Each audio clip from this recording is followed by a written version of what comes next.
Sandeep ji for hosting this and for being gracious to invite everybody to the city of Surat. Our mayor is here, Mr. Dakshesh Mawani ji. So thank you very much for joining us. Our FAOR India, Mr. Taka.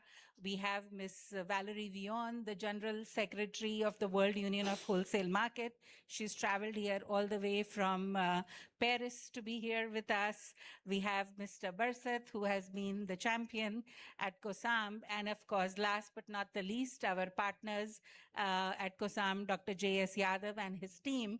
So we have all worked together to bring to plan this workshop and to bring everyone here. And the objective is to actually address the issue which we each and every one of us face, right? We are looking at waste as a very, very, very big challenge. Food waste, not just environment-wise, pollution-wise, the food waste going to landfills wise, the lack or the food security challenges that it brings. But then we also understand that this is not only a challenge, and we can turn it around to make it an opportunity, and how to see waste as a resource. So that is the big objective, and we have all the right people here across the table to meet that objective. We have the leading cutting edge technology providers. We have the technology users who are here in the room. We are supported by many partners, academia, international organizations. So we have the right mix to meet the objective of our title, to transform the food loss and waste in the region. So let this be a beginning. And if we can start formally with the lighting of the lamp, please. Thank you. A big hand to all our dignitaries, please.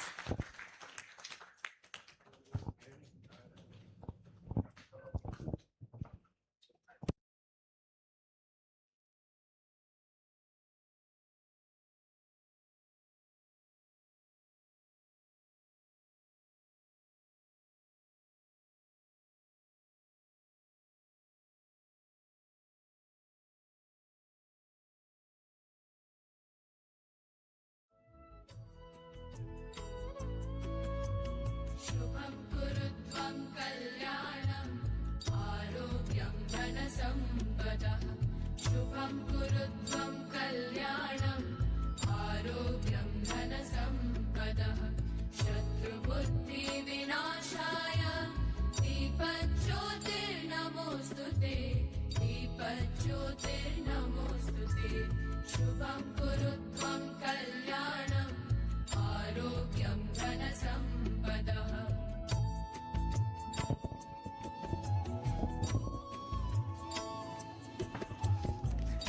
A sincere token of appreciation to all our guests here. Chandan, can you please have the bouquet for our guests? We start with Mr. Mawani, our chief guest. Thank you so much for joining us.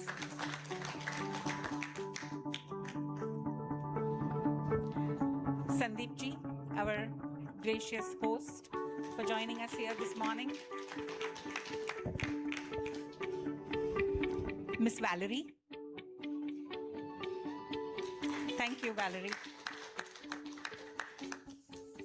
Our FAOR, Mr. Takayuki Hagibara. Thank you. Chairman of COSAM, Mr. Barseth. Thank you all very much. So, welcoming once again to the city of Surat, and this city has many unique points. It is also the leading processor of diamonds in the world. But we are talking something more precious than diamonds. We are talking about food. Without diamonds, we can survive. Without food, we probably cannot survive. Surat also, under the leadership of the mayor, has been awarded as the cleanest city, oftentimes. And of course, not why we are here is because of the uniqueness of the Surat APMC. So I invite Mr. Sandeep ji to talk about the uniqueness of the Surat APMC and to welcome everyone here to the city. Here. Oh, yeah.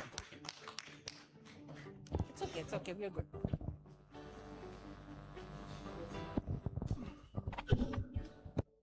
नमस्कार। आज यहाँ पे union of wholesale market, national council of state agriculture marketing board कोसम, नई दिल्ली की ओर से APM से सूरत के उपक्रम से यहाँ पे shaping the future for transforming food loss and waste का जो विषय है, इस पे एक बड़ा कॉन्फ्रेंस अभी आज होने वाला है।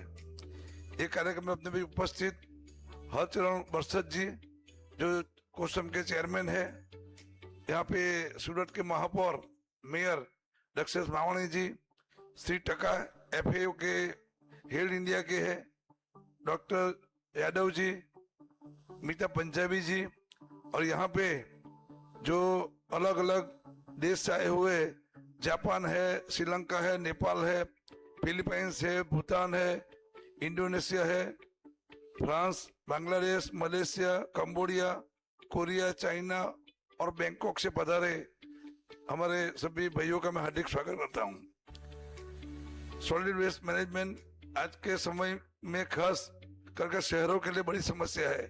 सूरत की बात करेंगे तो सूरत की आबादी 1 करोड़ के करीब है, तो सबसे बड़ी समस्या सभी शहर के अंदर ये अपनी जो मैंने बात किया कि सॉलिड वेस्ट मैनेजमेंट की है।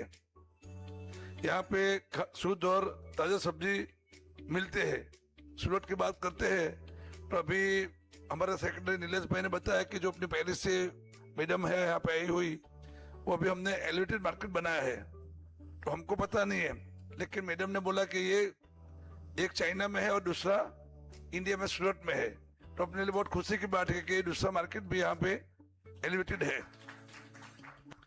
ये जो हमारी एपीएमसी है वो गुजरात की सबसे बड़ी एपीएमसी मार्केट है। यहाँ पे लगभग 4000 के करीब का साग भाजी का टर्नओवर है। यहाँ पे हर रोज 15 से 20 हजार आदमी, किसान हो या सब्जी जो अपने सिटी के अंदर जो सब्जी बेचते वो सब वो एजेंट लोग है। अलग अलग राज्य से जो किसानों की सब्जी आती है, ऐसे यहाँ 15-20 हजार लोग हर रोज आते हैं। और यहाँ जो एपीएमसी में जो हमारा प्लान है, ये अपना सॉलिड वेस्ट मैनेजमेंट का ये पहला प्लान है गुजरात के अंदर। और यहाँ पे 2017 के अंदर ये प्लान का शिलान्यास हुआ, यहाँ पे चालू हुआ, और गुजरात सरकार ने 125 लाख का सब्सिडी हमको दिया था ये प्लान के अंदर। और ये जो प्लान है इसमें किसानों को अच्छा दाम और उसके जो उपज है उसका योग्य मूल्य यहाँ मिलता है। और यहाँ पे जो फूड प्रोसेसिंग प्लान है कार्यरत है, ये प्लान के अंदर मैंगो पल्प, गवा pulp, tomato ketchup, tomato puree, लीची जूस, मैंगो जूस, गवा जूस, लेमन अचार, मैंगो अचार, रेडी टू ईट जैसी इत्यादि प्रोडक्ट हम विदेश में एक्सपोर्ट करते हैं। और वेस्ट में से बना हुआ खाद वापस किसान के खेतों में रीयूज किया जाता है। यहाँ ये सब्जी मंडी की बात करते हैं तो पूरे गुजरात के अंदर आवक है उसकी वो नंबर 1 पे ये भी सब्जी मंडी अपनी है। पूरे गुजरात के अंदर 226 सब्जी मंडी है। और ये जो सब्जी मंडी है उसका महत्व इसलिए ज्यादा है कि और राज्यों में किसान के पास उसका वो क्या बोलते हैं उसको कमीशन लाते हैं। यहाँ पे किसान को कुछ देने का है नहीं, जितना सब्जी आया पूरा सब्जी उसको यहाँ व्यापारी को बेच के जाना, पूरा पैसा उसको मिलता है। सब्जी मंडी को व्यापारी की ओर से हमको 1% कमीशन मिलता है। ये गुजरात में सूरत में ऐसा है, बाकी और राज्यों में मेरे ख्याल से ऐसा नहीं है। और गुजरात की बात करेंगे तो यहाँ पे खास करके यहाँ साउथ गुजरात रीजन है, दक्षिण गुजरात, यहाँ आम की खेती, मैंगो की बहुत अच्छी खेती होती है। और यहाँ हम किसानों की मैंगो खुद लेते हैं सब्जी एपीएमसी, फिर उसको जो सेल होता है पतरा का, उसमें हम यहाँ देसी पद्धति से उसको पकाते हैं, फिर उसका मैंगो पल्प निकाल के विदेश में यानी रशिया हो, कनाडा हो, दुबई हो, जर्मन, कोरिया वहाँ पे एक्सपोर्ट भी हम लोग करते हैं। तो इससे खेडूतों की जो आवक है, वो मोदी साहब बोलते भाई किसानों की आवक दुगनी करनी है, वो काम स्वत एपीएमसी यहाँ कर रहा है। आज यहाँ पे जो अलग अलग देश के सब मेहमान पधारे हैं, अलग अलग राज्य से भी आए हैं, उसका मैं एपीएमसी के चेयरमैन हूँ तो मैं सबका स्वागत भी करता हूँ। और यहाँ की जो गुजरात गवर्नमेंट है बीजेपी की, 1990 से यहाँ पे बीजेपी गवर्नमेंट है, और आप जो बैठे हैं वो मेरा विधायक, मैं यहाँ का विधायक हूँ, एमएलए, और ये होटल मेरे क्षेत्र में लगता है। तो यहाँ पधारे हुए जो विदेशी मेहमान है, हमारे अलग अलग राज्य के मेहमान है, उसका मैं बहुत स्वागत करता हूँ। आभार। भारत माता की जय, Vande Mataram.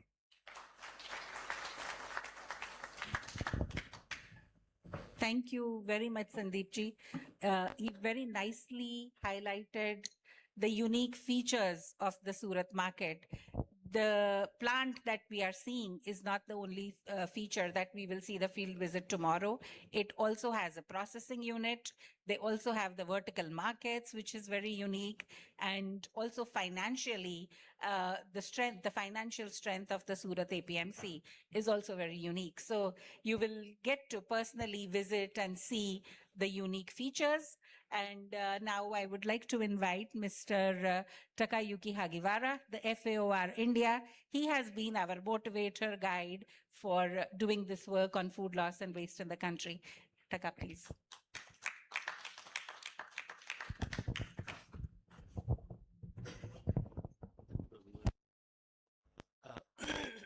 Good morning, everyone. Namaste. I'm very welcome to the Surat and this event. On the people in the dais, as well as the people around the world, including I'm delighted to see the Valerie from France. Thank you very much for your participation. Surat is very important, and probably many of you know. 1612, year 1612, there was a battle in the Swali, near here in the Sarat. And then right after the battle, the British East Company established the first office in the Surat.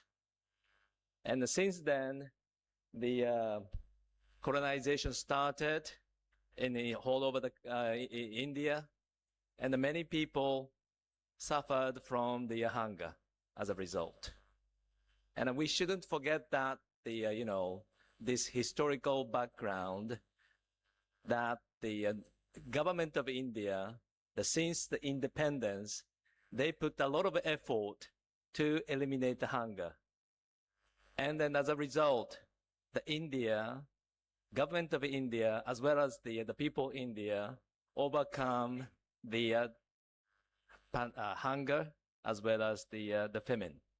And this is very important. And then since Green Revolution, India has become food secured country. And then now India is exporting the food around the world. So now that is also created another problem, that the food is being produced and then sent to the market. And then many of the food along the way, the value chain is lost. The surplus is okay, but at the same time, food is being lost along the way of the value chain. India secured the food security, but we are facing the new challenge of the food loss. So this is where that we are addressing today.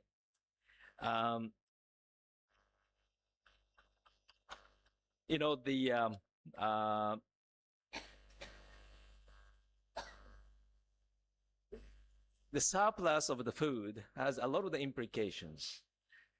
We have seen the degradation of natural resources, because an agriculture has to use a lot of the natural resources, especially water and then the soil. And the people uses fertilizer to produce the farmer producing the food by applying the fertilizer. That also contaminating the soil as well. And the people also using the chemical to produce the the food. Then those food are marketed through the value chain or the supply chain. Along the value chain, we know that about 20% or more than 20%, some people say more than 20% of food is being lost along the value chain in India. We did a little research, the food loss on the vendors, on the street vendors. More than the 20% of food on the street vendors are lost. Now, it is better to have more food than being hungry. That's for sure. But we need to do something about it. The government, the focus has been in the food production. And then I must say that the little attention is given the logistics or demand side on the food. Now India has become number 4 in terms of the size of the GDP. And then the world is watching India, how India will grow, and how India will show or demonstrate in the leadership to the world, not only the food security, but also the how to handle the food and how to reduce the food losses. So this is where I believe that the EU and the government of India will play the key important role to reduce the food losses.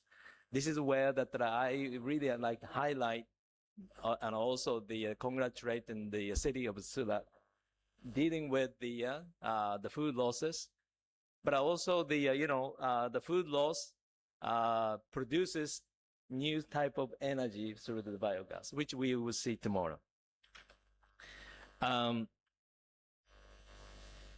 Now, I'm from the FAO and Food and Agriculture Organization in United Nations, and I based in the Rome for about 17 years. And then in Rome, when you landed, there is an airport called Fiumicino, and near the Fiumicino airport, there is the biogas plant established by the family of Benetton. They have the more than 200 to 300 cows there in the yard, and next to the yard, they have the similar type of the biogas plant. They are generating the biogas plant, but that's not the gas is not the main purpose, to generate an electricity as a result, and supplying the electricity to the grid. But EU has the policy for the renewable energy. So then this Benetton company is supplying the electricity through generating the biogas. And I would like you to recommend, if you have opportunities to visit in the Rome, it's next to the airport. There is the biogas plant like this to generate the energy. Now, as the Amita mentioned, I visited this year. I visited the Azadpur. The situation there is a little bit sad. What I observed in the Azadpur is that the food loss is not a major point. How to handle the waste out of at the yard at the Azadpur is an issue. Along the way of the value chain, if the handling of the food is not great, many of the food is being damaged, especially the tomatoes and then those perishable food. And then the people also cut the extra leaves, for example, from cauliflower or broccoli, but they just dump it on the ground. And then the food on the ground become the restaurant for cows.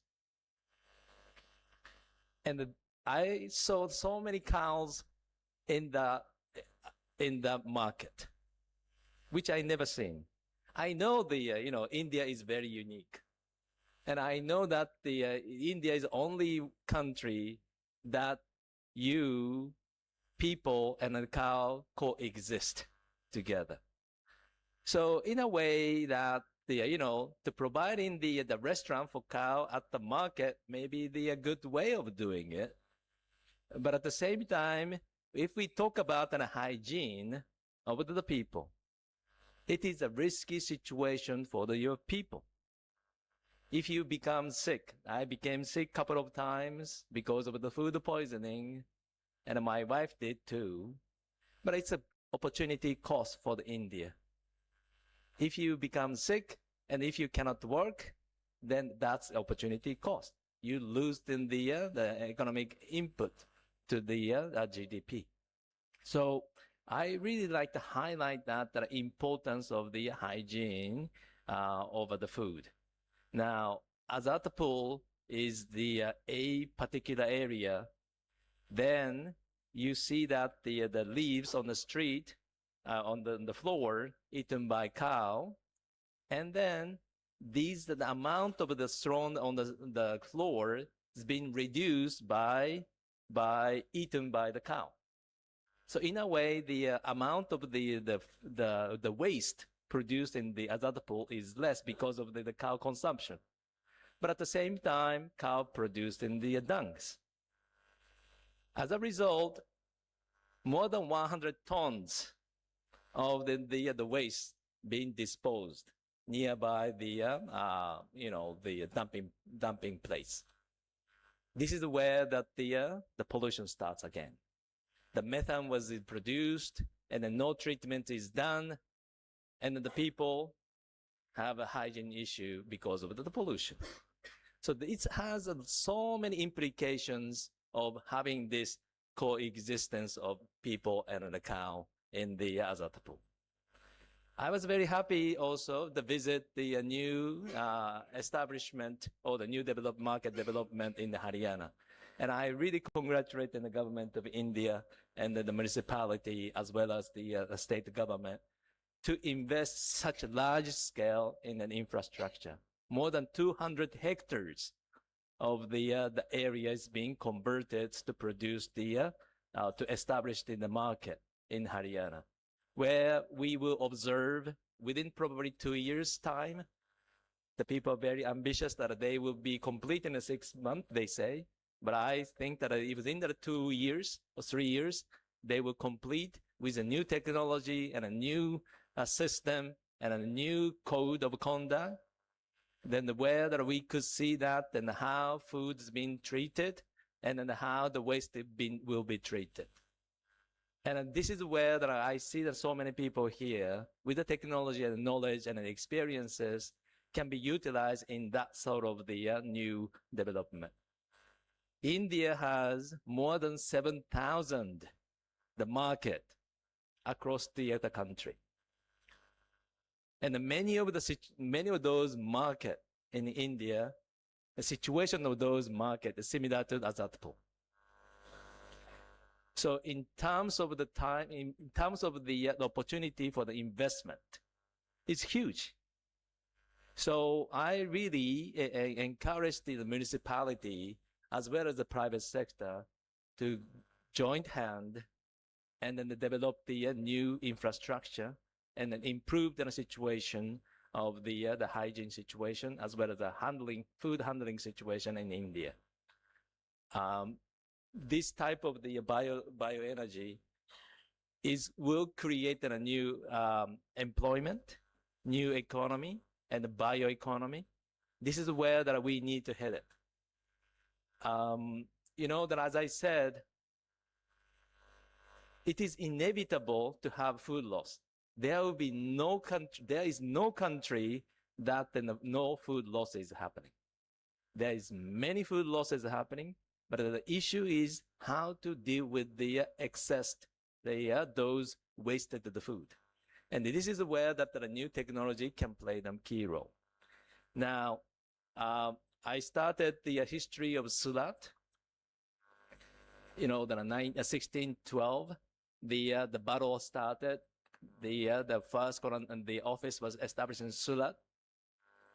Now, Surat is the very important city in India, and I'm very happy to see that the Surat is taking the new role of the new investment and a new technology and a new arrangement on the food loss and the waste. Now, I would like to close my remark that India has achieved the green revolution. The Gujarat also led the white revolution. The Gujarat led the independence as well, but the Gujarat led the white revolution in Anand. Now, because of the Surat, I don't know what kind of color that we can give. Maybe brown, I don't know. The brown may not be a good one. But I would like to see that the A-color revolution of the food loss and waste color revolution starting in Surat. And this sort of the wave, the new technology, new system will be born today and then expanded to across the India. And thank you again for your participation. I look forward to seeing the active participation of the discussion, and then looking forward to hearing the new ideas and what is the new sort of the idea will be born to be applied and across India. And thank you very much.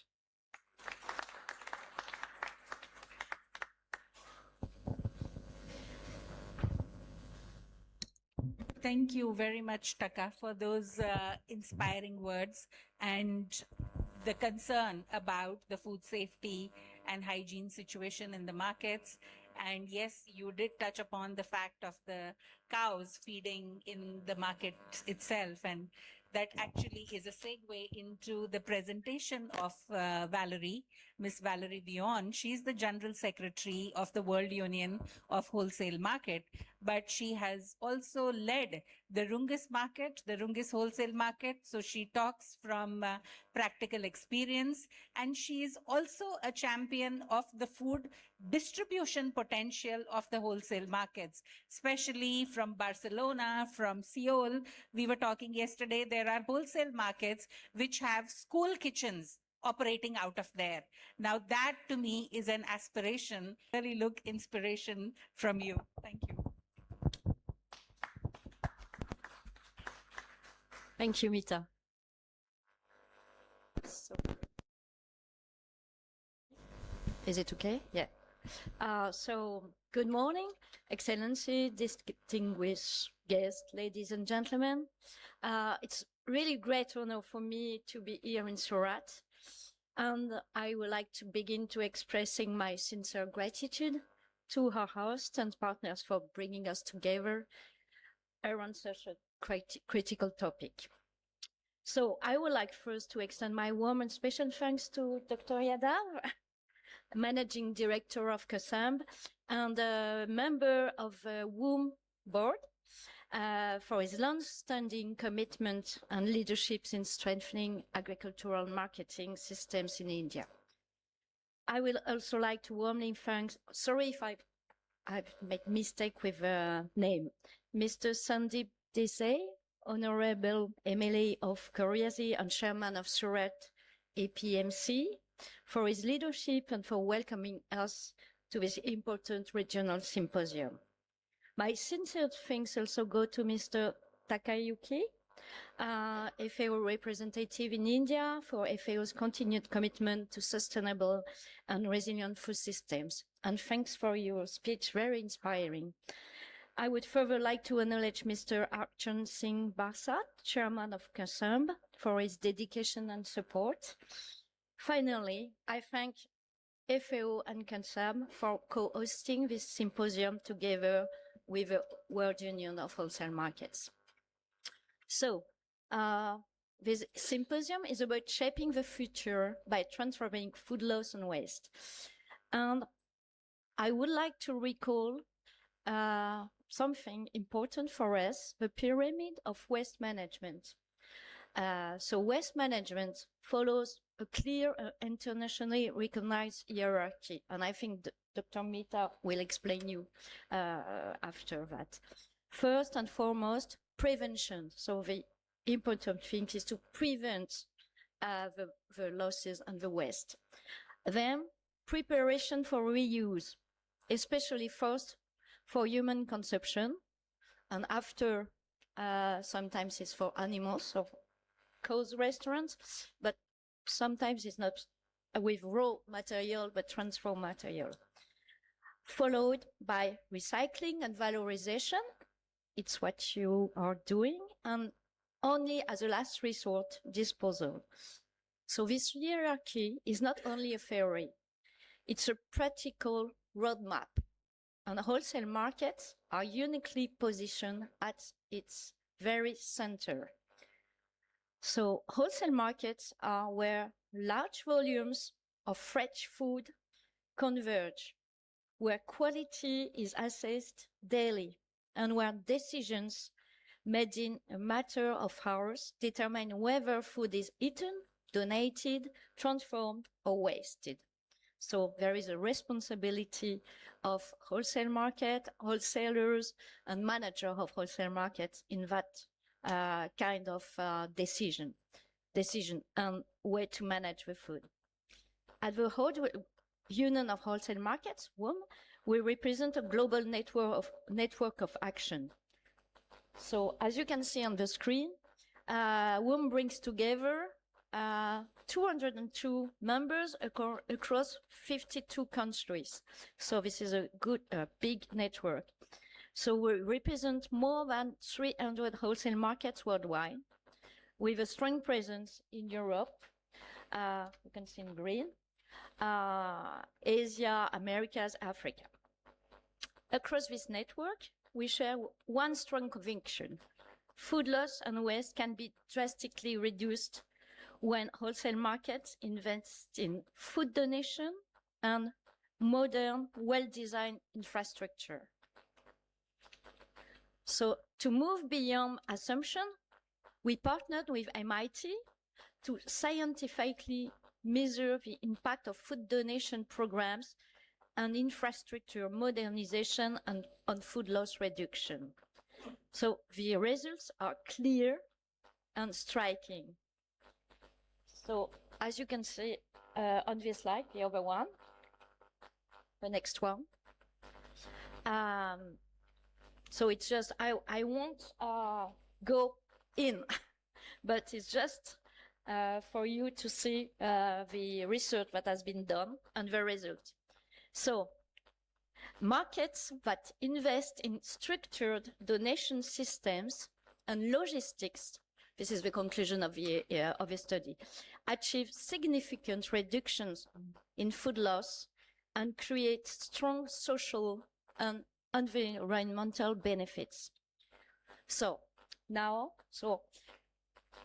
we could share after this, these figures. So now I will share 5 concrete examples from our members around the world that demonstrate how the waste hierarchy becomes reality on the ground.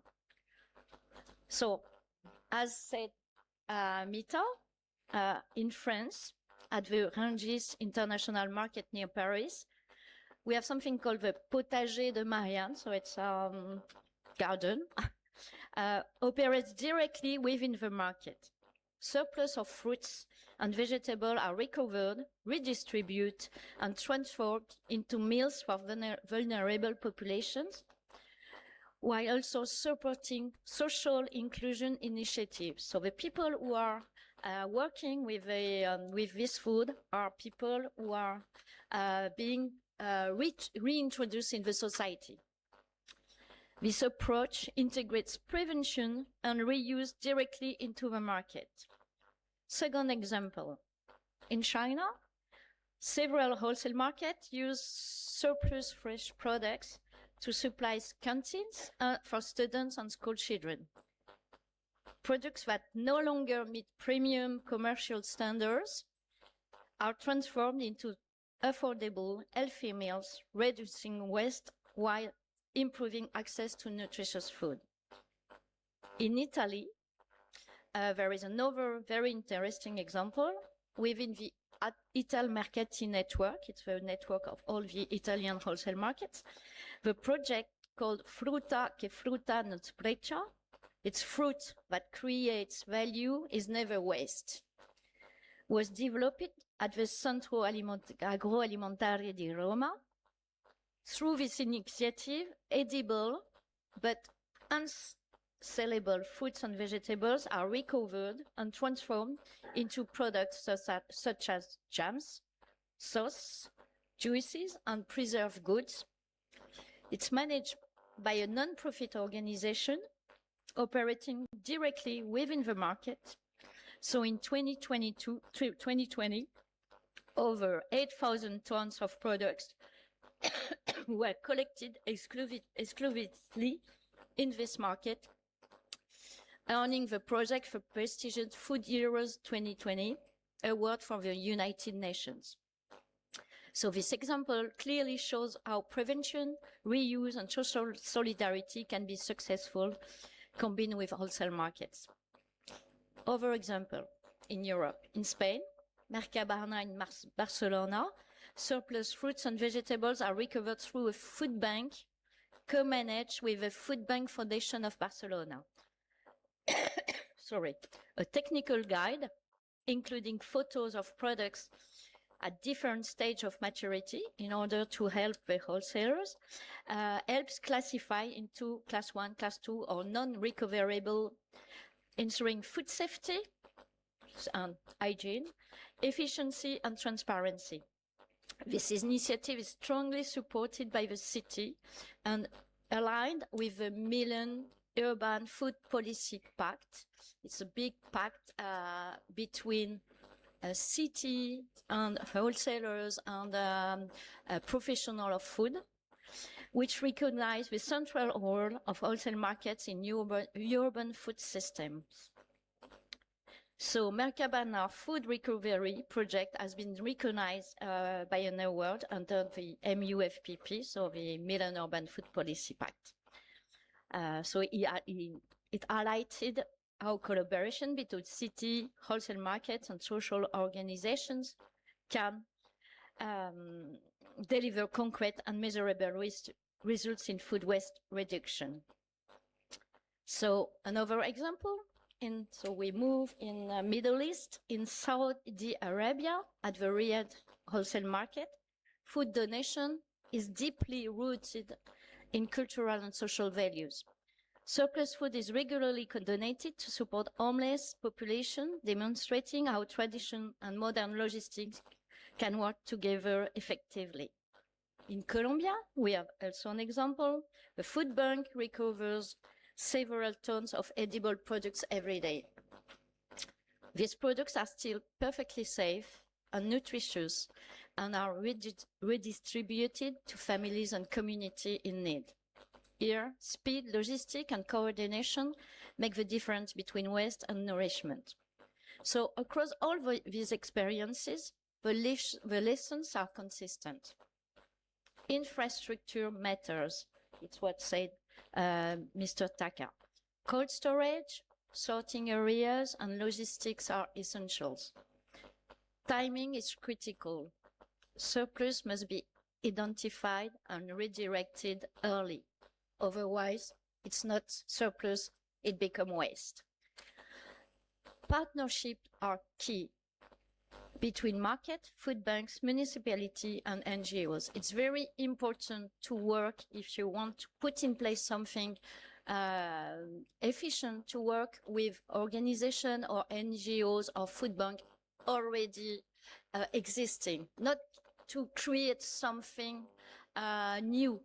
There is some partners existing already, so you have to build on this partnership and try to ask them to come and make some association with those partners, food banks, NGOs. And governments, of course, and coordination determine success. So wholesale markets cannot do this alone, but they are the natural hub where solutions can be organized.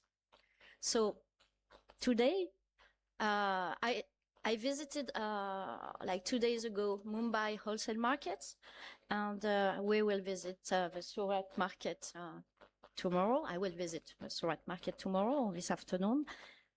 I had a short visit yesterday, and when I was in Mumbai, in the big wholesale market, I asked the managing director, what do you do? Do you have something? Do you give the food? And they said, no, we don't have anything for giving the food. So I thought really that in India, where not all people, not all the population has a balanced diet, because it's difficult to have access to fresh products, and especially for fresh products. So this is not hunger necessary, but the way it's a healthy and balanced diet. So the food donation within inside the wholesale market, because you have a lot of products, is a way to improve. It's not the only way, but it's a way to improve the diet and the health and the balanced diet of population, and also to help the one who are in difficulty. So to the APMCs and market leaders present today, my message is simple. Across the world, wholesale markets have already tested, refined, and proven solutions that work. These models can be adapted, replicated, and scaled here in India and across Asia. So not only in India, of course. So we are, the World Wholesale Markets, stands ready to connect you with peer markets worldwide, share technical expertise and best practices, and support the development of sustainable food donation and food loss reduction systems. For a conclusion, in closing, transforming food loss and waste is not only an environmental necessity, it's a social responsibility and an economic opportunity, of course, because you don't lose, you give, or you transform, or you process. So thank you for your attention, and I look forward to our discussions over the next 2 days. Thank you.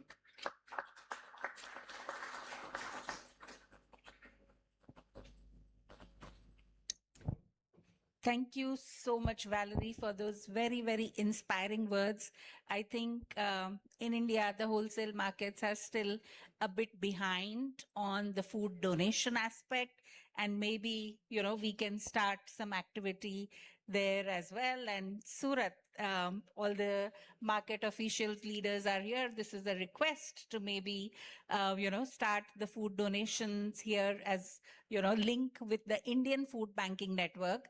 The people are also present here. Ms. Vandana is here, so we can start making those connections. Actually, the International Food Banking Network was also supposed to join, but they're not able to join. But we can a request to look upon that as a beginning and link with the Milan Urban Food Policy Pact. Maybe Surat can qualify for a global award under the Milan Policy Pact if we, you know. So let's make that an aspiration today. And from the World Union of Wholesale Markets, we now move to the regional chapter of the Asia Pacific Regional Group of the Wholesale Markets. Mr. Ma is the chairman. He's from China. He could not be here with us, but we have a short 2-minute video message from him. So I would request our team to play the video message, please. 女士们、先生们，大家好，我是世界批发市场联合会理事会理事，亚太区主席，全国城市农贸中心联合会会长马泽俊。首先祝贺 FAO 食品流失和浪费印度论坛的成功举行。我认为解决食品流失和浪费是全球性的课题，尤其是在不发达国家尤为重要。农产品批发市场是解决食品流失和浪费的一个重要环节。在过去呢，我参观考察印尼、印度市场的时候发现，因为缺乏冷链保鲜设施，农产品的流失与浪费现象比较严重。其实在中国也是有如此情况，但是随着中国冷链保鲜设施的不断完善，农产品流失和浪费现象有所改善。为了加快解决农产品流失和浪费，卡瓦去年开始筹建双碳基循环经济专业委员会，就是要把农产品批发市场的废弃物处理及碳排放设施进行一个重点推进，这样把所有废弃物处理的相关公司、先进技术以及低碳排放等这些企业服务到农产品批发市场。其实中国政府也非常重视农产品批发市场的农产品损耗问题。早在2005年，商务部推动双百工程，其中就有一项废弃物处理中心，作为5大中心之一，来解决批发市场的废弃物处理问题。实际上就是要减少浪费，把废弃物重新利用，推动循环经济发展做出了贡献。那么商务部在推动公益性市场的时候，也是把废弃物处理当成是重点。实际上就中国政府推动我们农产品批发市场在食物流失和浪费方面做了很多的工作。现在我们协会成立了专业机构之后，就是力争把农产品的损耗降低，把食品的流失和浪费降到最低限度。所以我们现在推动了我们的专业委员会的发展。那么今年我们11月份还会在天津召开世界批发市场大会。那届时我们不仅要研讨批发市场的数字转型、食品安全问题，作为一个重要的课题议题，也会讲绿色环保，其中就食品浪费、食物流失作为一个重要的课题大家可以在会上进行研讨。希望这次会议取得圆满成功。谢谢大家。女士们、先生。Sorry about that. We were lost in translation and the subtitles were below. But Mr. Ma is also the head of the Chinese Agriculture Wholesale Market Associations, which is CAWA, and he was supposed to come and share with us the initiatives in China on food loss and waste, but maybe that is for another occasion. And now I very warmly invite Mr. Barsat from the chairperson of COSAM to share his remarks.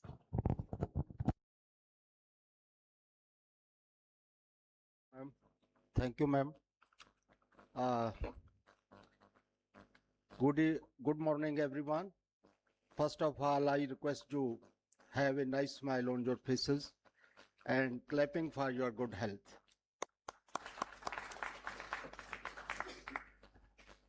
Honorable dignitaries on the dais, distinguished delegates from Asia and across the world, representative of international organizations, esteemed colleagues from state agriculture marketing boards, ladies and gentlemen, it is my great privilege on behalf of National Council of State Agriculture Marketing Boards to warmly welcome you to the Asian Regional Symposium on Shaping the Future of Transforming Food Loss and Waste. Best practices from fruit and vegetable wholesale markets in Asia. I extend my sincere thanks to our co-organizer, the Food and Agriculture Organization of the United Nations and World Union of Wholesale Markets.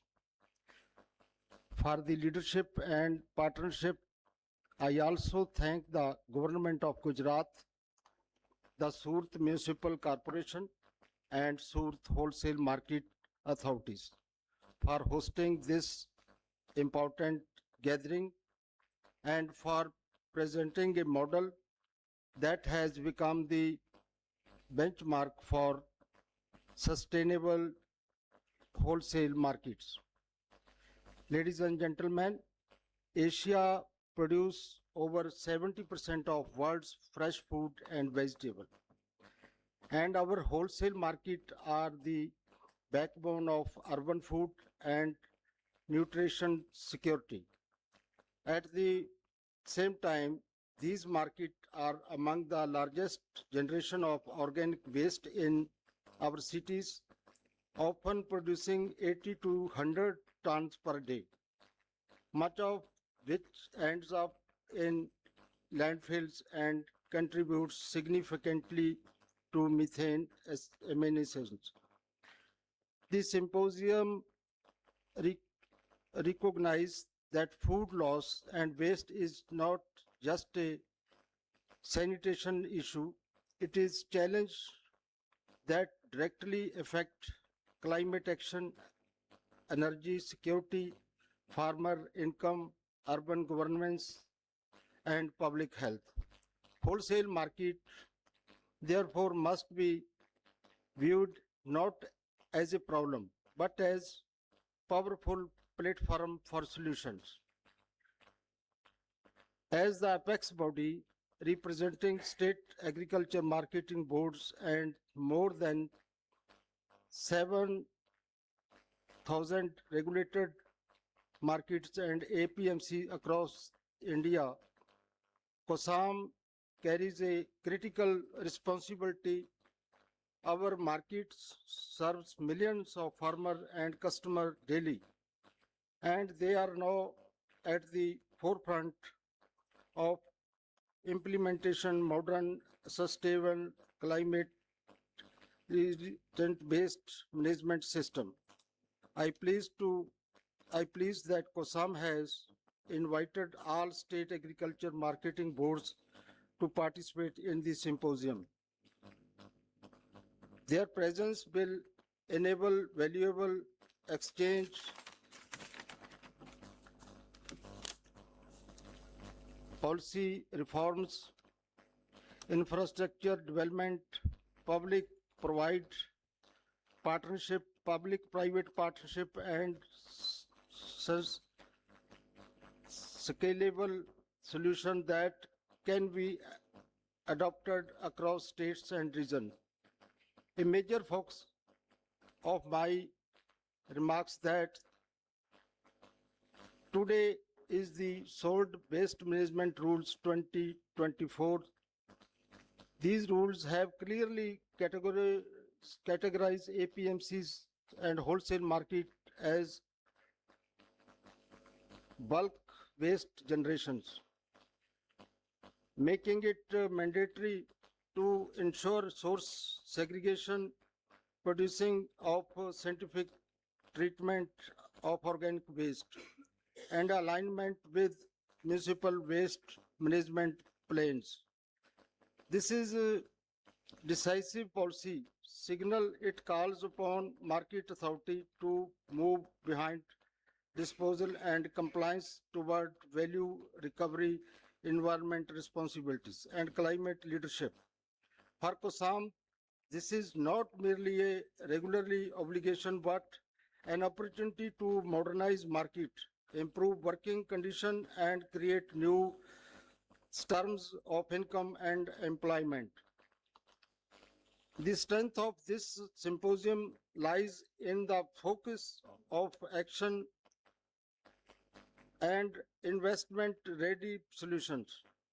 The technology and models being discussed, such as bio-CNG and biomethane plants, advanced pre-treatment system, black solder fly waste, polarization, banana fiber processing, carbon credit assessment, and digital waste banking demonstrate how organic waste can be transformed into energy, biofertilizer, and economic values.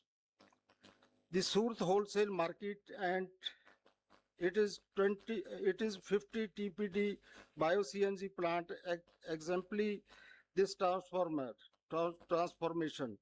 It shows how market can reduce methane emissions, generate renewable energy, recycle nutrition back to farmers and integrate seamlessly with city level sustainability goals.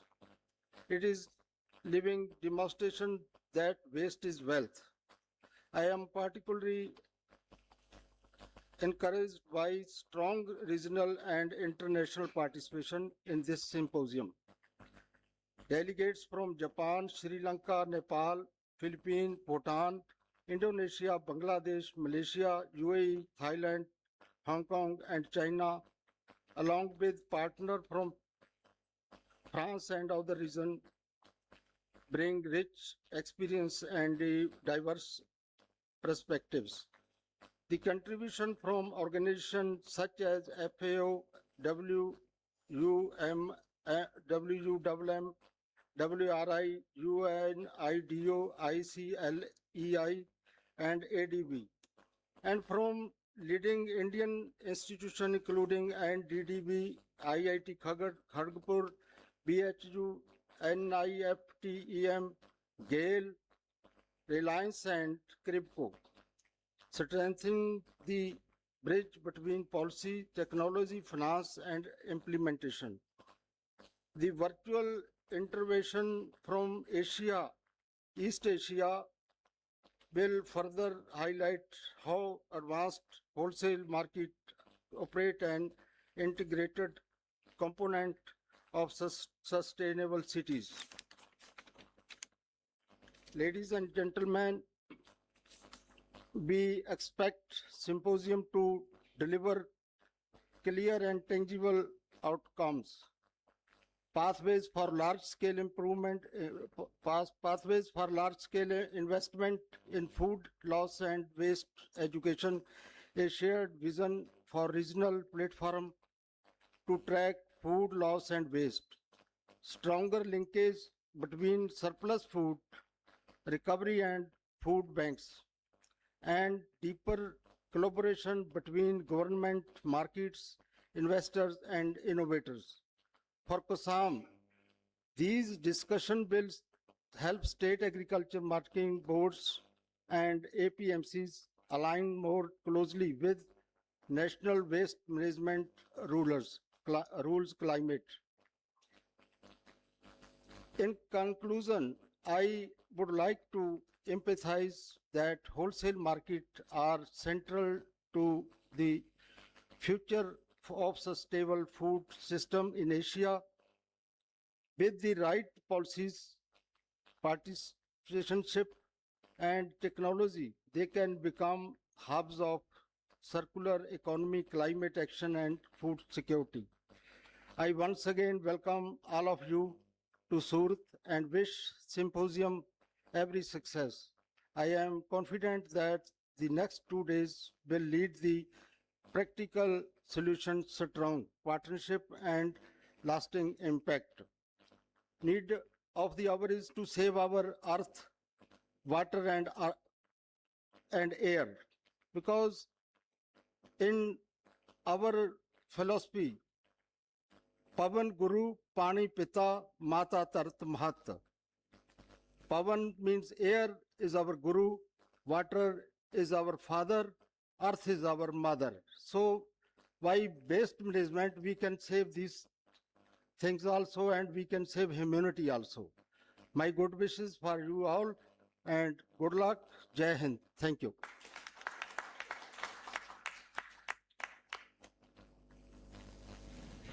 Thank you very much, Barsatji, for those very motivating remarks. You highlighted the main motto of this conference, that we would like to state that waste is a wealth, it is a resource which can be used in many ways to generate energy, to have food for people, to have many innovative products, to save the economics of the food that is getting wasted. And now how do we use this platform to turn from, discussions to action? Dr. Yadav, over to you. So sorry. So sorry, yeah. No, sorry. So please, Mr. Mayor, yeah. Yes. No, you are our chief guest of honor, please. I got a bit carried away. Yes, it is. So this, I apologize.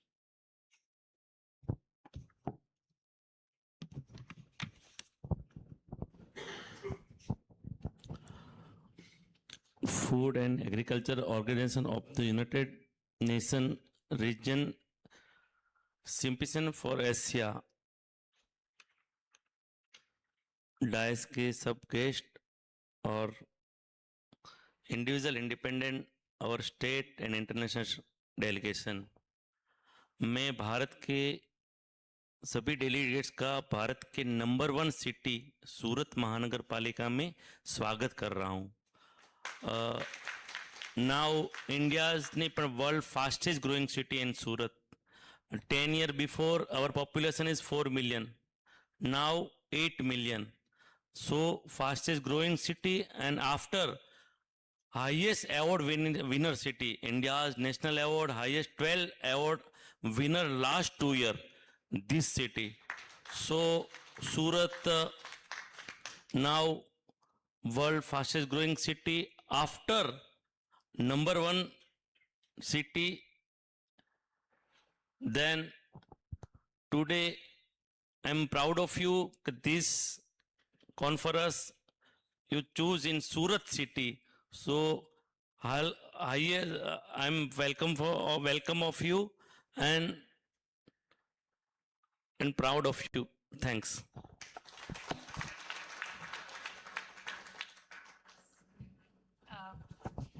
My sincere apologies, Mr. Mayor.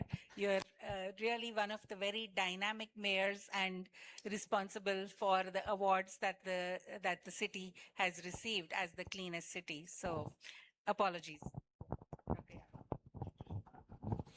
Thank you very much, honorable dignitaries on dais and my colleagues from different parts of the world, I would say.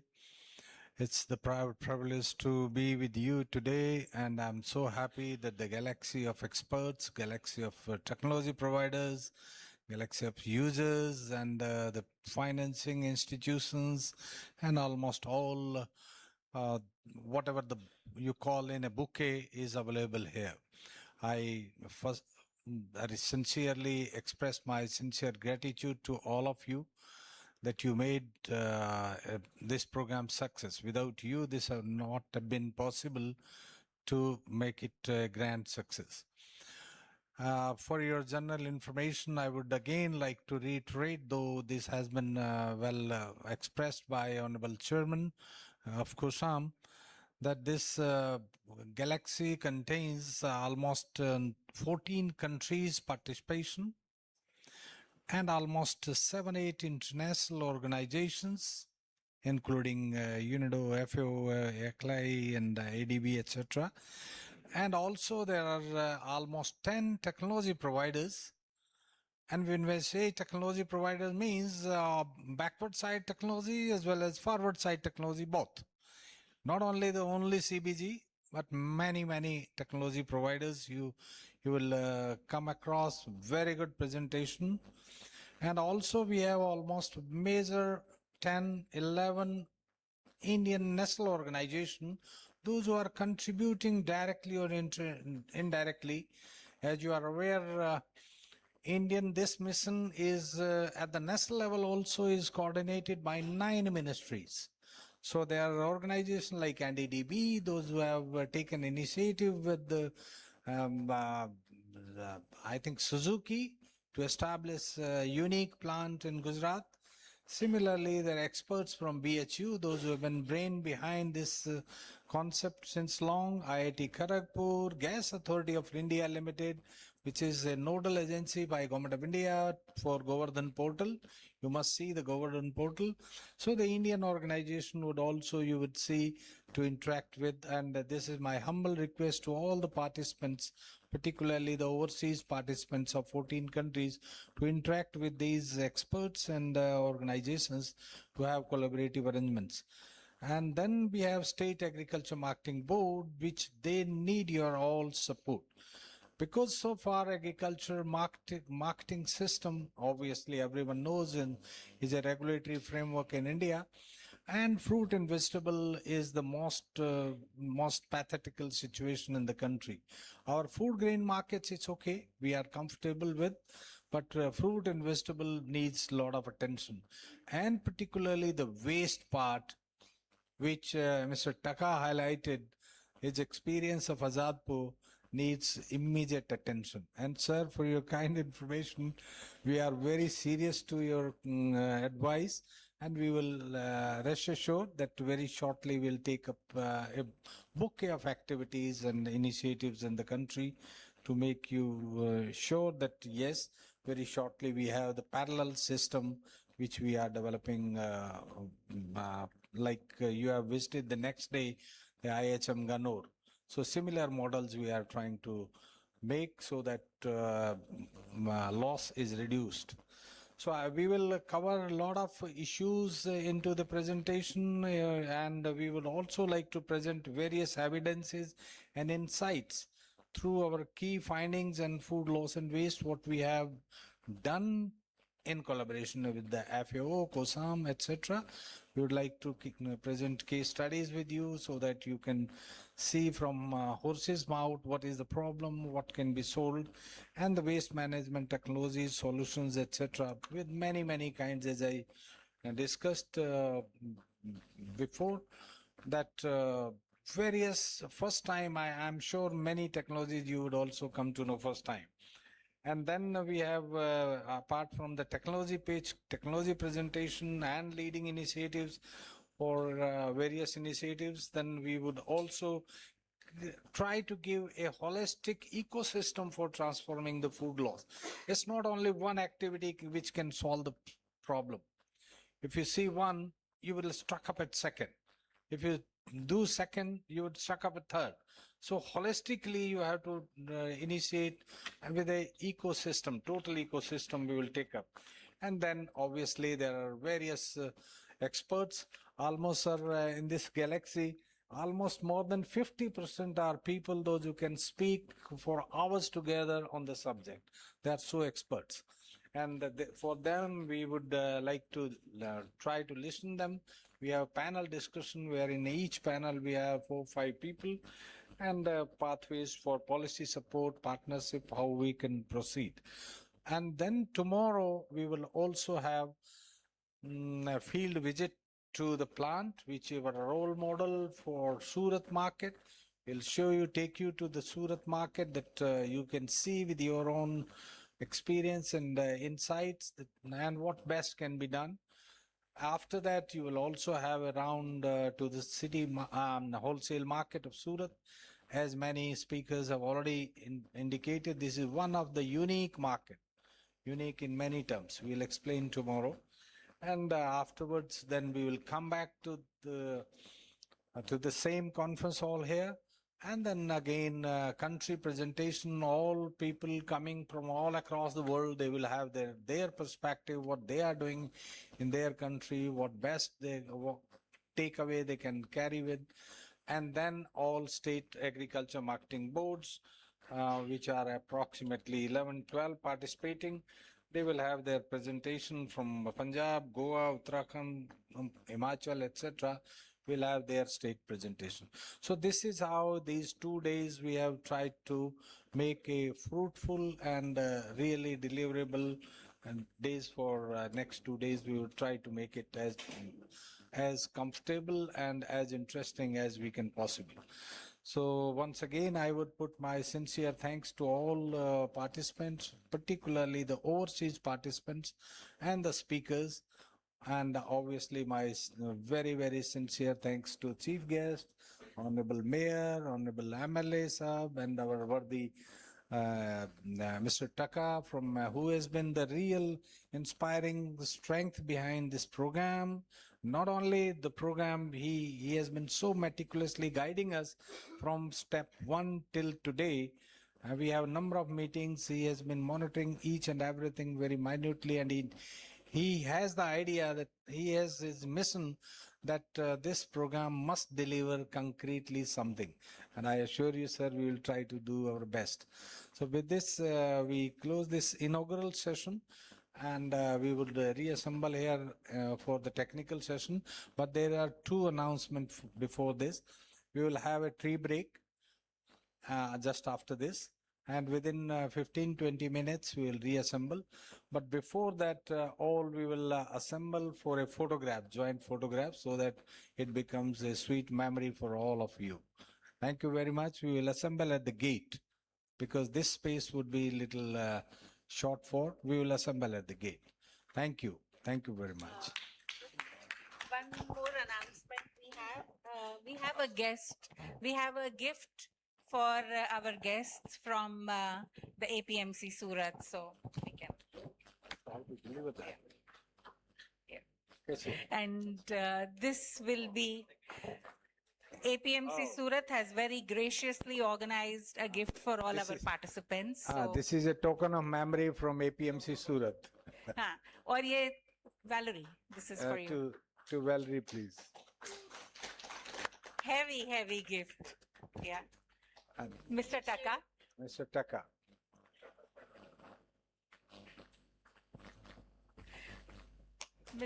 Mr. Barsat ji. हमारे mayor साहब, please आप host भी हैं पर a token, and there is a token for everyone. It will be delivered to your rooms, the gift from the APMC Surat. Thank you. So thank you very much. We'll assemble at the gate. Thank you.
Are we ready to start again? We got back our energy with a tea, coffee. So what we are sharing now is a joint work of a lot of people. The key team members we have here.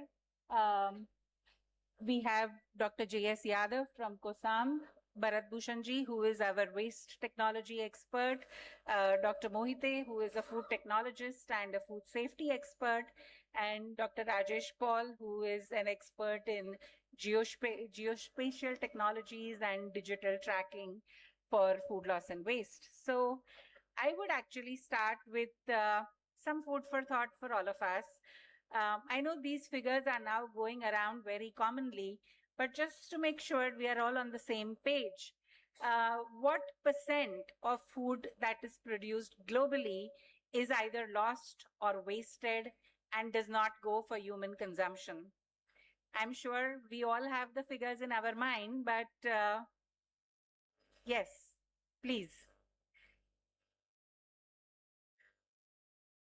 Oh, sorry.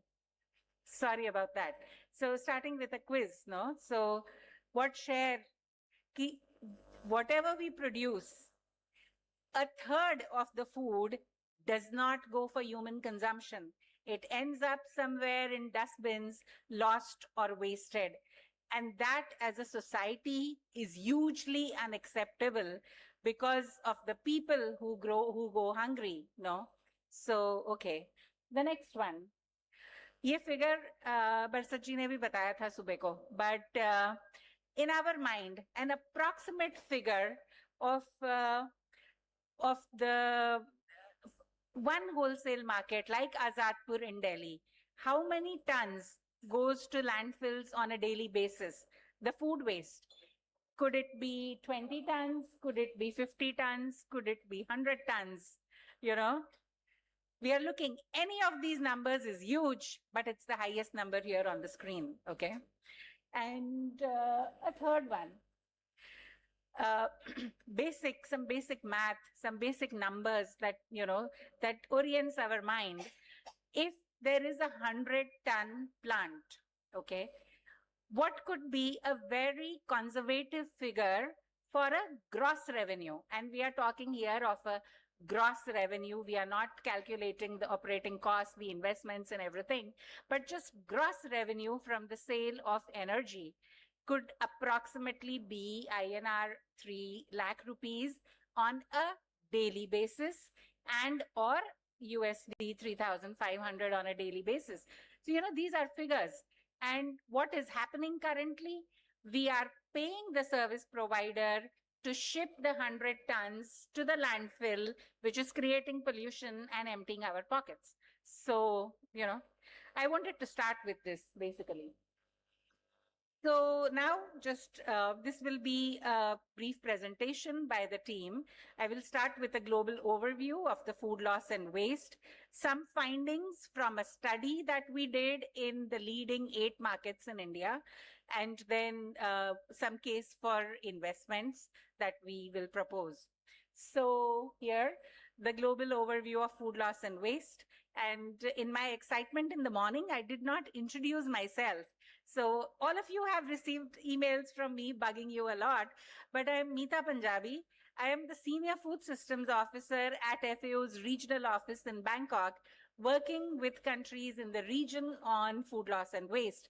And in India, we have been guided by our FAO representative, Mr. Taka, who has been very passionate about this topic and guiding us. So, but at a global level, you know, if we want to talk about food loss and waste, FAO worked on defining food loss and food waste.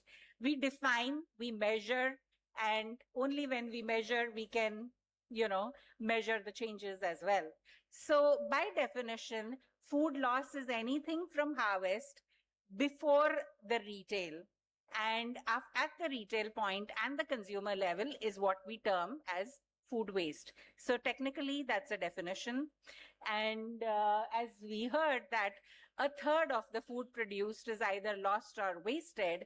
So it's 13% is loss and a huge 19% is food waste. And a lot of the food waste, 61% of the food waste is actually at the consumer level. Think about our refrigerators. How many tins do we have in our refrigerators? This will be used tomorrow, and then it goes to the dustbin. No, it's just a small example. But if you look at the global figures, food loss is, so it's about 103 million tons, which is valued at about $1 trillion per year. It emits GHG gases, and food waste emits methane, which is 80% more potent than carbon dioxide in the climate impact. So we figure what we are talking about, the mammoth numbers here. And so as a society, when more than 700 million people are going hungry, the food that goes into the dustbins is definitely not acceptable as a society. And hence, there is a lot of action on this. There is the SDG target, which calls for halving food waste and reducing food losses by 2030. There are leading global conventions. There is the Global Methane Pledge. The COP29 had a separate declaration on reducing methane from organic waste. And at the COP30, there is the Food Waste Breakthrough, which calls for cutting methane emissions by at least 7%. So, you know, there is a big call for action globally on methane. And FAO, we have a regional strategy for food loss and waste, which calls for creating awareness. It also calls for supporting the countries to develop a national policy and strategy for food loss and waste.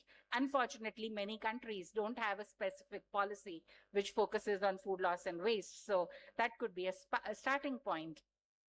FAO supports countries to measure the food loss index, which is a mandate of FAO, and also identify hotspots and then undertake interventions to address the challenges, and also support multi-stakeholder approaches for food loss and waste. So a big rule for food loss and waste management, Valerie pointed it out, that what goes to the landfills is the absolute last part. We should try and reduce the waste at every level, starting from the beginning, what goes for human consumption, what goes for animal feed, what goes for industrial use as fertilizers. And only in the end, you know, can you send things at the for the landfills or for incineration. So please bear in mind, it's not that, okay, there is some spare food here, let's send it out for composting. No. Whatever can be used for human consumption, for animal feed, whatever can get back into the human chain is the first and foremost priority. So just wanted to flag that.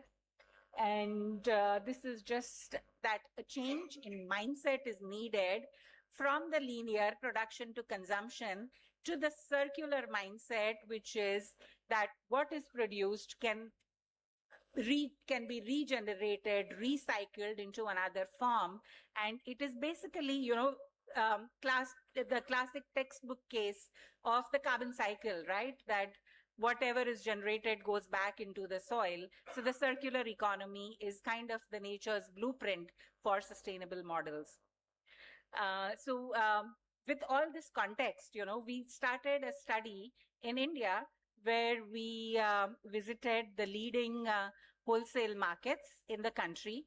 And the idea was to assess, you know, like what is the food waste footprint of this market, to assess the methane emissions, and also to see if there are some best practices, what those best practices could be. So FAO and COSAM, we jointly led this study last year, and we have some preliminary findings as well. But just to emphasize, you know, to track the volume of arrivals, which helps to track the volume of waste, which is not very easy. If you go to a wholesale market and you try to get a number of how much waste was generated, what do you think in your own wholesale markets? You think you would be able to get that number? So it's a process which is used to estimate. And then we were also trying to compare blossom waste, doing some comparative assessments of best practices. So we went to the Delhi Azadpur Keshavpur markets, the Mumbai Vashi market, the Pune, the Bonpalli market in Hyderabad, Surat, Indore, and Coimbatore. These were the markets which were visited. And what we saw in terms of how the waste was managed, I will invite our waste management technologist, Dr. Nagar, to please share. If you want, you can use this. So good morning to you all. Many thanks for coming all the way to jointly share our concern on the food waste, which remains one of the largest source of greenhouse gas emissions from the food sector. So I would just like to share what are the study findings. So these were the pictures of various markets. You can see this is the peak season of the cauliflower and the cabbage, where the stalks were being separated and they are being dumped. This is the scene of Azadpur, which is an open vat. You can see those cows which Mr. Taga was referring to, and this is the stubble which comes as a packaging material, and it is also finding a local recycling market. People collect it and they trade it within the market actually. And this is the Pune Mandi, Pune market, where you can see the whole heap of banana leaves, which otherwise has a very, very big resale value. You can see the products showcased outside. So this is a loss of an opportunity for, creating a lot of additional jobs, and how this material could have a value. And this is the Vashi market. You can see that the waste is being just spilled over. The waste is being collected after the vehicles are moving out. And what happens when you create a spillage, the vehicles overrun the material and it loses its value actually, because whatever biomass is, is fixed in it, which could be recycled or which could be the source of food redistribution, it is mutilated, and that is entirely lost actually. And it is and simple thing is, it's a linear model of waste generation, waste collection, and waste disposal. I would use the word waste dumping, because it is the dumps where this material is being dumped off, which becomes a inevitable source of methane, and which catches fire, which further impacts air quality and blah blah things. And we see it every summer actually in all the major cities. And it is mostly the private contractors which are being hired by the so this is basically no segregation of waste. Now APMCs are categorized as bulk waste generators under the solid waste rules, because they generate more than 100 kgs, and they are also required to treat their wastewater. So except for Navi Mumbai market, none of the APMCs treat their wastewater, which is another source of methane, and which was not quantified within the study. We are focusing only on the solid waste.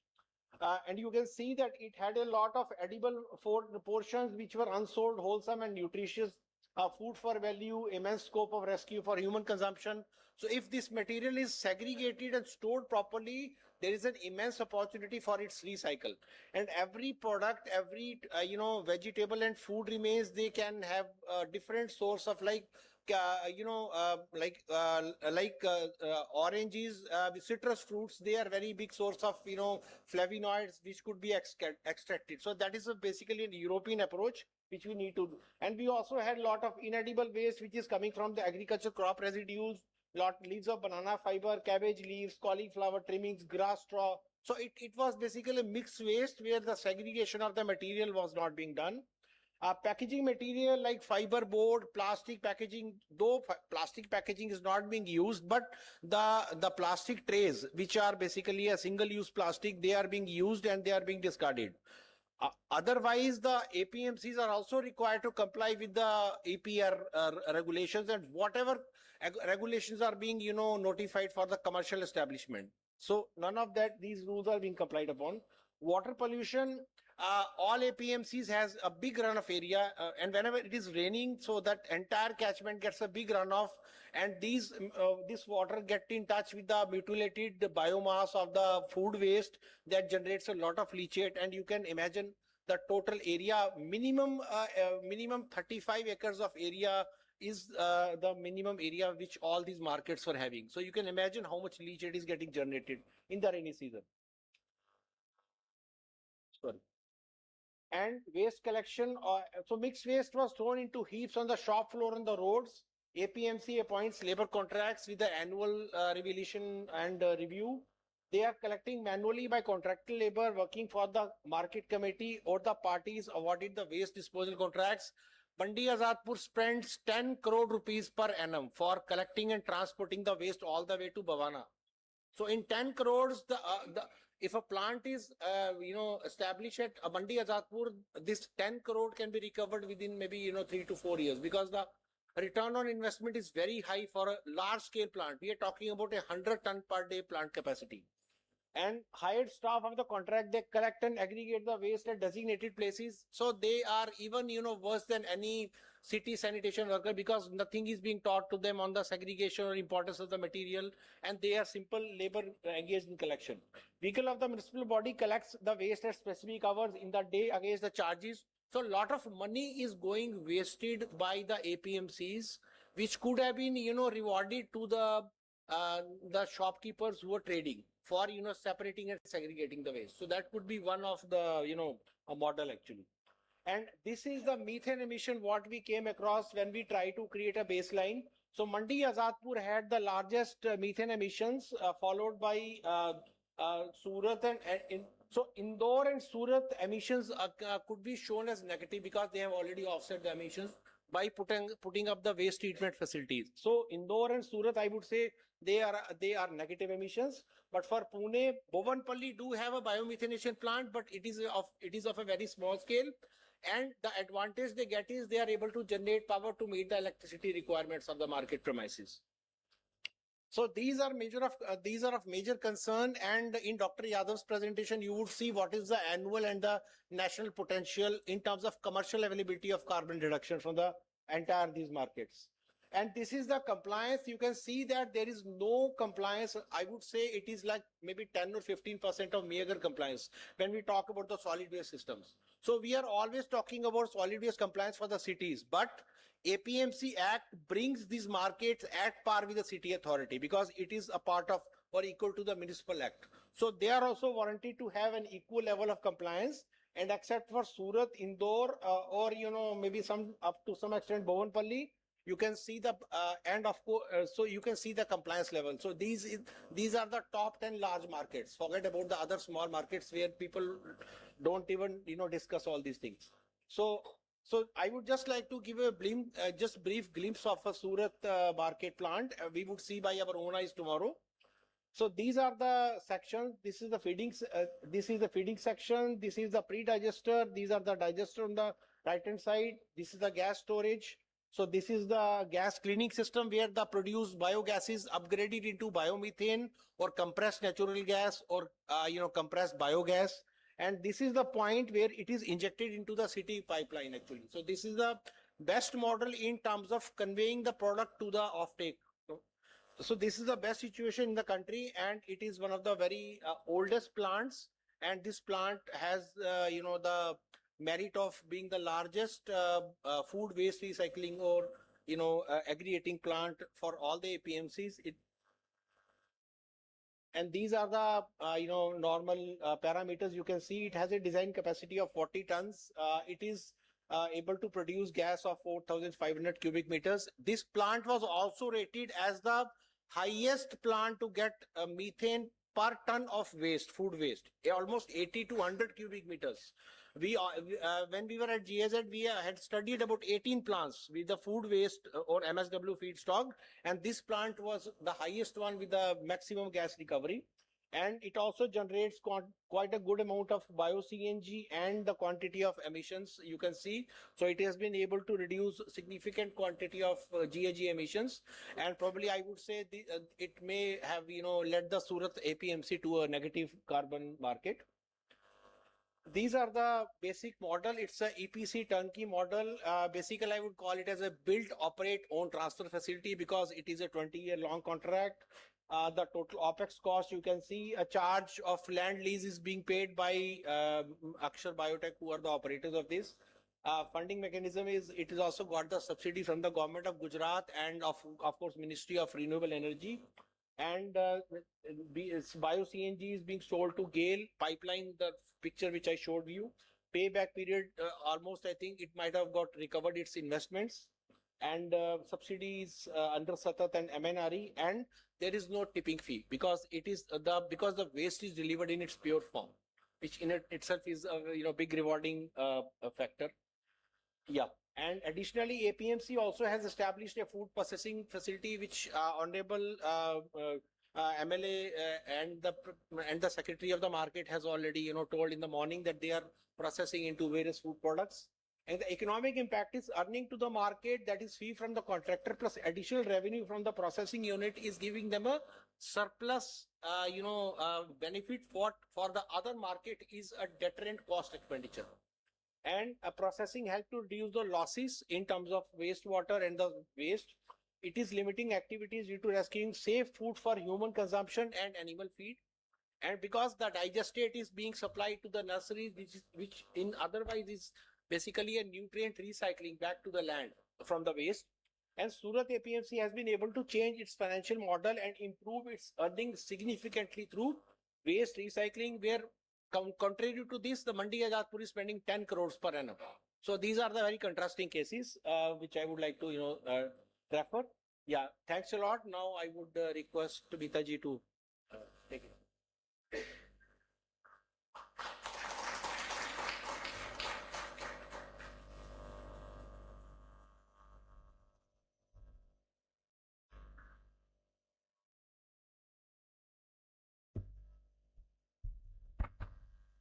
Hello. Hello. Yeah. After the presentation by Dr. Nagar, I have the task of showing you some things which are going wrong in the markets and what are the key interventions or key solutions which are there.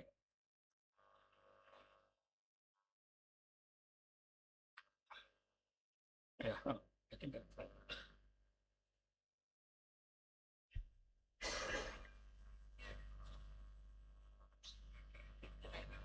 Okay, thanks. So actually, I will showcase some of the instances of what is happening in several of these large mandis or the wholesale fruits and vegetable markets in the country.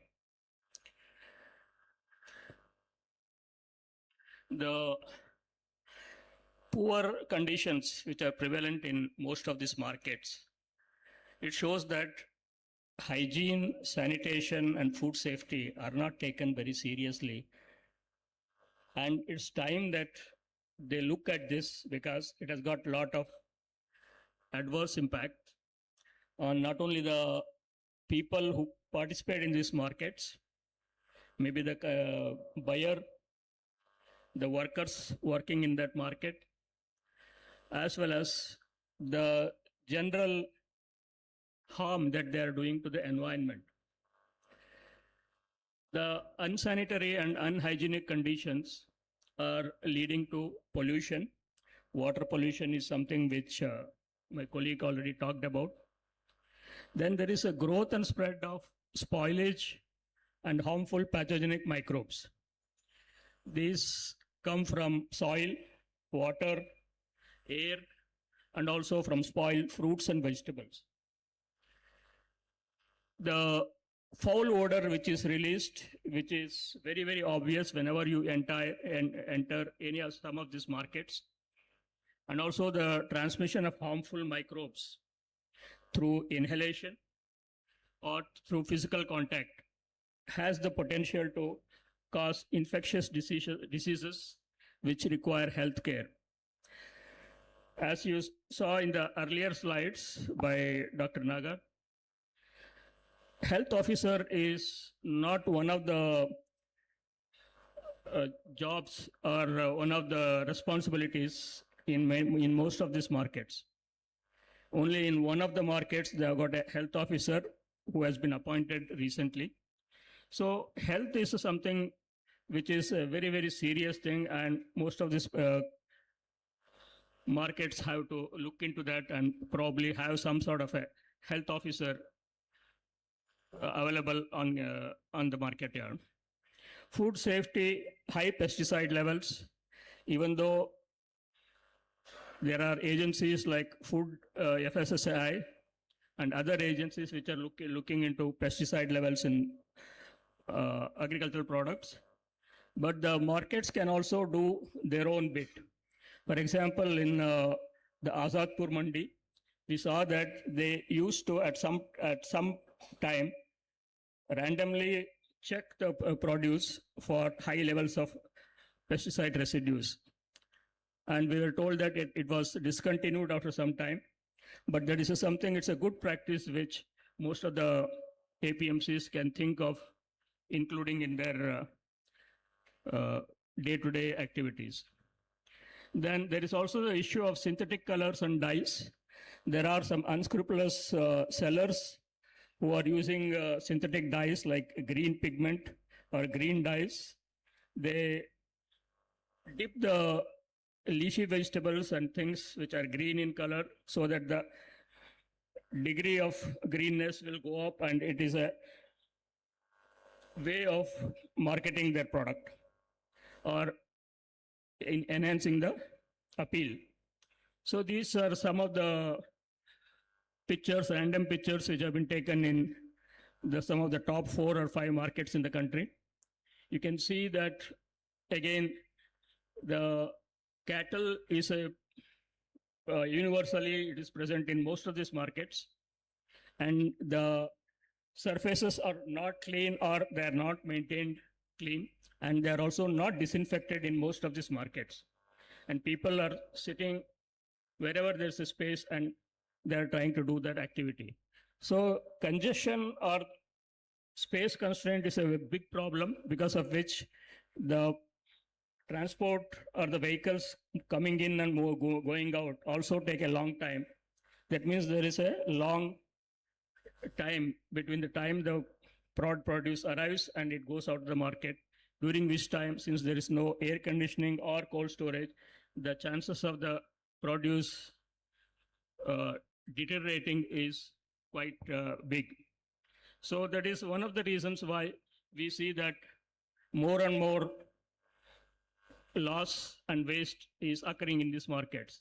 You can see in the middle picture that you have got a picture of a sack full of carrots. It is just dug out of the ground and brought directly to the market with lot of soil. The soils is a very good source of many of these spoilage bacteria and some of the pathogenic bacteria also.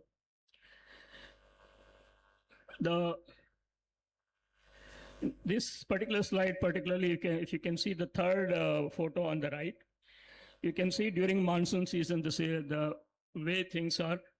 The trucks come in, but there is nobody to unload the truck, or whatever waste is dumped onto the floor that is not being taken out, because in a monsoon season, it's not very easy for a lot of these workers to do their job. So there is monsoon, again, something could be done. Again, the first photo on the left side bottom, again, it shows the condition of the market during monsoons. So this is, in short, what is happening in these markets. And briefly, I will just talk about what can be done or what are the best practices.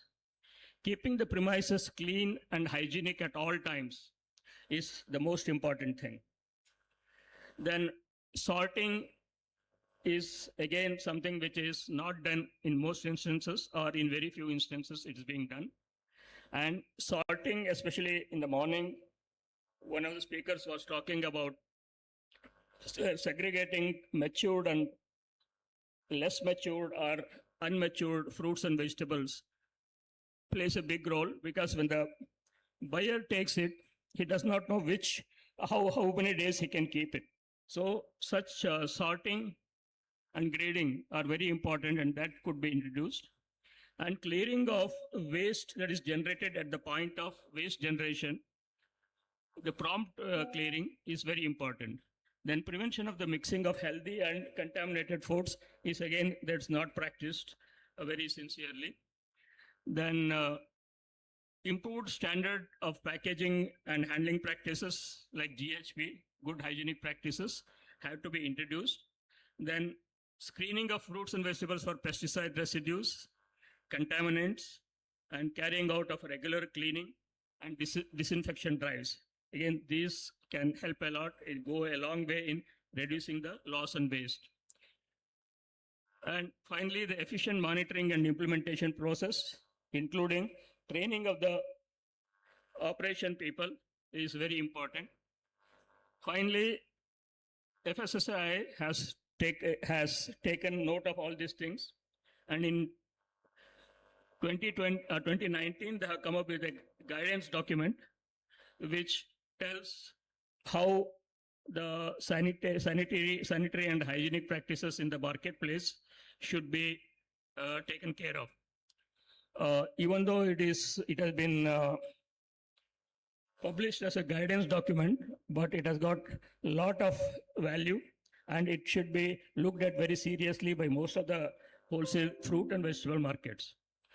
So, thank you very much.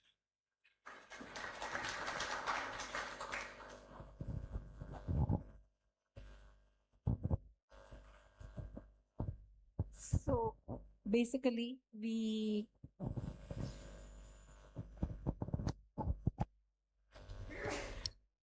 try to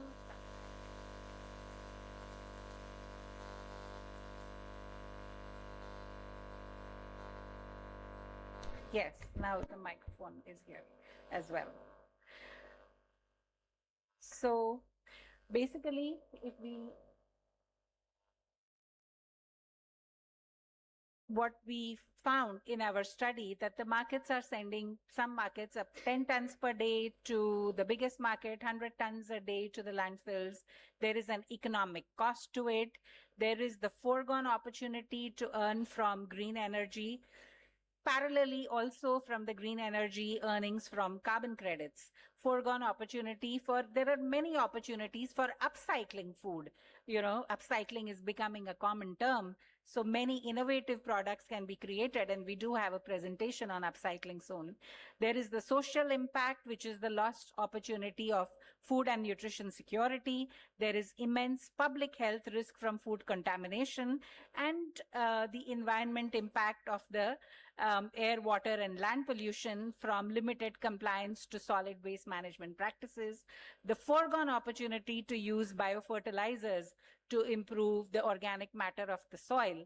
So this is kind of, you know, really some of the key opportunities, if you look at it in that way, to capitalize on. And if we just change our mindset that waste is not worthless, and that waste has a lot of value, and many things can be generated out of it. So overall, if we see that, you know, the market situation is such that markets are archaic. They are built at least 40, 50 years ago. Their capacity, you know, they are operating way beyond the capacity. The infrastructure needs to be upgraded. These markets are highly congested. So I won't repeat everything that was just said, but I will just say that all of this signals towards something new, which is what we are hearing, you know, since morning, that new investments, new designs, way forward is required. And just, you know, what we did with these findings, we said, okay, if these are the benefits to one market, what could be some guesstimates of potential impact at the national level? So we made these are back of the envelope calculations, but please bear in mind that these are the most conservative estimates that you can get. And the actual might be at least 2, 3, 4, 5 times higher, okay? So we got estimates of the food waste that is generated in wholesale markets, you know, looking at the national figures and how much goes through markets. What is the potential for methane emission?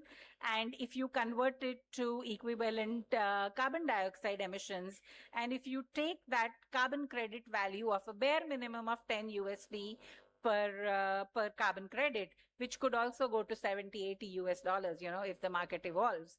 So we are seeing at least a minimum of 30.3 million US dollars only for carbon credits, the barest minimum value, and the potential of generating clean energy, at least worth 287 million US dollars. What value would you put on composting and biofertilizers, that is enriching the soil? So these are the most conservative estimates, and they ring a bell that we need to do something differently than what we are doing now. That was the main message.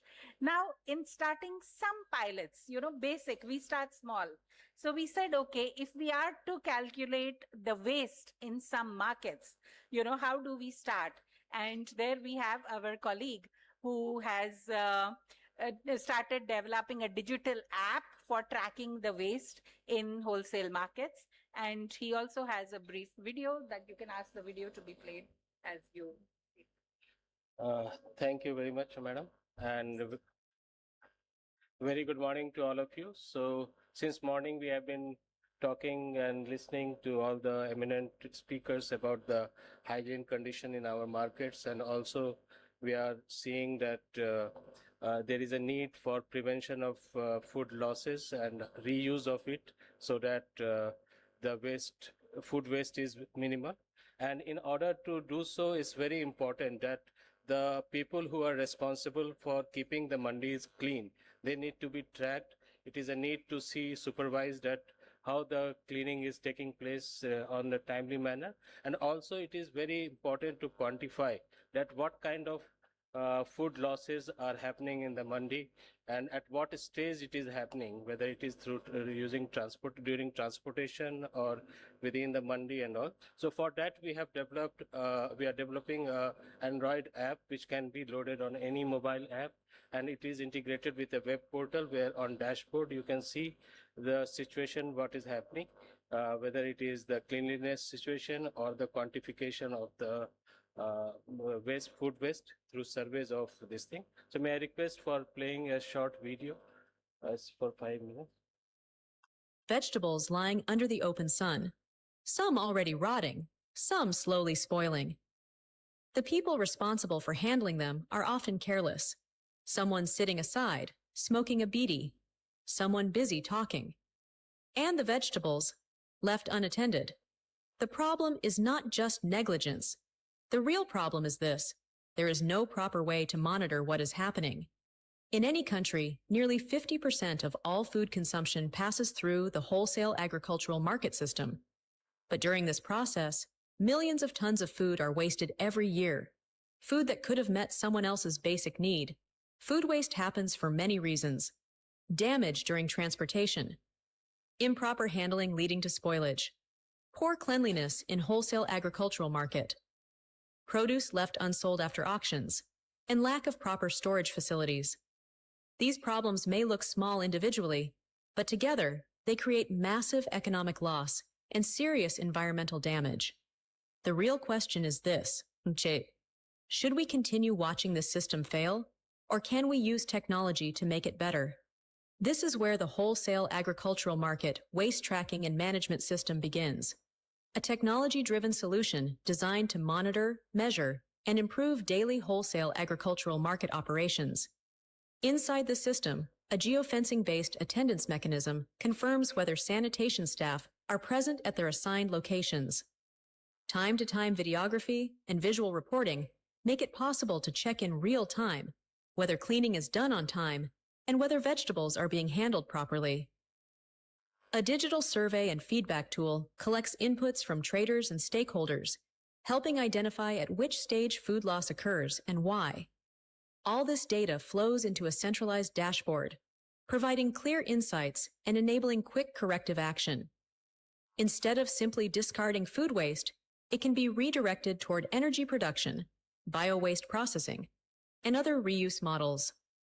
This helps control methane emissions, protect the environment, and convert waste into a valuable resource. The system directly aligns with the United Nations Sustainable Development Goals, focusing on minimum environmental damage and maximum resource efficiency.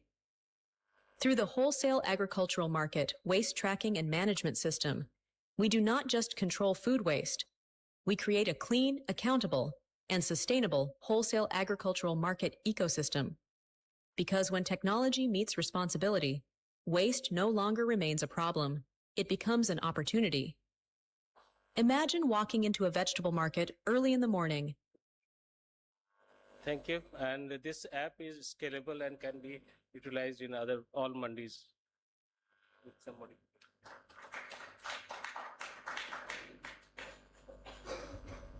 You can go to the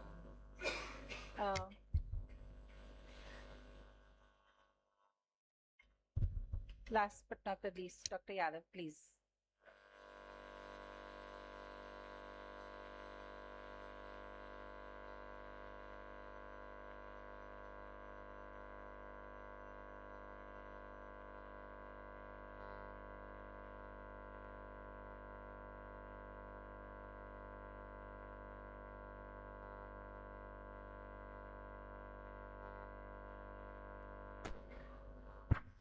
Thank you very much, ma'am.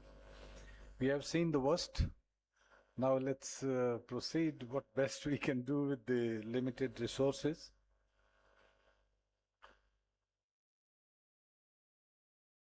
Oh, sorry.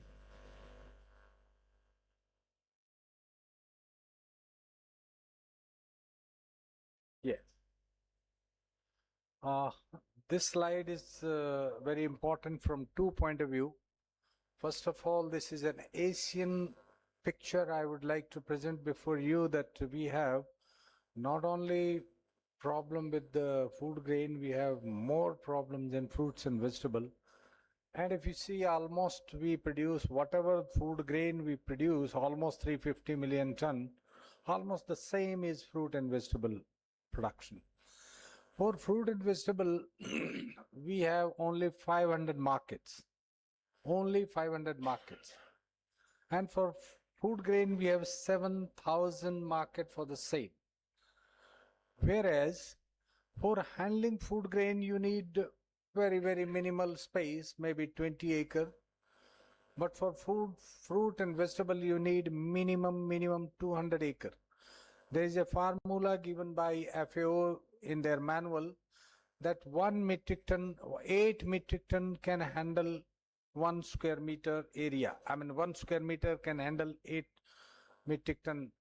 If you see our all conditions, what you have seen in Azadpur, Delhi or Mumbai, even in Surat, all are handling 10 times more than the capacity. 8 metric ton against handling 80 metric ton in Azadpur. In Surat, almost 75 metric ton handling in 1 square meter. Meaning thereby, we understand there is a congestion problem, but also we need land. We understand we need warehouse and cold store, but we also understand there is a great requirement of investment. And also there is a figure that for one good modern wholesale market, in Indian standard I am talking about, not on European standard where they go more than 10,000 crore.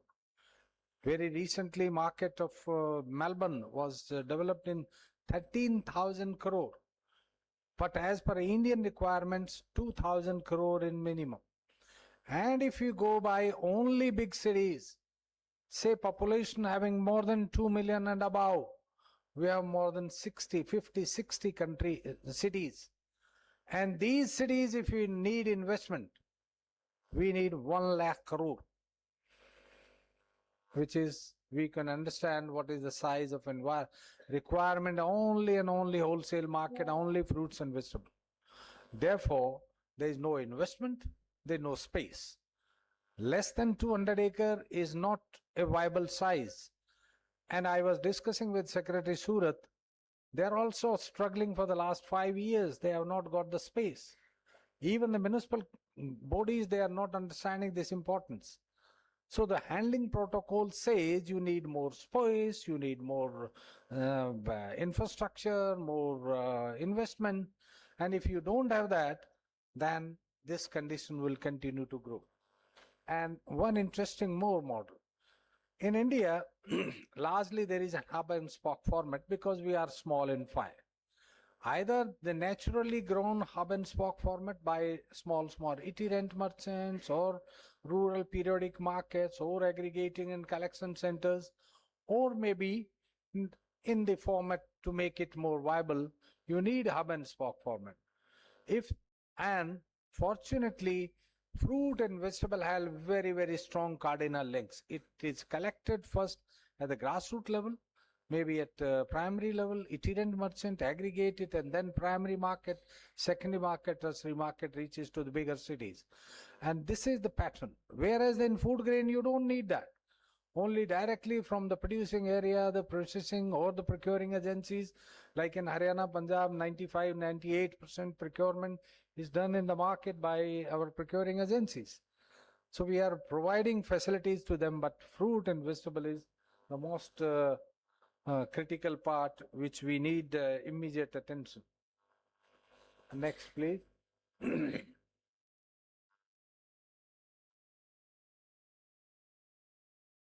Can you do? No? Can you do it? Should I continue from here? No, it's not happening. Okay, I will do. Nice, thank you. Now this is Asian. I will do from there. This Asia, yeah. See from Asian perspective, because we are organizing the Asian Symposium. Let other countries should also feel that they are also in the same boat. You are not separate. Almost in all Asian countries, all except few, maybe Pacific countries or Japan, Korea, rest of these 2-3. Entire Asia is almost the same. Almost 50% produce passes through the wholesale market. Rest either for self-consumption or feed, seed, or for local distribution and then itinerant merchant or local distribution. Almost 50% is marketed surplus in fruit and vegetable. And then out of approximately world production of 4,200 million ton, 2,900 million ton is Asian production, which constitutes 70%. So the real fruit and vegetable lies in Asia. Rest is mostly in Latin America, but like Brazil, Argentina. But we, the Asian, are known for fruit and vegetables. 70% production means 70% more responsibility and disposal and the problem. So handling problem, investment requires 70% attention. Like if you say as assessment of this methane and carbon dioxide on daily or annual basis, you can see from this red line 6,100 metric ton of methane equivalent to 89,000 of metric ton of CO2 on daily basis, and annually, which works out to be 26 million ton, which is, as per standards of any discussion, is a very huge number, extremely huge number. Now see India. Indian story has already been explained well by Meeta Punjabi. I don't want to explain it much, but the parameter is the same, 50% per production, and calculate, we assume out of the total value chain loss, which you assume 15, ICAR says now that is 15-18%. Even if we take that, 2% happens in the marketplace itself is essential as per our survey. So taking that minimal and very conservative figure of 2%, this volume comes out to be 3.5 million ton of waste in the country.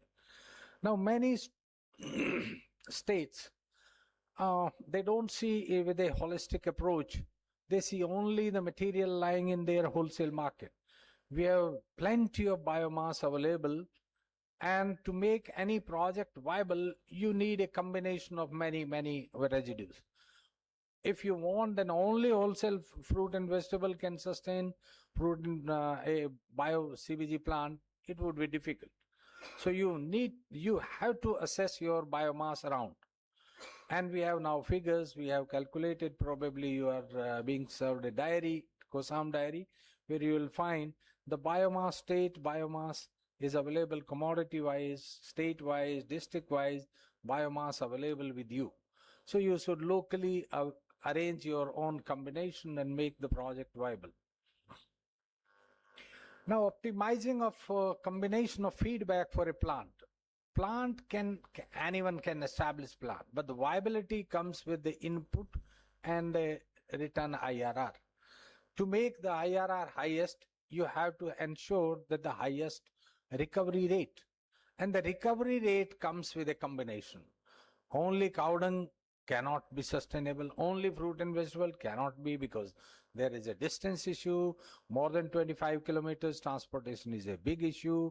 Therefore, a combination, localized combination of the various commodity inputs which make the project viable. Like, for example, there are markets, A category markets, where you have 150 metric ton, 100 metric ton, 120, 80, 60, 50, and the lowest market, suppose say in Rudrapur, Uttarakhand, we have recently calculated and done a feasibility study. A combination of not only fruit and vegetable, the paddy, cow dung, press mud, and MSW, biogas available total, and then calculating the highest recovery is the solution.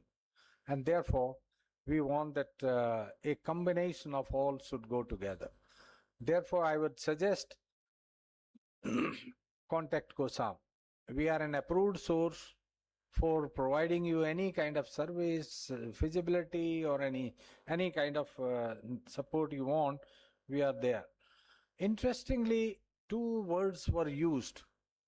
One, Mr. Bharat Nagar pointed out that we are declared as bulk generator.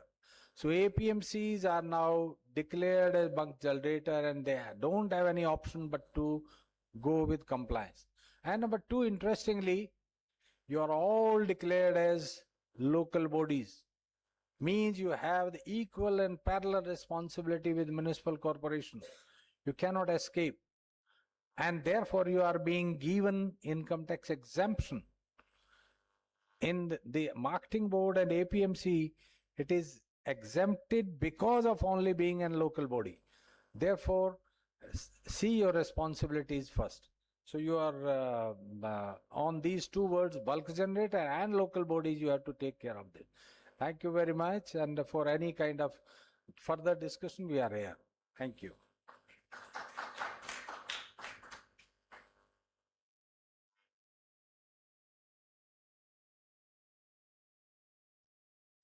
So I would say a louder round of applause for all the presenters for this session. And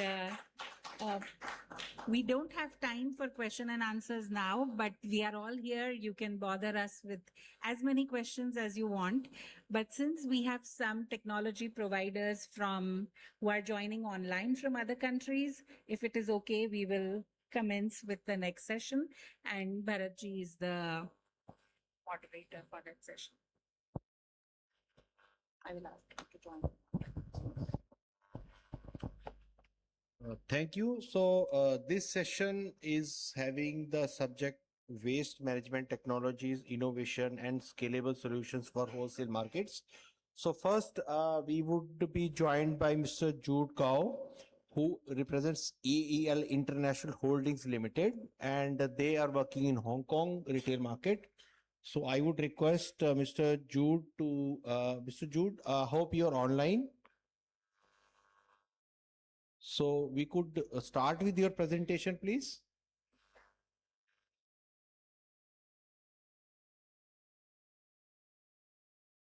We are unable to hear you, sir.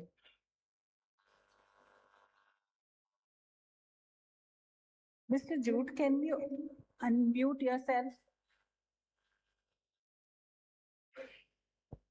Yes.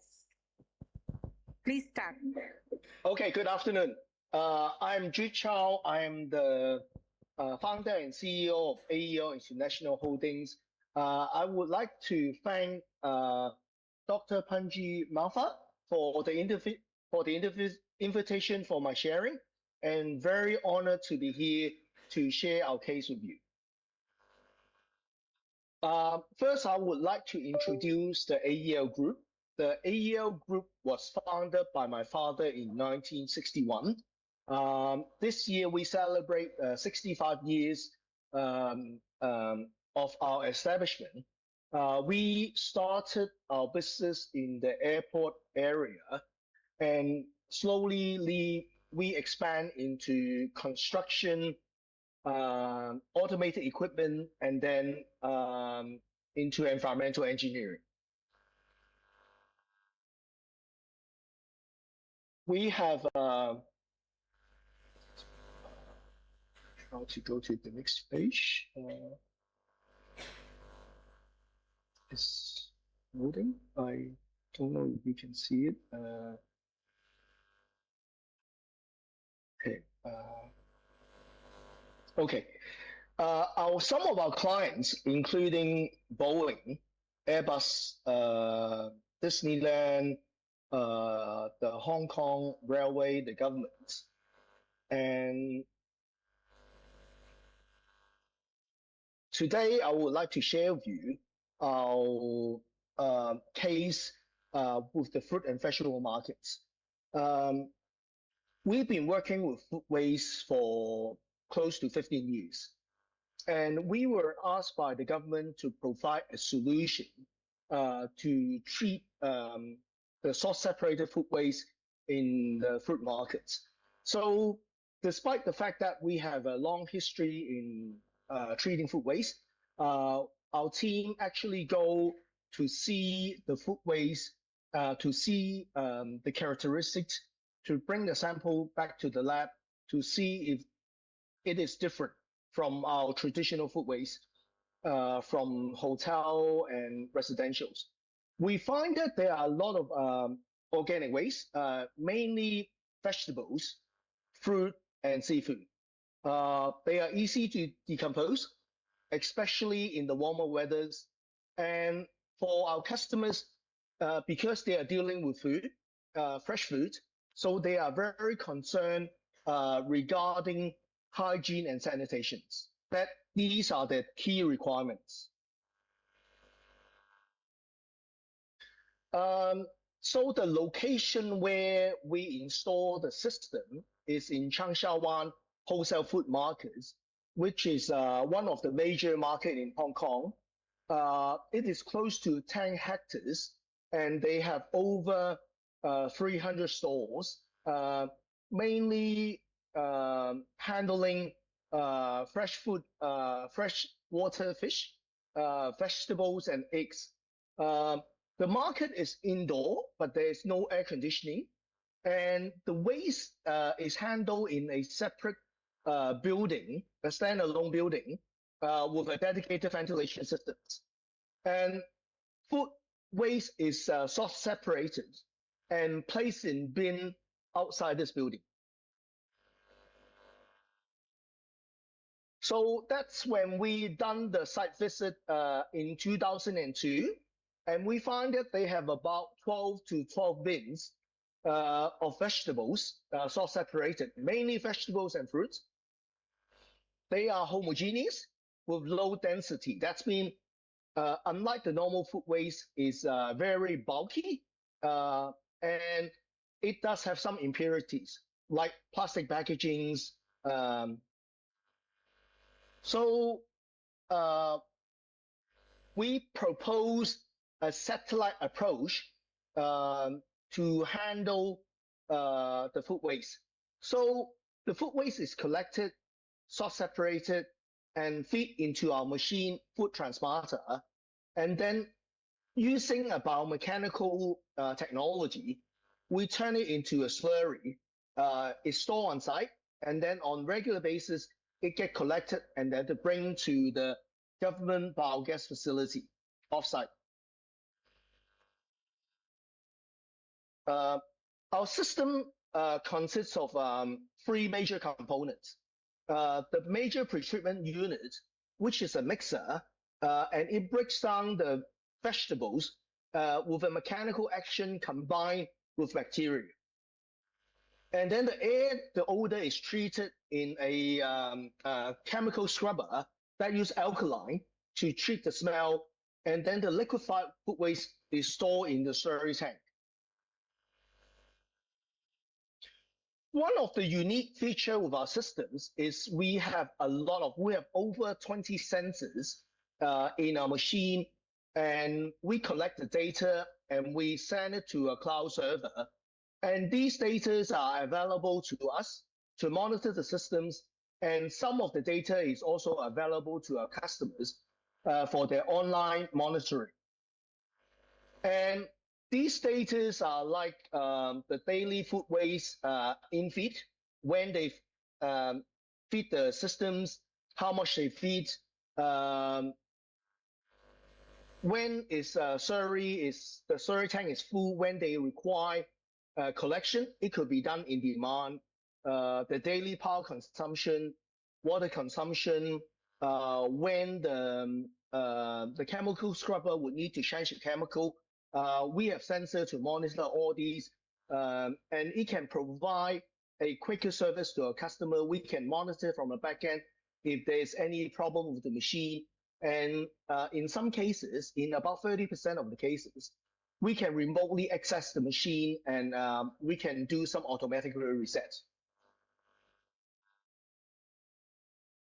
So the solution we provide in 2023 is a 1,000 kilogram per day food transmatter. It is installed inside this waste management facility. To keep and the customers, the feedback from them is that they can put the food waste in any time, round the clock, so that even in the summertime when it is very hot and humid, the food waste is not exposed, and they don't have a smell issue, and they don't have any pets like rats or cockroaches, because everything is concealed, and they were quite happy with the performance. And later on, they also deployed the systems in another market. And for this particular application, we understand that we are treating mainly vegetables, which is not so easy to digest. So for this particular application, we also deploy a solar hot water systems to bring the system to a high operating temperature. We find above 50 degrees is an optimal temperature for the bacteria, and it actually speed up the digestions. For this particular picture here, that we were very honored to receive Dr. Amy Kwok, the senior minister from Singapore, when she visited Hong Kong to look at our systems. And you also see a bottle. The bottle is actually a sample that when we liquefy the food waste, it turns into like a soup, and then it gets stored in our systems. And then a tanker would come on a regular basis to take this away to a government biogas plant to turn it into energy. I guess many countries in Asia, they committed to the decarbonization plan, and some of the country in the region has a lot of interest in our systems. We have partner in Thailand that is very interested, and Japan also committed to renewable energy. So they also, the media was showing a lot of interest, and they come also interview me to learn more about my process. And we were very grateful to have big support from the Hong Kong government. Two of our chief executive, Honorable Carrie Lam and Honorable C.Y. Leung, they visit our systems, and they were interested to learn more how the Hong Kong government can reduce food waste to reduce the carbon footprint. Well, by now we have deployed over 40 systems in Hong Kong. across different industries, and we have clients with the Hong Kong government in the hospital authority, in the fruit and vegetable markets, correctional facility, the Hong Kong airport, the science park. We have installed machine in hotel like Four Seasons, a number of shopping malls, in schools and universities, and also residential areas. Obviously, I mean, we would go on site to check the food waste characteristics and to do sampling to see if there's any unique needs, and we will cater for them. We have got our own labs and we have got our own researchers. So rather than provide a standard off-the-shelf items, we can do customization with different applications. And we were very honored to have won and being recognized locally and internationally. We were awarded the silver medals in Geneva International Award, runners up in the Institution of Mechanical Engineer for the Mechanical Innovation Award. And also locally, we have received recognitions from the CTI&T Grant Award. We received the gold medal, and we received funding from the Hong Kong government for further development. This is coming to the end of the presentation. Thank you for joining, and happy to answer to any questions. Mr. Kao, thank you for this wonderful presentation. So I may request for 2 questions because of the paucity of time. So anybody among the audience who would like to ask any question to Mr. Chow, they may please raise your hands. So we have 2 questions open because of the paucity of time.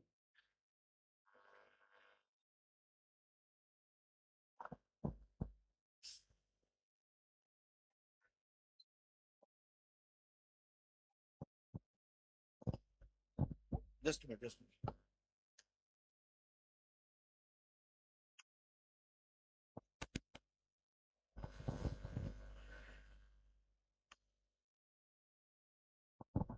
Hello, sir. Sam Harris from. No problem. Sam Harris from Detox.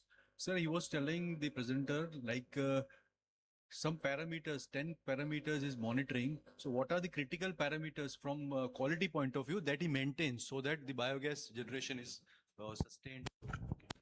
Mr. Kao, the question for you first is, you are monitoring 17 parameters.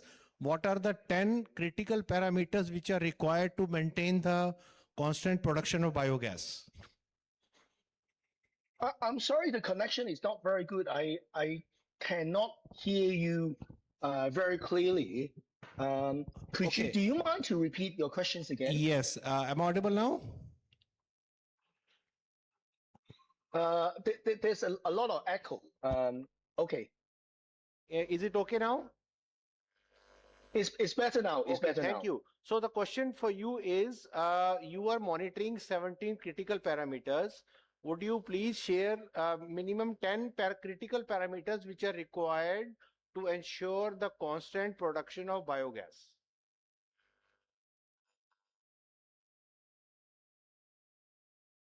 You are interested in the project. That's all.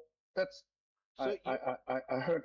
I'll just repeat in other way. What are the critical parameters for you to monitor to ensure the constant operation of your plant or equipment? Oh, you want to know more about the operation? Yes. I can talk more. The operation is very simple. What would be the 10 critical parameters for? Okay. Thank you for typing the questions. I can see it clearly now. The way we design the machine is to minimize or to make our operation as smooth as possible. Firstly, we do not need any skillful or trained operators. The system is fully automatic. So all that the operator needs to do is to bring the bin to our machine with the press of the button, it will automatically load in there, and everything is automatic. We can monitor in the back end, and the whole operation is automatic. Obviously, it requires a maintenance and we provide that service. And then the chemical will need to be exchanged in a regular basis, but we do everything. So we want to make sure that our customers is hassle-free. So that's our intention. And in Hong Kong, our clients do not have any train operators.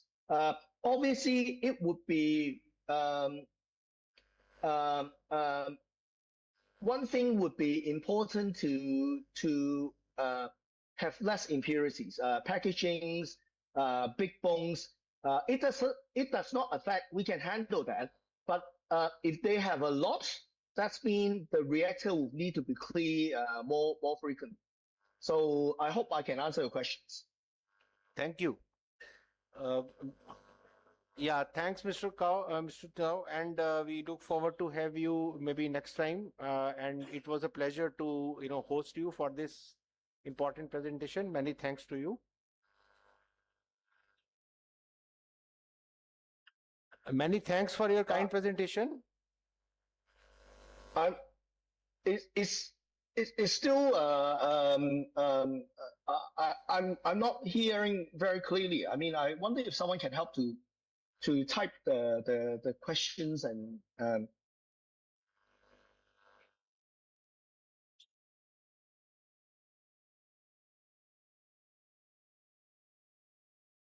or I also left my contact on the last page.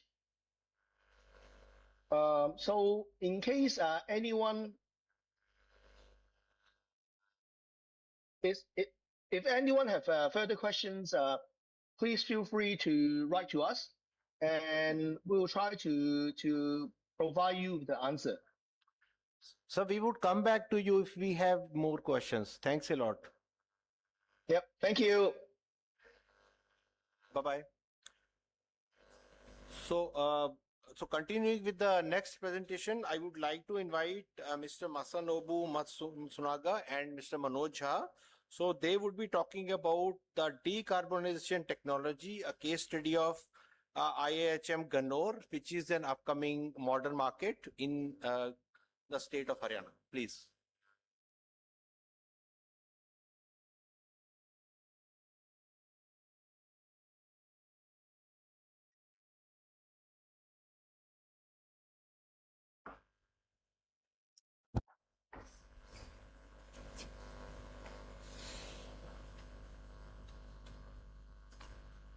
Warm greetings to honorable dignitaries, esteemed guests, respected policymakers, representatives from various ministries, international organizations, and distinguished delegates joining us today.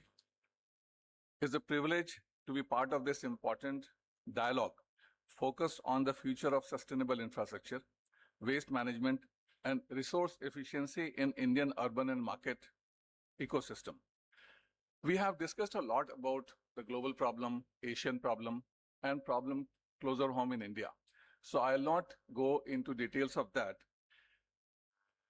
So our presentation will offer a policy and technology perspective on how integrated system, whether for a small mandi or for a large mandi, combining waste treatment, water reuse. We have spoken about water problem in most of the mandis, water reuse, energy recovery, and circular economy principles can support cleaner and more resilient markets.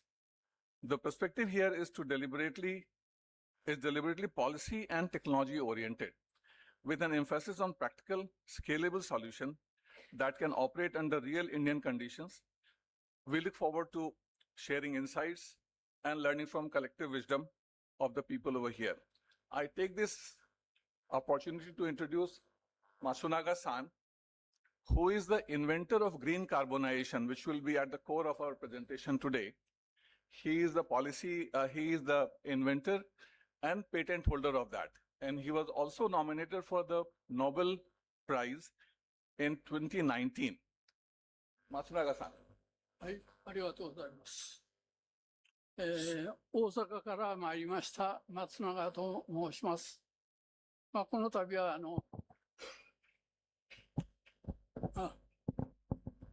ありがとうございます。この度はご一緒させてもらって本当にありがたく思っております。過去20年以上ですね、このフードロスについては研究を重ねてまいりまして、この度同社と一緒にやることになりました。どうかよろしくお願いいたします。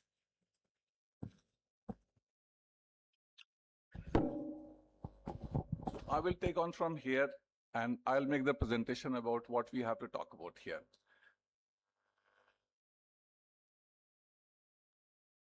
Oh, okay. I don't have a translation here. He is sitting over there. Okay. He introduced himself. He's Mr. Matsunaga. He's been working on the food loss waste for over 20 years. He's the patent holder of this technology, and he's happy to be here. And thank you very much, he said.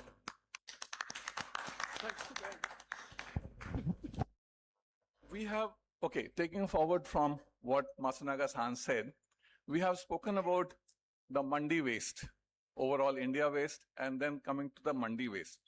Though I gave a very conservative estimate of 4,000 to 8,000 metric ton per day, your figure comes to around 10,000 metric ton per day. We will not dwell more upon that and not more on the impact on the environment because we have discussed so much about that. So I'll come straight away. Now here, the problem is that this waste is distributed in different kind of mandis. Some small, which does only about 10 tons per day. Some medium, which does about 10 ton to 50 ton. And then some larger mandis, which do 50 ton, 100 ton, 200 ton, and like that. You cannot have a common solution to all these problems. All this different kind of disintegrated solution, one shirt cannot fit all. So we have to talk about different solutions for different places, and this is what we are going to talk about today. We have discussed about this, so I'll skip this. So no single technology can handle this diversity. And we need a full integrated circular system approach where everything that comes in can be valorized, can be value added, and waste is reduced to the extent possible. Now, we have spoken about reuse, but whatever is left over after reuse, there has to be a solution for that, which today currently goes into landfills and creates so much of pollution. So we are going to discuss more about that. And for that, we will discuss who we are. Our core expertise as SJC inventors is an integrated sustainability solution provider. When we talk of sustainability, it means everything has to be in a circular economy. Whether we talk of the waste management or we talk of the energy management, renewable energy, whether wind or solar or water, everything. So everything within this ecology and economy and ecosystem has to be circular. So this is our key role in this. So the emphasis in our company is on practical, deployable, scalable. We can very quickly deploy them and we can scale them as your requirement grows. We are not saying that you go for 100 tons or 200 tons. Start with 110 tons and grow as your requirement grows. So they are scalable. And they perform reliably under real operating conditions. Like I can just tell you, some of our solutions are working today in Leh Ladakh under minus 20 degrees Celsius. And some solutions are working in a very warm, very hot situation also. So the solution has to be customized for the kind of waste that gets generated and for the location where it is going to be operating. So our overall solution capability is we do compressed biogas, CBG, we do resource recovery, we do green carbonization technology, we'll discuss more about that in detail. We do wastewater and sewage treatment and renewable energy, because at many of the places, the technology is not sustainable because of energy issue. So energy integration is also an important aspect of that. Objective is to complete waste and utility management rather than fragmented. So here the structure is wherever you have smaller waste generation, less than 10 tons, maybe 2 ton or 4 ton or 10 ton, we give a green carbonization based system, and it can be either a fixed system or it can be mobile. When we talk of mobile, it can be vehicle mounted, go pick up from a small mandi, move on to the next mandi and a third mandi. So it can cater to many mandis simultaneously. Is a mobile system. We'll discuss more about that. When we are talking of 10 to 50 ton, then CBG generation becomes viable. We saw that even with 1 ton CBG can be generated. But in Indian context, the commercial viability, it happens beyond 10 tons. So when we have 10 tons or more, the green carbonization and CBG, that becomes viable. And for all organic waste, we have CBG. For all inorganic and remaining waste, we have green carbonization. When we go to 500 to 50 to 300, we have CBG, fermented organic manure, whether liquid or solid, and GC and then we have resource recovery. When we talk of resource recovery, we can recover carbon dioxide also over here, which has multiple use for the mandi. And for 300 to 500 or even beyond, we can speak about energy generation from this waste, because below that, energy generation becomes unviable.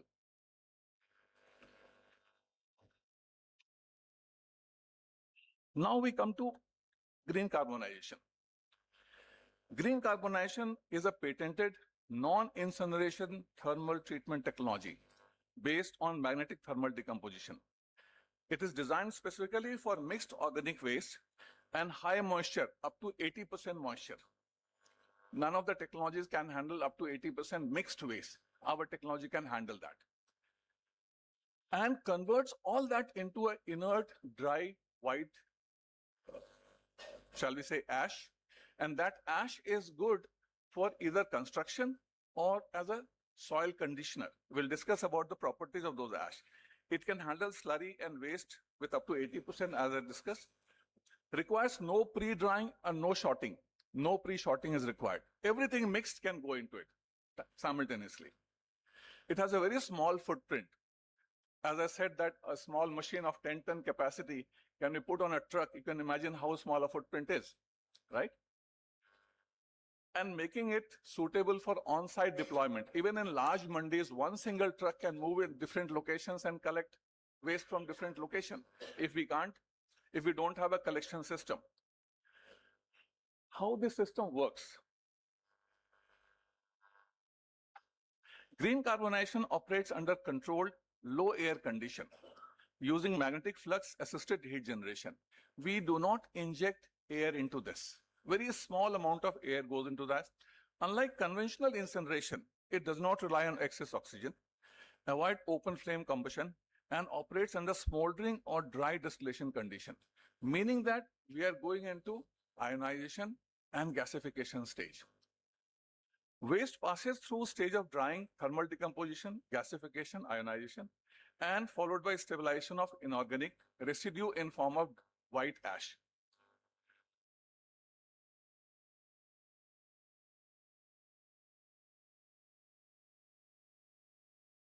So here, magnetism is very important. And for magnetism, as you can understand, you don't need any external energy.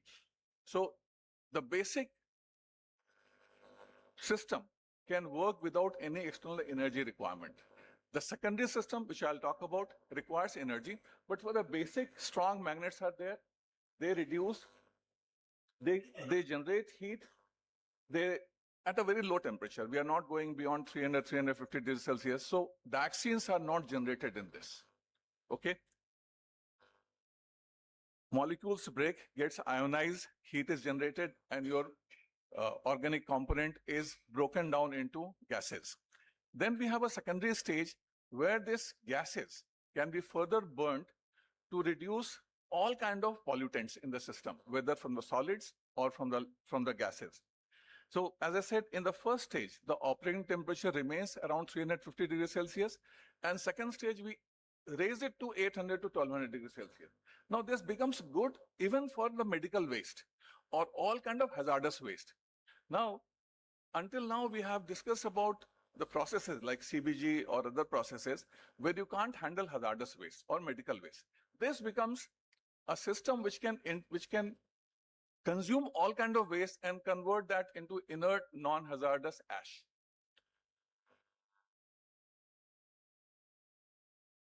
The outcome of this system is like this. This is how we receive the ash. This inert stable ash as primary solid residue. No formation of harmful products into this. Harmful gases like NOx, SOx, dioxins are reduced to acceptable norm. We are under the Kyoto norms, Kyoto Protocol norms, so it meets that requirement. It leads to zero waste, almost zero waste. So whatever is coming out in the form of this white ash is good to be used as a construction add-on or a soil conditioner. Sure.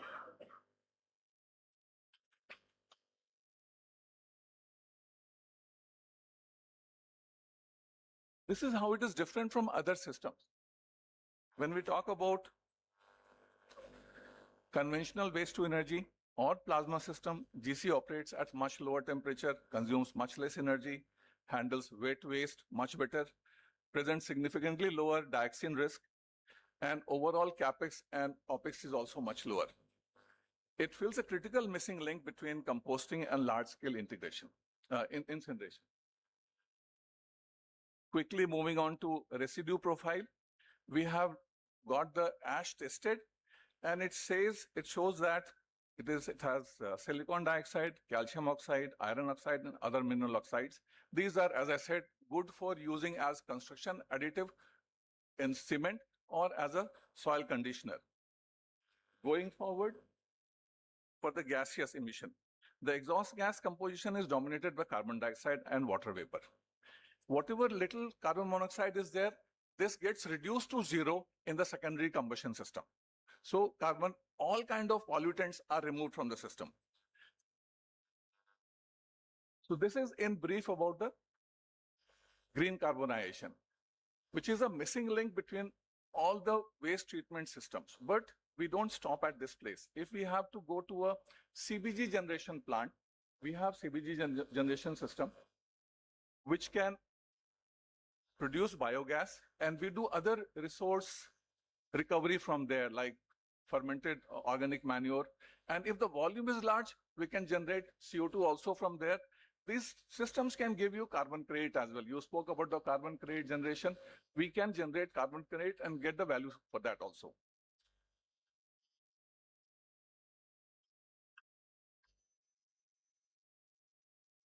Then renewable energy is a very integral part of this. Wherever renewable resources are available, whether we talk in terms of sun, whether we talk in terms of wind, we can provide renewable energy solutions as a small wind turbine integrated with solar system, whether rigid or flexible, and provide you energy for the requirement of those plants that we are running over there. Recovered CO2 and treated wash water can be reused for cleaning as dry ice, for cooling, landscaping, non-portable applications, for reducing dependence on external sources.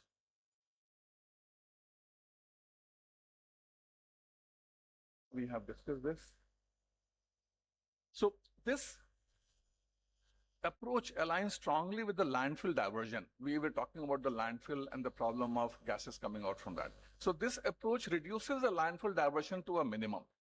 Methane reduction, water conservation, and circular economy goals. And this being modular can be enhanced in capacity as the requirement grows. A context, what was discussed earlier about IIHM Gannor. This plant is expected to generate something about 350 to 400 tons of organic waste at the full volume per day. Right now, we have got an order for a 50-ton machine, green carbonization machine. And we are going to install this machine sometime later this year. And on the success of this machine, further enhancement of this in terms of energy generation or other things can be considered. We are also getting a lot of inquiries globally and in India for smaller machines. As we discussed earlier, that this is possible to keep it mobile and take it to various locations. So this is one similar machine which is coming to us within next month in India, and we will be showcasing this. As I said earlier, it can handle all kinds of waste. So to summarize,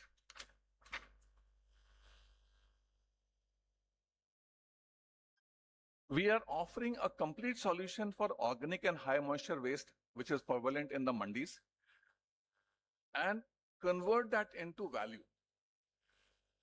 Or at least do not let it go as landfill, which is creating a lot of pollution. And we are giving a combination of technologies which can move, which can treat different aspects with the solid, organic, inorganic, everything together. And it is a scale based. As the requirement grows, we can grow the scale of this in tune with the requirement. So that brings me to the end of my presentation. If you have any question, please feel free. So thank you for your time and attention.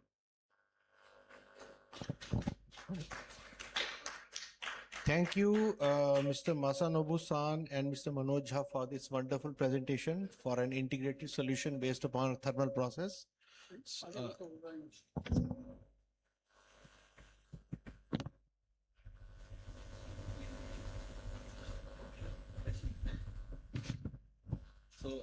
Now I would like to call Ms. Anupa Velusamy from GFFCO Global.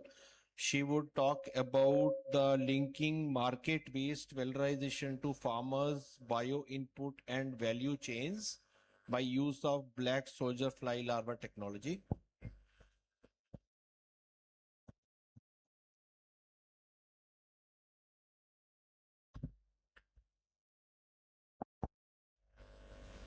Hi everyone, good afternoon. I know we are almost nearing to lunchtime, so I'll try to quickly brief about what we exactly do with BSFL. So I'm Anupa. We have a company called GFFCO Global Private Limited operating from Coimbatore. Next slide, please.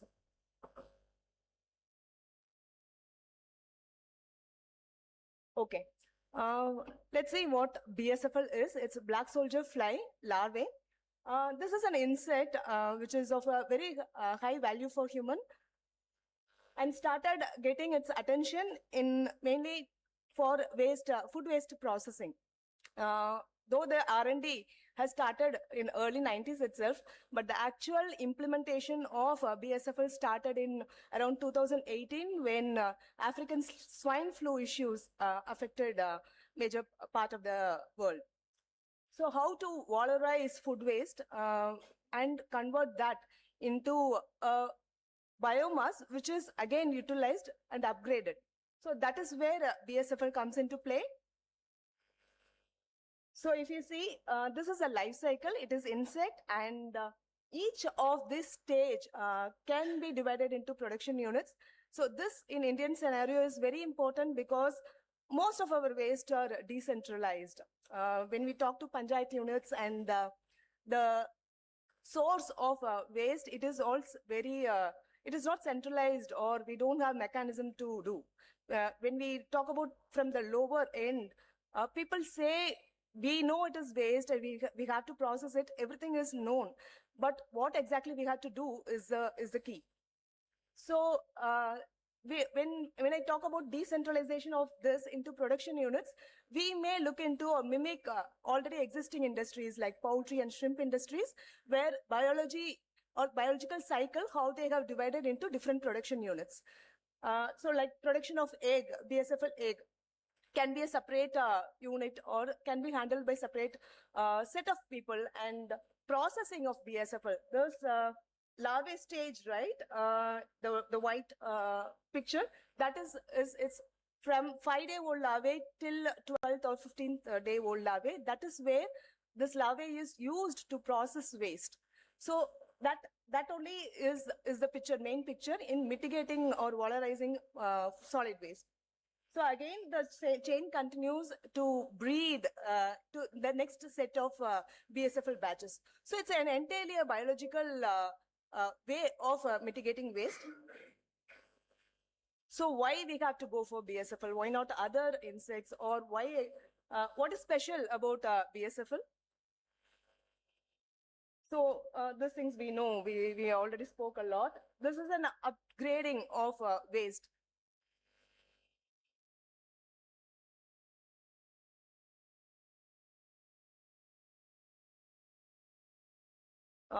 So BSFL is native, it's not pest. Unlike houseflies, this is not going to affect us in any way because we won't be able to detect BSFL. It is already there in nature in most of the tropical countries, but we won't be able to point out or detect like houseflies. So it is very safe and it is highly nutritious. I will discuss about the nutritional aspects of BSFL biomass. And it is not competing with any other food source. Like this is important because the end product, the biomass that we are going to talk about, it should not compete with the same waste, right? Like if something is going for poultry industries and you wanted to feed that with BSFL, then feeding BSFL to poultry doesn't make sense. So this clarity is required because there are certain regions of the world where this regulations has not been sorted out and that is creating a difference in the economical value that it can generate. So that is important. It can process pure dam waste which can't be handled by any other biology media. So it is eco-friendly and small in size helps to operate in smaller units or in bigger units. So it's totally depending on the source generation. So what are the waste BSFL can handle? Mostly this topic given to me is for food and vegetable waste, mandi waste specifically. But apart from that, BSFL can handle some of the tough waste, I would say, like slaughterhouse waste, food waste. Food waste, again, it's not been, can't be handled with many enzymatic process also. So those things can be handled with BSFL very effectively. There is one case study, like in poultry waste, there is issue with manure, odor control. There are many units that is getting closed in and around Coimbatore also because of the manure or litter issue in the poultry units, because of the vastness of the industry, poultry industry. So we employ BSFL to mitigate the odor and reduce that, reduce the manure itself fastly into compost. So these are, especially for poultry industries, this we have been working around. So all this waste can be processed with BSFL. Some slides are missing. Okay.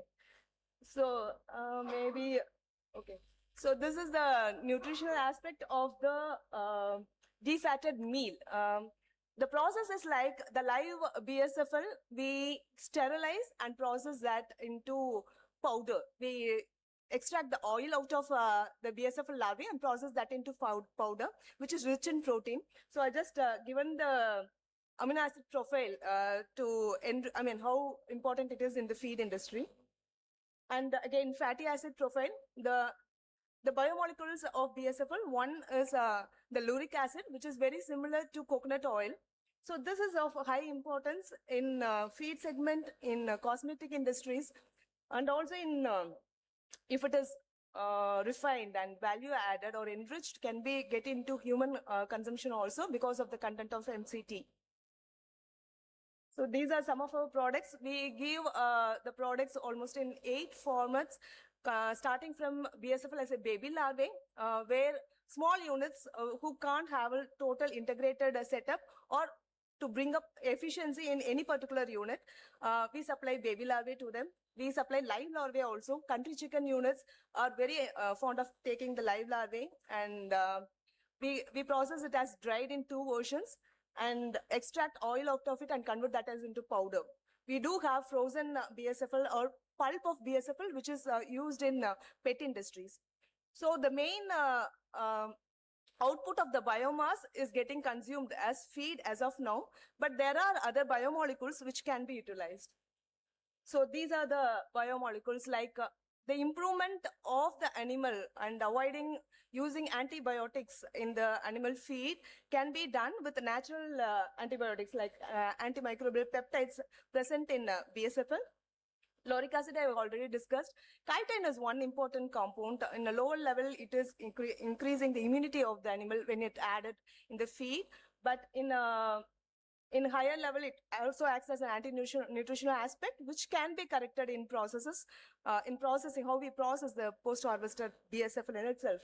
So that is one aspect. And the chitin present in the frass, the end product that we get after BSFL processing the waste, we get the compost, right?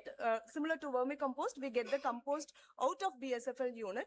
It is one byproduct in itself, which can be enriched, and it is high in chitin. Chitin acts as a biopesticide in itself. So this can help us to avoid the usage of very harmful chemicals in our productions, especially horticultural, agricultural producers, where some very harmful chemicals are being used for fungicides. So this can be used as a natural way to mitigate those constraints. So the future scope, it's not only, though I'm not focusing more on the way BSFL used in processing waste, it is just one phase of BSFL. Like the 5th day to 12th or 15th day of the larvae, we can use it to process wet waste. And the sources we have seen. It can be as simple as two family farmers, husband and wife, who can handle 2 tons of waste or panchayat waste in their units. They just need a shed and with a shredder. Well, a small equipment with 30,000 rupees they can start generating income just by processing. All they have to do is shred the waste and use BSFL to process it. Only 2 operations majorly they will have. Still, they can generate revenue in 2 ways, the larvae biomass and also in the compost. As simple as that. In the ground level, in the very micro, low level, we can implement BSFL. In the other way, other scale, like I have attached some of the unit pictures which we have, where 50 TPDs units are in operations in southern part of India, like in Kerala I'm consulting, where BSFL in large pits, now we had reached close to 35 tons per day. So large pits can be used to mitigate mixed waste, mixed municipal waste, and the output is then again processed further. So other future scopes will be in the biomolecular aspects like chitosan and melanin. Chitosan, when we generate that into oligopolymers like oligosaccharides, this can be used in. So as I mentioned, the example of the farmers, like 2 people, 2 husband and wife can generate. So what is the value they can generate? Just with live larvae and the compost that can generate by processing 1 or 2 tons of waste per day. All they require is a shed. That is one case study which we have been doing, like one family similar to this from Udumalapet near to Coimbatore. They wanted to convert their old poultry shed because they don't, the poultry industry in the boiler farm is not giving as much margin as possible. So they are converting the old shed. They just have to construct one bund to process or convert their waste, panchayat waste. And this is the amount they can generate just by the sale of live larvae and the compost. This could be different per ton value generation could be different for a larger units like 50 TPDs units that is operating in Kerala. So that is the operational cost is additional thing. But if that has been done in a very lower level by the farmers, it can be a good revenue source for them. So as a conclusion, I would say it is at ground level, very easy to implement biological method to process waste, and the feed and the biomass that is generated can have multiple usages in coming days, apart from being just as a commodity or feed ingredient. Thank you so much for the opportunity for the FAU. And I don't want to extend the time. Any questions I can take up? So we can have questions during the lunch Okay. discussion. Sorry for Thank that. you so much. Yeah, now we would break for lunch, and the lunch would be served at the same place where we had the breakfast in the morning, and we should all return by 1:45 sharp. We would start at 1:45 p.m. Thank you for your attention and participation. Thank you.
One, two,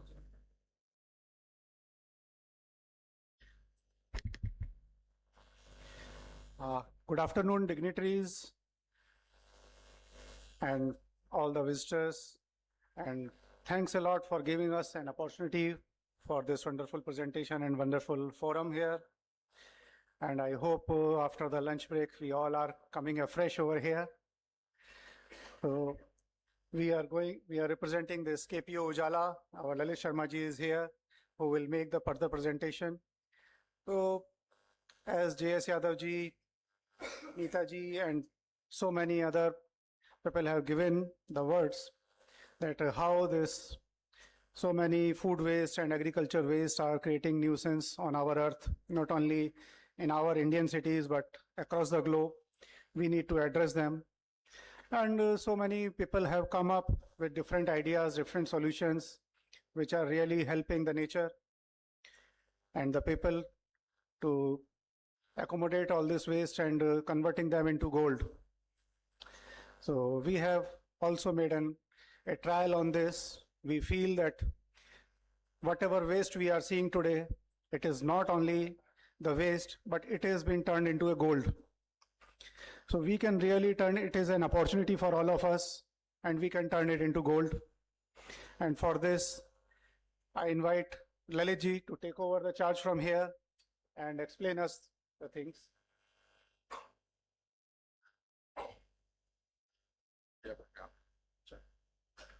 Good afternoon. My name is Lalit Sharma. I am presenting KPO Group as well as KRIPCO on behalf of. Actually, we are listening since morning that waste is traveling all around Earth and all around India, all around. All the CBG projects are facing a big problem to reduce the dependency on slurry and many more. We are trying to reach over here the problem solutions by way of presentation, and we have already cracked some issues of this slurry based problems all around. I will request Mr. Amit Agrawal to please proceed further.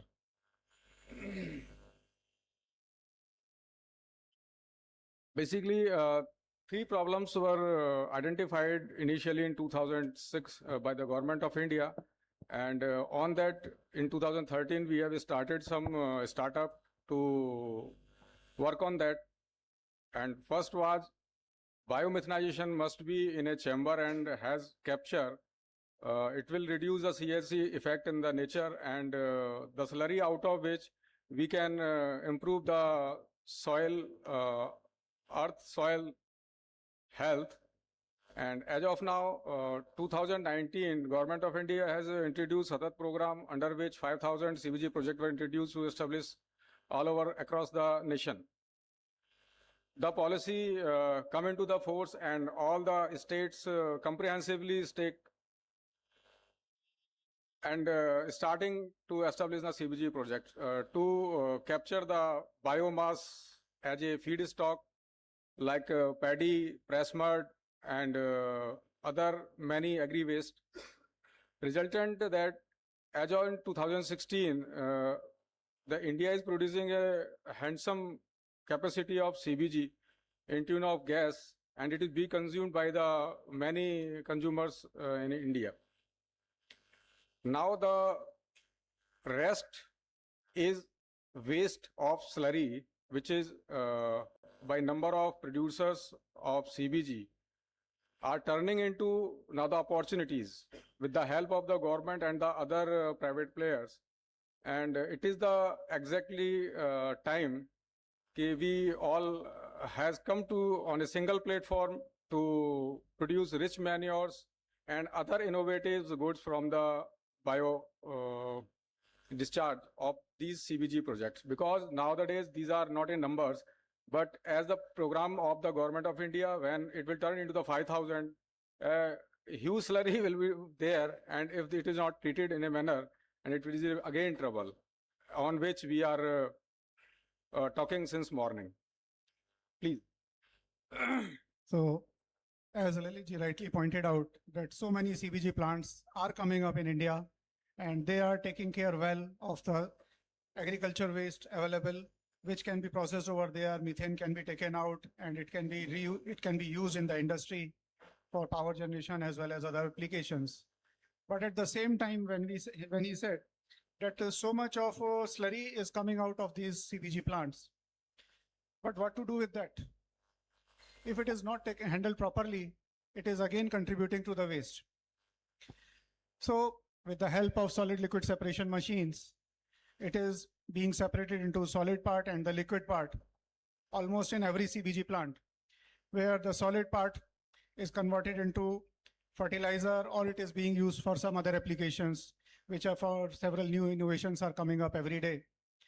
But the problem comes when we handle the liquid part, because the quantum is huge and people are not able to find the way out for this right now, and because of which it is creating a lot of problem. If we go to any CBG plant in India, almost every CBG, I will not name anything, but yes, at most of the places, we will find large pool of water available all around the plants, and the methane gas is popping out of the plants, and it is creating problem for everybody. So we need to address this. So as we have said, the solid part is utilized to some extent, but the liquid part is polluting the land and groundwater at large. Because when it is left in the open ponds, it is going into underground and polluting the underground water. So the way forward to which we are working to find the way out to make best use of this digested slurry, identify their other industries where it can be used in the best manner, and develop products according to them. So one such step, what we have taken is utilize this digested slurry to develop organic fertilizers like FOM, LFOM, and FCO standards and bioleather. Here the word FCO standard is very important, because at many biogas CBG plants, it is being solidified and it is being packed and being sold. But actually it has to meet the FCO standards, which need to be maintained. And for that, we have taken a turn. So not only the solid portion, but the liquid portion we have converted into a gold mine. And we are trying to turn a system in this industry. If we see the chemical fertilizers, although I need not say, India has been using chemical fertilizers for past several years, because of which the soil is degenerating, its fertility, water ground and water table is getting polluted, health hazards are there, and the input costs are increasing to handle them. But when we use the organic fertilizers, of course, the key requirement is that we have to give back to the nature. We have to make whatever land we are extracting, we are using it. We have to give back to the sand, to the soil. We have to nurture it again and make it good so that it can take care of us in an own way. So when we are using the organic fertilizers, it will open the way towards the sustainable and healthy agriculture, which is the most important requirement. After that, they are derived from natural sources, of course. They improve the soil fertility, improve soil structure and fertility, enhance beneficial microorganisms, and other benefits which are benefit to the farmers, to the environment, to the consumers are already there. If we talk about the type of organic fertilizers, the compost, vermicompost, green manure, farmyard manure, they are there. But the most important we are talking today is the biofertilizers, which are generated from this agriculture waste. So of course, I need not repeat these words, everybody is knowing these. What we have done is that digest the slurry of CBG plants, and it has been utilized and developed in microbial formulations. That is the most important thing here, involving quorum sensing, plant growth promoting microorganism, that is called PGPMS, developed under patent number this and this. So these are under the patented technologies, and as the key technology intervention for fostering a sustainable and productive agriculture ecosystem. Next. If you can see a few These are products. the outcomes of the after processing as a project, and the product which we are selling in the market is like this. Next, please. NRDC has validated the product, and as a number of huge demand is coming from there through the government companies to supply the said fertilizer to the through the proper channel. Next, please. Next one. Oh, tickets. And these are the pro and cons before and after for some understanding that what we are going to do with the nature earth. Next. So they have brought a lot of changes into the agriculture which was happening earlier and now. This is one of the fantastic example of the using this microbials product in nature. It is the picture of the land low in fertility. It is a chunar basically near Varanasi Mirzapur plant. The plant is over there and the soil was not so proper कि वहाँ कुछ भी उगाया जा सके. After using this product, we are able to get the wonderful yield over there. Next, please. These are some glimpses of the farms where we have used this product and get the results. They are giving us wonderful results. Next one. And this is the vegan leather. Very soon, it would be change of the use of paddy. It is developed from paddy, and it is very soon it is going to change it is coming into the commercial business. So it is going to change the things in a big way. These are a few products. Purpose of this project presentation is very clear that we are talking about the waste since morning, and this is the outcome of the waste itself. Means you name the fertilizer and it is available, whether it is NPK or Unnati or in whatever form. And it is all being produced through slurry from the diastrate of the diastrate itself. Next one.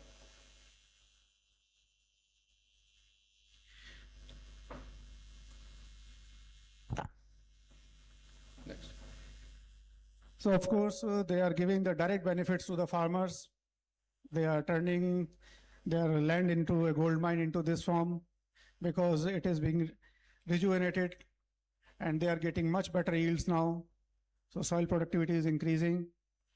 And in this, when the government support is there in the form of subsidies and schemes, so then it really helps a lot.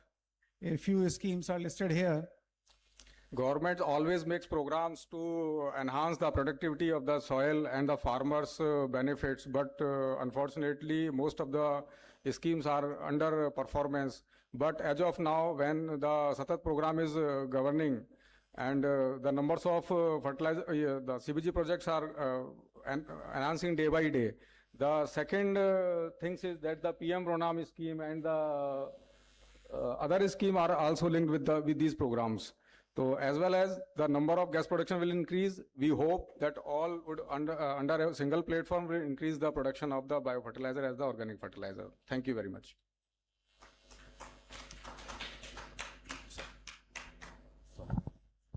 Thank you, sir, for this wonderful presentation, going back to nature. Now I would request Mr. Ryoji Fukuhara from Cubitan.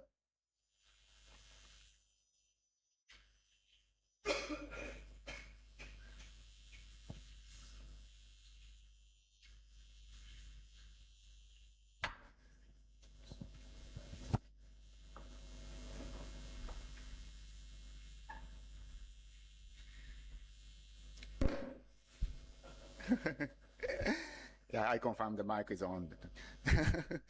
Okay, thank you very much. I'm Hajime Watanabe, not Yoichi Fukuhara. Yoichi Fukuhara is there. He's my colleague.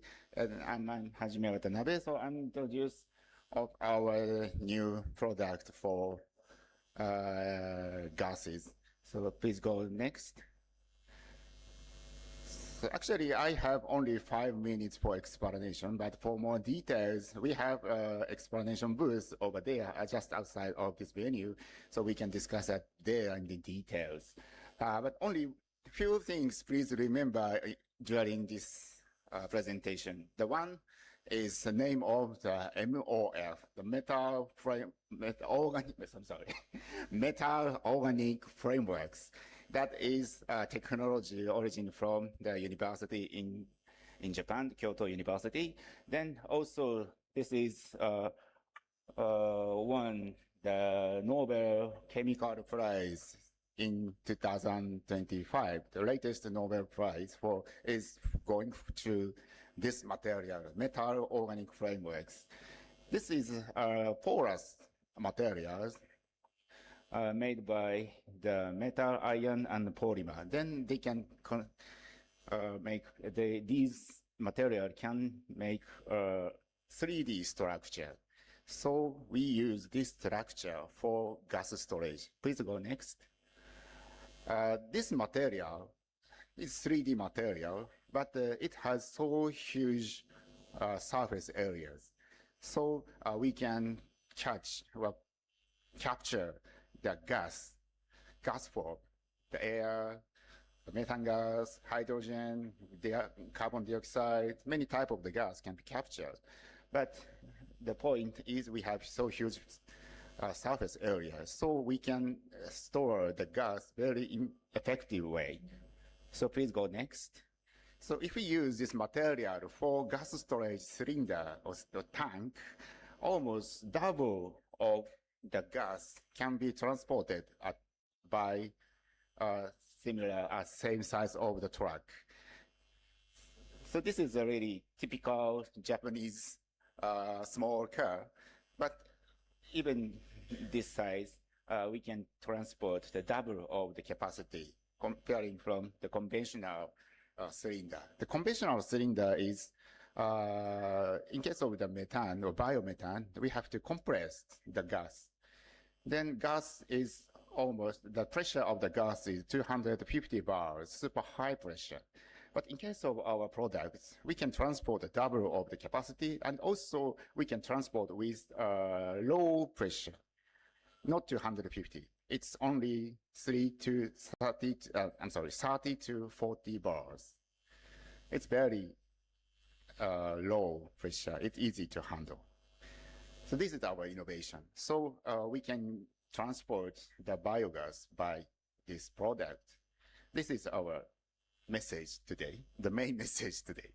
So please go next. And this is a product explanation. Maybe you can see our product directly at the site, but the point is, do you remember that? Metal organic frameworks. So that our tank is not empty. The inside of the tank, there's metal organic frameworks. Then the material can absorb the gas. So please go next. We have innovative gas container, so we can transport easily the methane gas. So in the field of the utilizations of biomethane, there's many challenges. The main challenge I understand is transportation.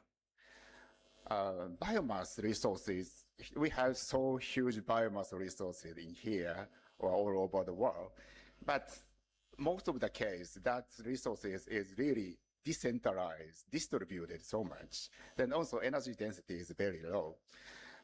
So we need to build some centralized facility to transform from the biomass to bioenergy, the biogas plant or something like that. In case of that, we need the long distance for transport of the raw material. Then also we have to we need a long distance for distributing the generated gas. The in and out, we need transportation cost so much. But if we have our product, Cubitan or MOF-based gas container, that container can transport gas easily. So we don't need to build up a pipeline system, or we don't need to use the huge vessels for transport. So we can use the energy, local energy at the site. We can generate it locally and we can consume the energy locally. That is our innovation for biomass utilization. So please go next. So This is a simplified the model of our business. We are coming from the private sector, so we do this. We utilize this innovation for our new business, so we can realize the circulation of the material, that also circulation of the income. We can return the revenue from the gas users to gas producers. In case of the gas, biogas, the gas producer is, for example, local farmers or local livestock owners. We can return them about the revenue getting from the consumption of the gas. The consumer of the gas live in the city area. Of course, sometimes live in the rural area, but many of the users are city. So we can transfer the value that created from the consumer to the local areas. So we can also contribute to this unbalanced situation of the economy, I think. Yeah. So this is one of the big point of the innovation. The one is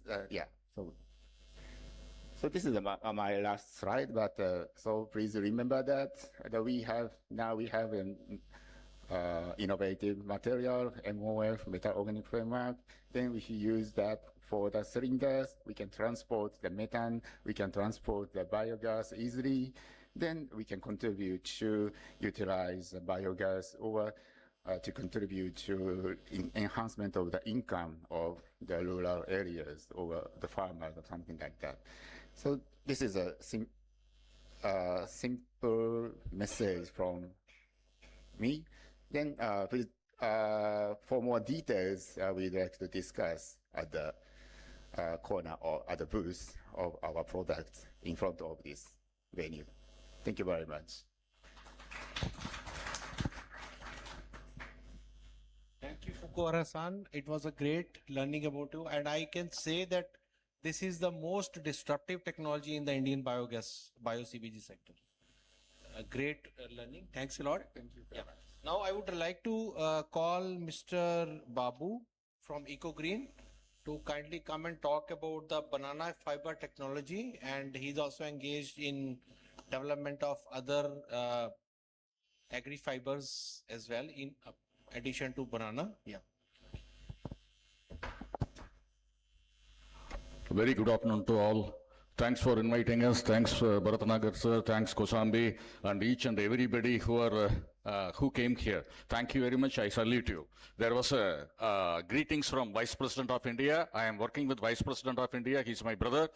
Government of India. He greeted everything today morning, and I'll that is a WhatsApp message, a big message. I will show you afterwards. Thank you. Yeah, this is what we do. Actually, we developed a banana fiber project in the year of 1999, and banana fiber is a white gold. What we did, we developed banana fiber extraction machinery. For that, we collected all wastages that dumped in the vegetable markets in Coimbatore, Udumalpet, Pollachi, which is located in Tamil Nadu. There we collected everything and we trained self-help group women, and this is a women's empowerment program for the past 30 years we are into. Okay, no? Yeah, thank you. Sorry. So what we do develop women entrepreneurs. We develop 27,000 entrepreneurs all over India. We operate in 17 states in India, 6 countries in abroad, and we are stationed in Uganda, and we promote sex workers in Tanzania with the support of United Nations High Commissioner for Refugees, in Somalia with Pirate Rehabilitation Center we work with. It's all about women's empowerment program. We'll go for a video. A small video and short and crisp, and we developed this vegan leather from banana. This is vegan leather which has been developed by banana, and it has been, the products is being exported to Germany right now. This product is done in Mumbai, this one. We have a product and this all developed by self-help group women.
That's what we do, sir.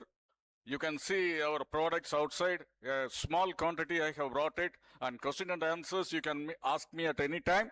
And we can impart this banana fiber project and other eco-friendly projects anywhere in the world, and we do marketing support as well. Thank you. Thank you, sir. It was really a wonderful technology to be getting understood, and I hope it is really implemented in all of the markets wherever the banana crop is getting access. And now I would like to call Dr. V. Sridhar. He would be joining us online from National Dairy Development Board, and he would be talking about the circular bioeconomy pathways, converting fruit and vegetable waste into value-added products. So.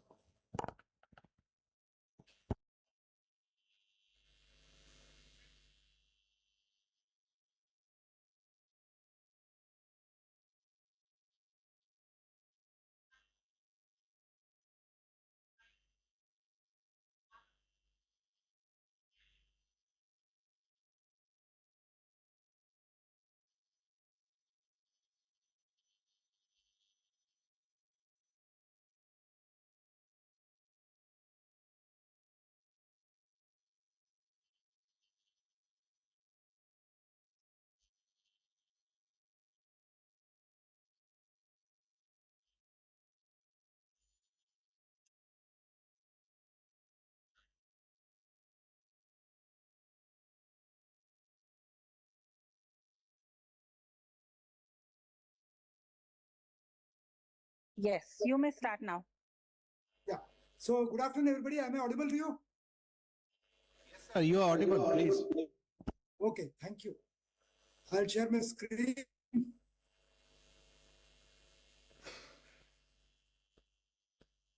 Okay, is my screen visible to all of you? Yes, yes. Okay. So, good afternoon. I am Dr. V. Sridhar. I head the cooperative services team in the National Dairy Development Board. And we are into exploring various options in the fruit and vegetable waste for utilization in the dairy sector. So, the figures are like this, that about 5 million tons of field peas are produced annually, and these generate a substantial amount of empty pea pods. So you can see the figure on the right. These are basically the, after we have removed the beans, the pods, the empty shells are left out, and these are excellent source of nutrients for cattle. So other than pea pods, you also have the organic material like the corn cob. So all of us are familiar with, and once you remove the grains, the cobs are left out. The mango peels, especially once you take out the pulp from the mangoes, for making of jams and others, the peels are left out. Potato peels, all of these are rich organic materials for cattle feed and for feeding to dairy animals. So if you look at pea wastes, pea is a good source of protein. CP is crude protein. That's the terminology used in the dairy sector for protein. So pea wastes are good in protein, and even the mango and potato peels are rich in protein and also rich in carbohydrates, minerals, and vitamins. And all my friends, I would like to share with you that the dairy cattle and buffaloes have 4 stomachs. Unlike us, who all of us have 1 stomach, they have 4 stomachs, and that is the reason they are able to digest the grass, which is a highly cellulosic material and highly liquefied material. The animals are able to digest this grass and produce milk because of the 4 stomach compartments that they have. So even peas and mango peels, potato peels, corn cob waste, all of this can be digested to the cattle, and this can be converted into nutritious milk. So for us, it is a circular bioeconomy, because instead of throwing away this organic waste, we can use them for feeding the animals. Now, if you look at the figure on the top of the screen, you will see that as industrialization is happening, you are finding that the grazing spaces for animals are coming down. So about 30-40 years back, animals would be left by the dairy farmers in the open areas. They would go and graze on the grass which is available in the jungle areas or in areas not owned by anybody, in the fields not owned by anybody. They would graze and come back and give milk to the farmer.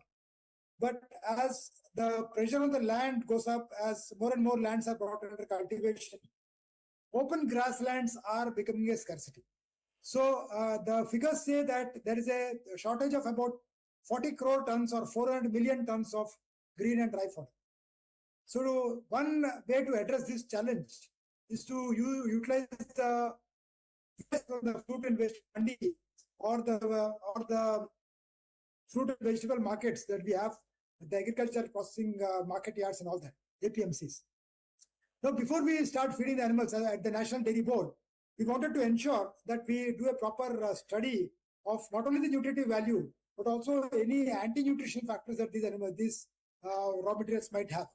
So we did a pilot study in one of our one of our plants in both Mangalpuri near Delhi and also in Ranchi, where we got the pea pods, the empty pea pods, and converted it into silage. Silage is basically a term which is used for preserved green fodder. So we tried to preserve the pea pods also by subjecting it to a fermentation process.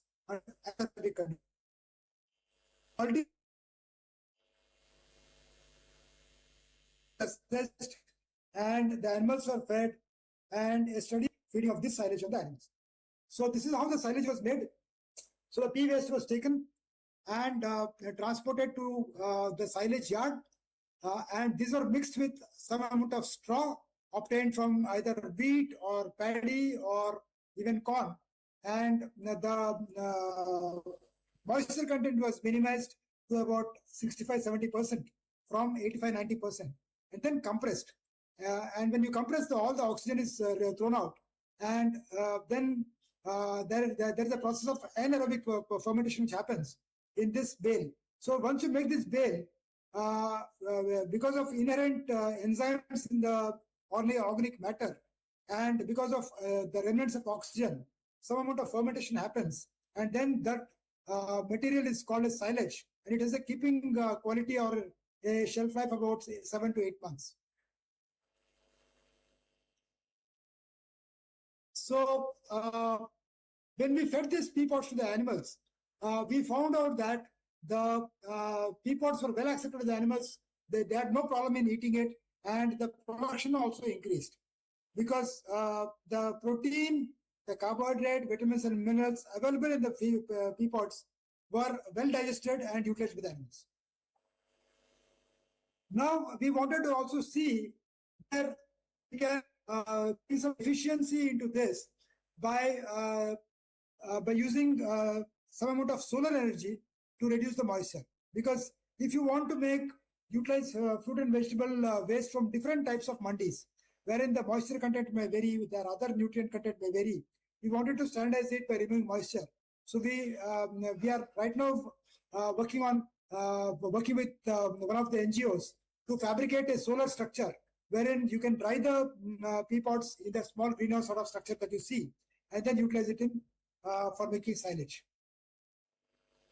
Similarly, you also see that in the agriculture produce market yards, the grains, be it corn grains or pea grains, some damaged amount of stuff is also lying around that can also be utilized, dried to prevent fungal contamination, then using cattle. Similarly, Asia's largest dairy, called the Biomass dairy in Palanpur, Gujarat, has come out with an innovative way to harness the potato waste. They have a plant which makes French fries. They also have a plant which utilizes potatoes in various fast foods. So the potato peels were actually creating a problem for disposal. So they approached the National Dairy Board, and we in coordination with them, we have been able to utilize this potato waste for generating biogas, because the vegetable waste has a good amount of biomethane generating potential. It's called as the biomethane generating potential. So along with, by mixing it with manure obtained from the dairy cattle in a ratio of 70% manure to 30% vegetable waste, we were able to increase the biogas generation. And this biogas with about 75% methane was purified to make bio-CNG, which is about 95% methane, and it's on par with the regular CNG that is obtained from natural sources. And so Biomass has been able to sell this bio-CNG as a vehicle fuel, and this has been a sustainable operation for the past 2.5 years. And the byproduct of this bio-CNG generation is called as slurry, and this has been converted to organic fertilizer. So it is converted into either phosphate rich organic manure by mixing of dicalcium phosphate, rock phosphate, or converted to fermented organic manure for utilization as organic fertilizer in the fields. So there are two points I would like to drive home to the august audience. One is utilize the fruit and vegetable waste for feeding the cattle as silage to address the fodder shortage and to convert this waste into milk. And the second is to generate methane and convert it into bio-CNG and utilize it as vehicle fuel, and the remnants to be utilized as organic fertilizer. So now we are taking up a project with the government of Delhi. Before I come to that, so basically we have done a lot of with the Sustain Plus Energy Foundation, which was with the Tatas previously, and we are also trying to use mango peel, banana peels, and all that. Finally, I would like to make a point saying that we are planning to work with the government of Delhi to harness the fruit and vegetable waste, which is available at the Municipal Corporation of Delhi. The Municipal Corporation is going to segregate the waste into vegetable and fruit waste and the other waste, and we are going to take this fruit and vegetable waste, mix it with the dung which is generated by the dairy colonies in Masoodpur, in Ghaziabad and all that, and create bio-CNG for utilization in the vehicles as a non-polluting fuel, and also for conversion as biofertilizer. So with this small presentation, I thank FAO for giving me this opportunity. I'll be happy to take any questions. Sir, many thanks for making this. What do you, Ms. Prita? Am I audible, sir? So many thanks for making this presentation, and we thank you for taking your time and sharing this important development. You're not audible. Can I have a louder, some more sound, please? Sir, am I audible now? No, very faint. If you could type the query in the box, I would be happy. Okay, sir. Madam would respond back. Yeah. Thank you, sir.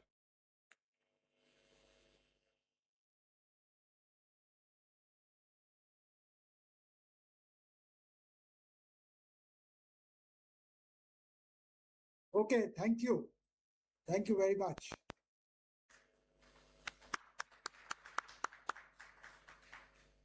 So now we have been listening to a lot of technologies and the breakthroughs.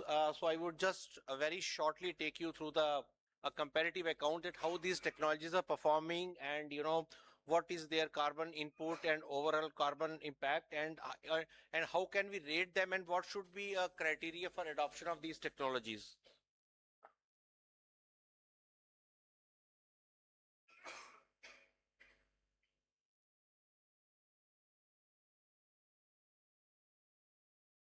So we talk about technologies for food waste management in wholesale markets. Next, please. So this is just to show whatever the content. So I will just escape that. Next, please. So this is a revalidation of the statement of impact of food waste. India is the second globally in producing food waste after China. So whether we should be proud of it or we should be, really concerned about it, we need to think. And if you see the climate change mitigation potential for food waste, it is the largest one. So you can see that Asia holds the future key for reduction of GHG emissions from the food waste in particular. This I am talking about the right lower graph. And these are the numbers of estimated global food waste as per the UNEP reports. UNEP publishes every 2 years these reports, and where India is not figuring at all. So we are not very serious on the inventories of food waste generation in the country. Next, please. So this is just a comparative account, and I have tried to give the total number in terms of various factors of market size, capacity flexibility, recovery, product offtake, geographical location. So based upon all these parameters, redistribution figures on the top. That is also, we can talk about, food waste avoidance. So avoidance remains the key to any technology. If we are able to avoid food waste, that is the most cheapest option. After that, the next high score goes to BSF, which was shared very shortly, and then it is followed by the biomethane or the bio-CBG conversion. Other technologies do not score very prominent, but composting is also figuring. So composting, redistribution, biomethane and BSF, these are the 4 prominent technologies which should be considered for adoption while we talk about the food waste management. Next, please. So this slide talks about the GHG emission. So when we talk about the GHG emission, we see that black soldier fly larva and biomethane or bio-CBG score very high in terms of carbon mitigation or carbon neutrality, followed by the redistribution. So these are benchmarked on a landfill. That is basically the business as usual scenario when we are dumping. So against the dumping, these are the benefits what we get, and other technologies do score better, but these are the prominent one, and the market acceptance is very much, visible to support these facts. Next, please. And this talks about the comparative economical performance, in which you can see that the redistribution gives you an internal rate of return at 45%. That is the simple avoidance. So simply tweaking the operations and the material handling, we can achieve that level of financial benefit. Second score goes to BSF, which gives us 32% of IRR based upon the different type of products which we get off. And then it is followed also by the biomethane or the bio-CBG conversion. So these were just numbers where we talk about, and these criteria may be explored while you plan any technology or while you plan any mitigation or management of the waste. Next, please. Yeah, thank you.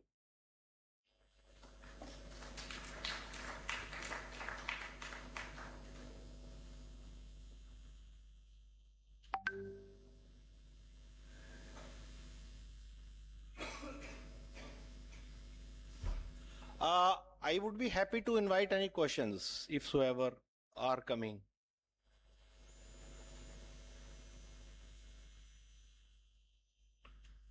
Yes, ma'am.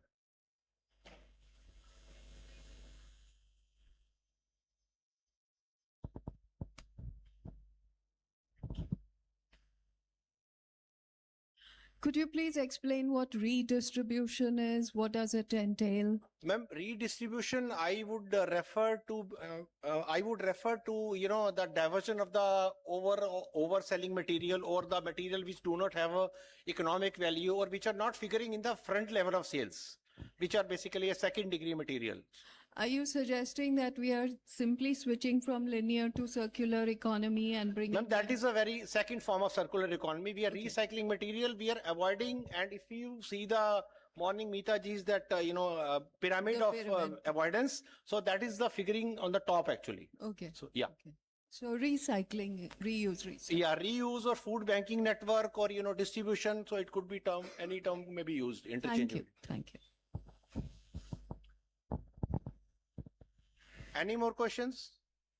Any reaction? Any feedback? Was this useful? Is this useful?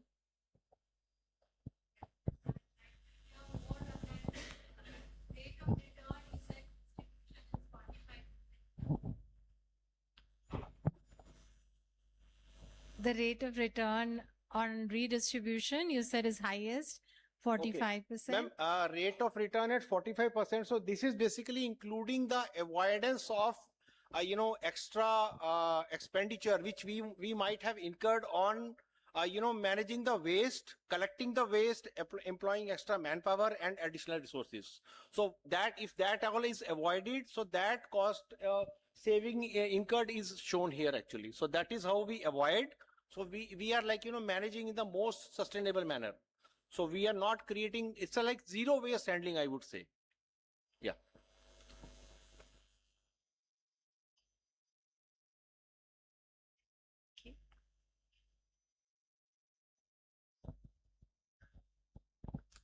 Thank you. I also would like to know, it's okay, seek some clarification from KPO and CRIBCO representative. You said directly you from CBG plants you convert into bags. How do you dry it? What are the form technology to converting to granules and then? Please, so that we can understand how this is converted from liquid organic fermented manure to the granules form.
एक काम आप किसान मदद कर सकते हैं।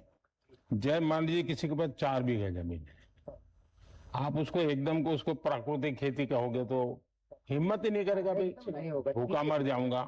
लेकिन उसको ये कहेगा भाई ठीक है, हमारी बात मत मानो, इसके 4 टुकड़े कर दो, एक बीघा में हम जो कहते वो करो, 3 में तुम जो करते थे वही करो, 2 साल तक हमारे साथ चलो, तो उसको सफलता मिलेगी।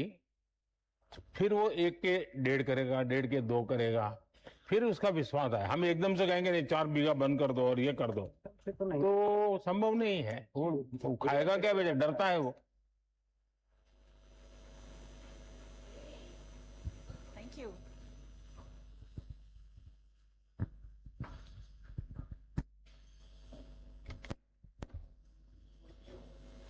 So this was a big technology session. We got to hear about a lot of the technologies, and now we move from the technologies to the broader ecosystem of food loss and waste. And for that, we have a panel discussion, and I would like to invite our panel facilitator, Ms. Anar Bhatt from WRI, and the other panel members to come on stage.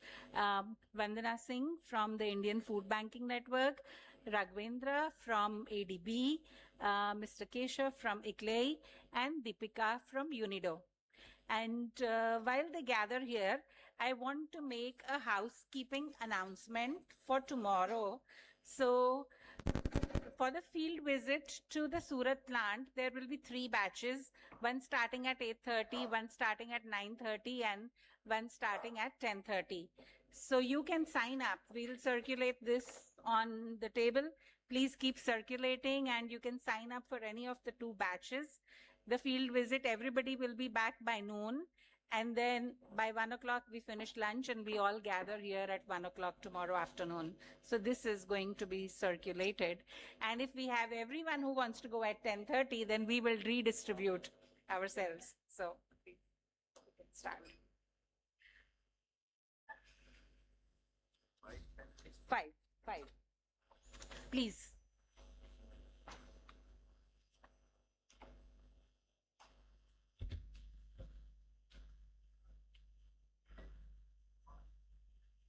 Here.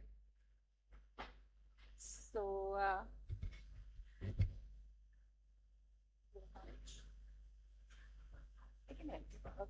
okay. So, I would like to, yes, please, Anna. I will start by introducing our facilitator, and then I will allow her to continue with the session. So Anar is a program manager. Anar is a program manager at the World Resource Institute, where she researches causes and solutions for food loss and waste reduction policies. She's also working on expanding the innovative approach, I think, or innovative initiative on the Friends of Champions for the SDG 12.3 India network, and with uniting stakeholders for waste reduction to achieve the SDG target for 12.3. She holds a PhD in management from the Indian Institute of Management, Ahmedabad, and she brings extensive knowledge in the development sector.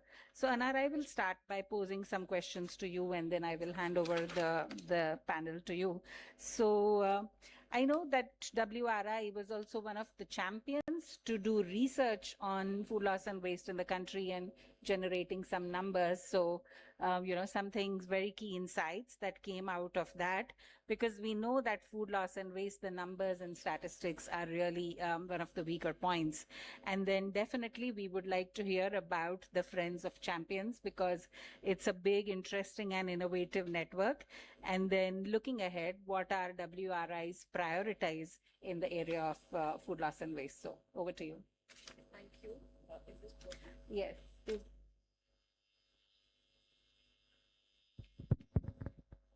Thank you. Thank you so much, Meeta-ji. And thanks to FAO, COSAMB, and World Union of Wholesale Markets for this opportunity to share our work and, for me to also facilitate this discussion with our esteemed panelists. So very, very happy to be here. So if I have to summarize WRI India's approach to food loss and waste reduction, it has been in three core tenets, which is target, measure, and act. So help stakeholders to set realistic targets. Measure is, make it evidence-based. How do we generate more evidence that can guide our actions in this direction? And act. So what are the informed actions that each of these stakeholders can take in order to reduce food loss and waste? So that has been our core principle which has guided our work so far.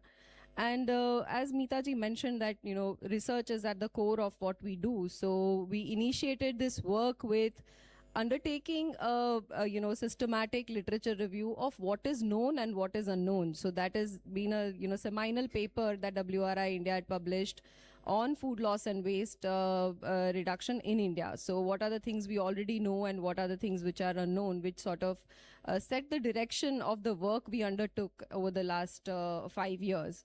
So one of the key initiatives that Meeta-ji also spoke about was Friends of Champions 12.3 India Network, which is the India chapter of the Champions 12.3 SDG target, which has grown exponentially. It started with a handful of organizations and now we have 35 plus members.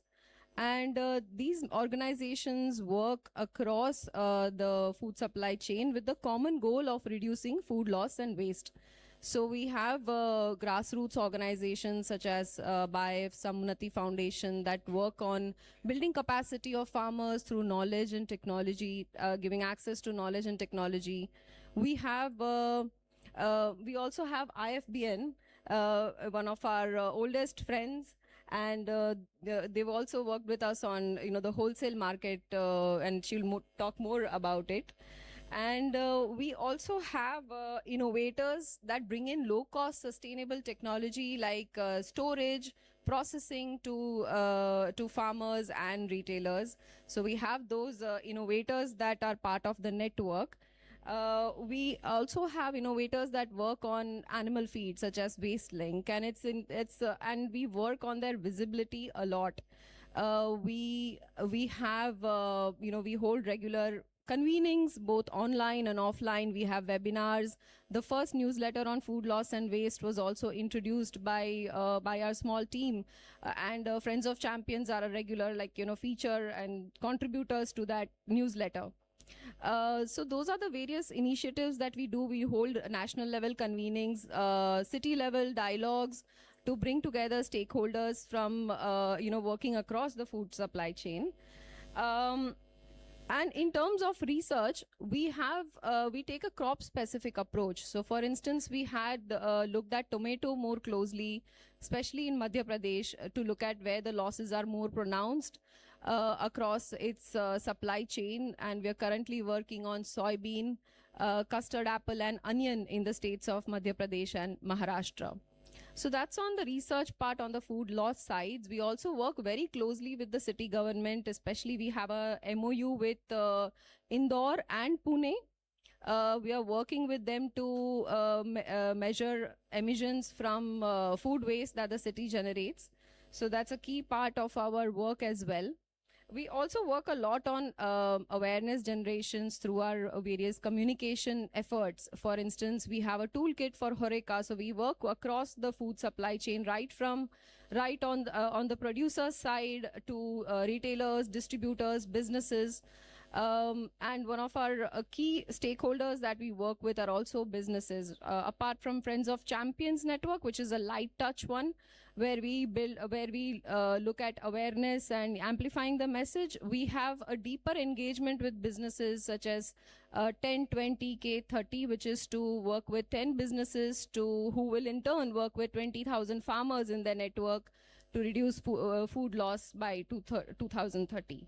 So similarly, we have 10, 20, 30, which works with suppliers. The businesses work with suppliers.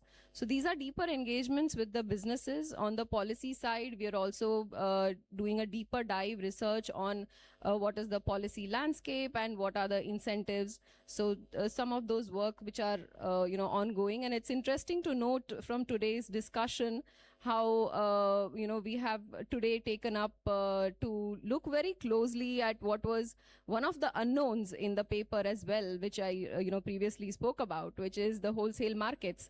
And now we know a lot more on why where the losses are, what are the hotspots, and what could be the potential solution. And on that note, I would hand it over to Vandana.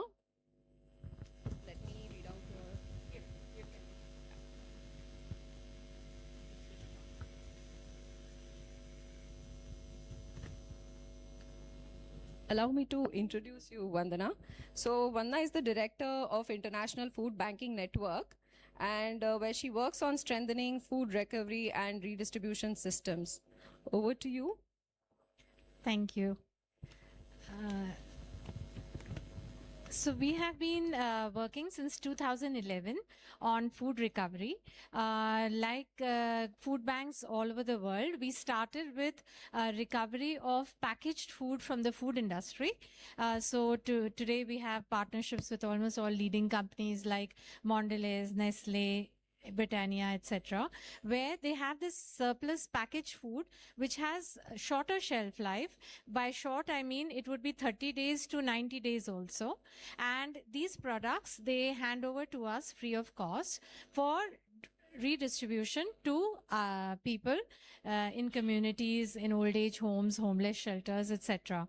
So this packaged food, which was earlier, I don't know, it was going perhaps for animal feedstock or for composting, but this is perfectly edible food which still has a shelf life of 30 to 90 days, which is a long time really.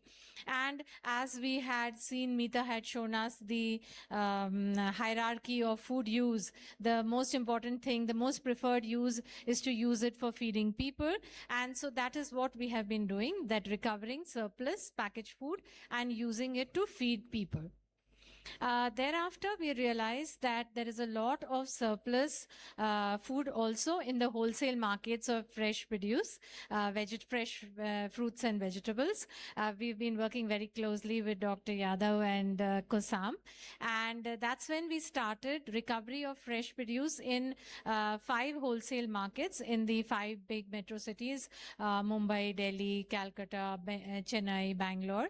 And then we also started with WRI, where she mentioned, Indore, Bhopal, Pune, and Mumbai. And in these 9 wholesale markets of fresh fruits and vegetables, for the last 1 year, we have been recovering fresh fruits and vegetables. The most challenging part is that we need somebody on the ground to make the vendors, the wholesale dealers, aware of the initiative, that they can donate their surplus produce to us and not waste it. A lot of them would hold on to it. They still do. They hold on to their produce for a very long time, hoping to sell some of it. And then by then it becomes inedible, and then it has to go to lesser preferred options of animal feed or biogas or some of the other initiatives that we've been hearing about. But considering that feeding people is the most important, our field coordinators in these vegetable wholesale markets,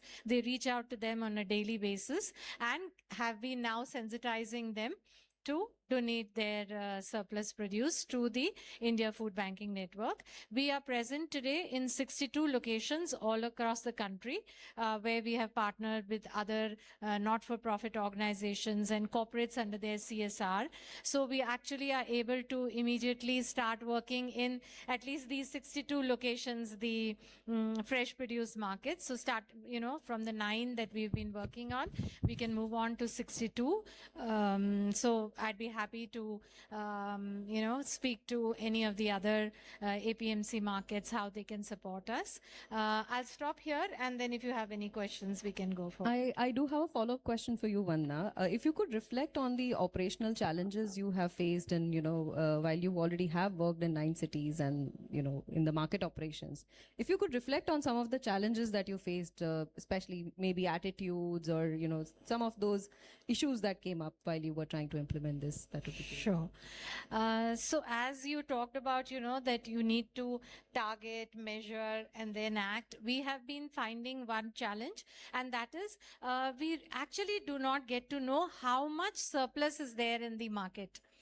What is the quantity? So even if I'm collecting like 40 tons from a market today, I don't know whether it is 1% of what is the surplus, or is it 10%, or am I getting 90% of it? So one is measuring, having information about what is the surplus which is available. I do understand that the surplus would vary on a daily basis, depending on the season, depending on the crops, on a regular basis, and depending on the markets. But if there's such a information was available to us, we would be able to target and act more intentionally. So that is one thing where we would definitely like to see how we can get those figures. Secondly, yes, behavioral change. It's very important to sensitize the wholesale dealers and vendors about not waiting till the last minute, till their food becomes unedible, but to donate it beforehand. And there we have found a number of dealers who are very enthusiastic about it, and they have started donating to us on a regular basis. There are others who are open to the idea, but are still holding on. And then there are others who don't, who have still not warmed up to the idea. So this requires a regular interaction with them, showing them where their produce is going. We send them regular WhatsApp pictures and all that. Their food is being used in our feeding programs at schools for underprivileged children, where the children who used to earlier eat only rice and dal are now getting regular fruits and vegetables. And, then they warm up more to the idea, okay, now I know that what I would otherwise just throw and go into the landfills can now actually, if I, timely, if it can be donated, then it goes to improve the nutrition of children or old elderly people. So that behavioral change, you have to be at it, for which we require people on ground. So that is a cost which is there, and therefore we need support from organizations like you who help us in the transportation cost or people cost, etc. So I would say these two would be the major challenges. Thank you. Thank you so much, Vandana. Now move on to Raghavendra, and let me first introduce you. Raghavendra works with the Agriculture, Food, Nature and Rural Development Sector Group at the Asian Development Bank's India Resident Mission, and his work supports policy and investment frameworks for agriculture and food systems. Raghavendra, over to you, if you could, share your reflections, especially based on, your work in Maharashtra. Yeah. Thank you. Thank you very much for this opportunity. I think, I get to learn a lot during the course of various sessions that were going on, and quite a lot of efforts are going in. And I would also like to share some of the works that ADB is doing in India. And specifically, your question is on the Maharashtra. So, within ADB, we have a sovereign and non-sovereign lending options. Sovereign is mainly the government support, and non-sovereign is for the private support. But mostly our operations are into sovereign sectors. So I come from the sovereign lending part of it. And in Maharashtra, we have a project called as Maharashtra Agri-Business Network Program, which we started processing like 2019 and was approved by our board like 2020. And then now it's almost like a 5 years of implementation. So it all started with a lot of background studies, basically on the food wastages. That was how much of percentage of the food loss happens in the entire value chain. So we found like most of the losses happens during the post-harvest handling. We interviewed several farmers and stakeholders in the process. So we got to understand that, the farmers at the time of harvest, they are very much in need of money because they have invested a lot during the course of, cultivation of the fruit crops. And at the fag end, he's just waiting for the money, and he just asked the middleman to lease it out, irrespective of sorting, grading, or any value addition. So he just says some figure without any scientific backup. It's just the leased out, and he lose a lot of money. I mean, so we thought we intervene in that juncture and make some value addition at the farm gate level. So that includes grading, sorting, pre-cooling, and packing, branding, and so many things. So the farmer also gets some additional revenue out of it. And also the food losses in this process of value chain also, reduced, like a right way of transportation, right way of packing, handling. So the end objective is to reduce the losses and increase the revenue of the farmers. And what farmer need at the time of harvest is the working capital or a term loan, or the private sector needs a matching grant.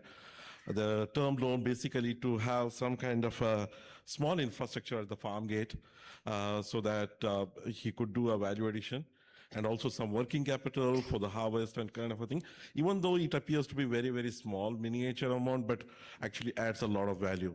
And through this process, so the financial intermediary was one of the tools that we have used there.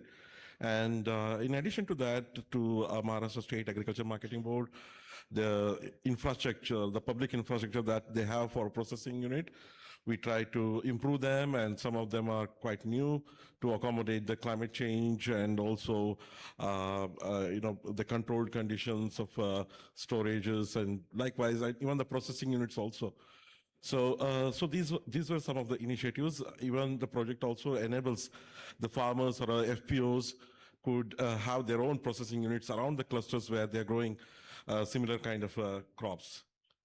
Yeah. Thank you. Thank you so much for sharing those reflections. I have a follow-up question for you as well. So based on your experience in Maharashtra, what are the most, bankable in post-infrastructure, post-harvest infrastructure projects that are most bankable? And when we're talking about finance, so what are some of the challenges when it comes to blended finance, especially when it comes to leveraging policy, existing subsidies? So what's been your experience with that? There are quite a lot of gaps that I observe. Like there are lack of proper framework in terms of food loss and wastages. So there is no quantity or a measurement, as Vannaji just mentioned. So there is no numerical data that is available to measure what is the loss and how do we curtail them, and what kind of infrastructure that is required would also come from such kind of data. So it's like there's a lot of data that need to be generated, that there's a lot of digitization that needs to happen around. And each day, each season, there are different crops, different quantities of inputs coming into the market, and the way they handle it. So a lot of things happen, requires a lot of data that is required. With that, there are a lot of solutions that could be derived out of, and how it should be handled at the market level, how the farmer required to bring the commodities in what shape, and if you are asking about the bankable projects, mostly the infrastructures are quite bankable projects, like a cold chains or a processing units. These are quite bankable project because that creates a revenue to the farmers as well as to the state as well. So yeah. Thank you. Thank you. Thank you so much for sharing those reflections. Over to you, Keshav. So Keshav is a senior program officer at ICLEI, Local Governments for Sustainability South Asia. With training in environmental management, urban planning, and environmental law, he works closely with city governments to integrate food loss and waste reduction into urban planning. Over to you, Keshav, if you could, share your initial Sure. experience. Thank you very much. First of all, thanks to FAO and also COSAM for organizing this workshop. It was very useful learning since day morning. And we spent a lot of time on the learning in the morning first half, and then also especially on the technology. And now we are discussing especially the operational aspect of how to accelerate the implementation of some of the projects that we talked about. So just to introduce our organization, ICLEA, it's a local government for sustainability. It's a cities association worldwide. We have 2,500 cities worldwide as a member of this network. And in India, in South Asia, if you talk about, there are 100 cities with whom we work on regular basis. We have around 100 people in India. We work with, like I said, around 80 to 100 cities in Asia, South Asia region, mainly on basically both research, planning aspect to the implementation. Some of the projects that we talked about, bio-CNG, biomethanation, even the composting, we have implemented in several Indian cities in the past more than 10 years. One of the key findings that I would say, the lack of holistic planning.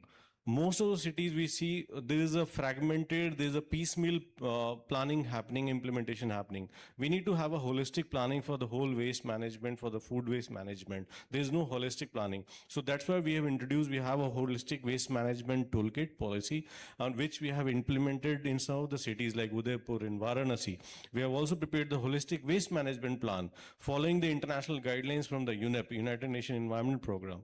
There is also, you will be very surprised to know, there are very few cities in India who even know about the character of their waste. The cities don't know the character of their waste. What is the physical composition? What is the chemical composition of their waste? Forget the selection of the treatment technology and processing sites.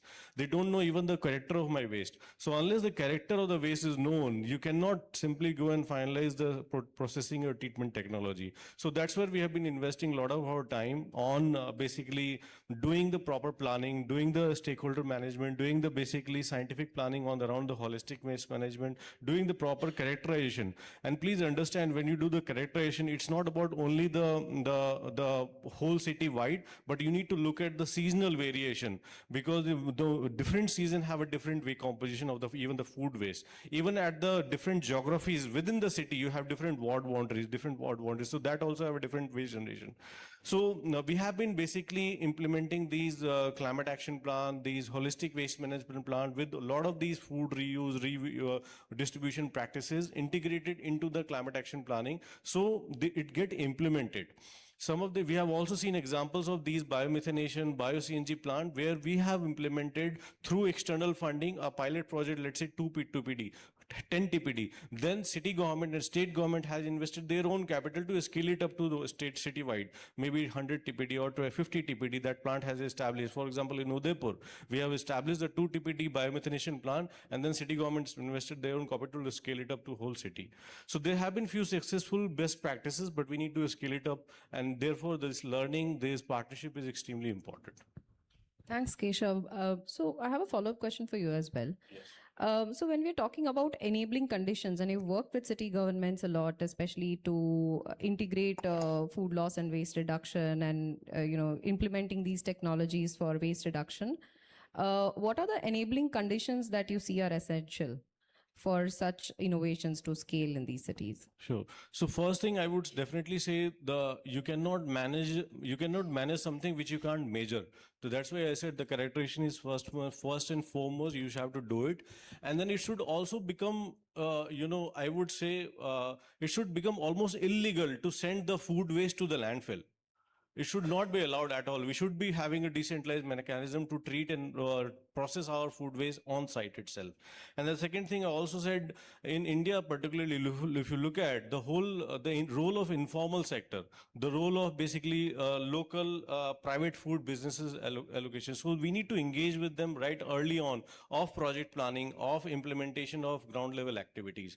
So that I would say will be really important. We have been doing called city business matchmaking, where basically we have established businesses who are ready to deploy capital, and then also cities with the bankable projects ready to be implemented, and we have been facilitating those city to business engagement on actual implementation on ground project. So things like that, innovative mechanism, innovative structures will really help make those enabling conditions to scale things up. Thanks, Keshav, for sharing those reflections. We'll go to Deepika now. Deepika is the National Project Coordinator at the United Nations Industrial Development Organization and is an urban planner and architect by training. Her work focuses on city-level implementation programs, strengthening linkages between market-generated waste and municipal waste management systems, particularly in small and medium cities. Over to you, Deepika, to introduce your work and share your key lessons. Thank you, Anar. And thank you to FAO and COSAM for a wonderful, enlightening event this is. So to begin with, I think I would like to reiterate something that everyone has been mentioning since the beginning, a phrase that is commonly used by all waste professionals, that waste is not excess of material, it is lack of planning.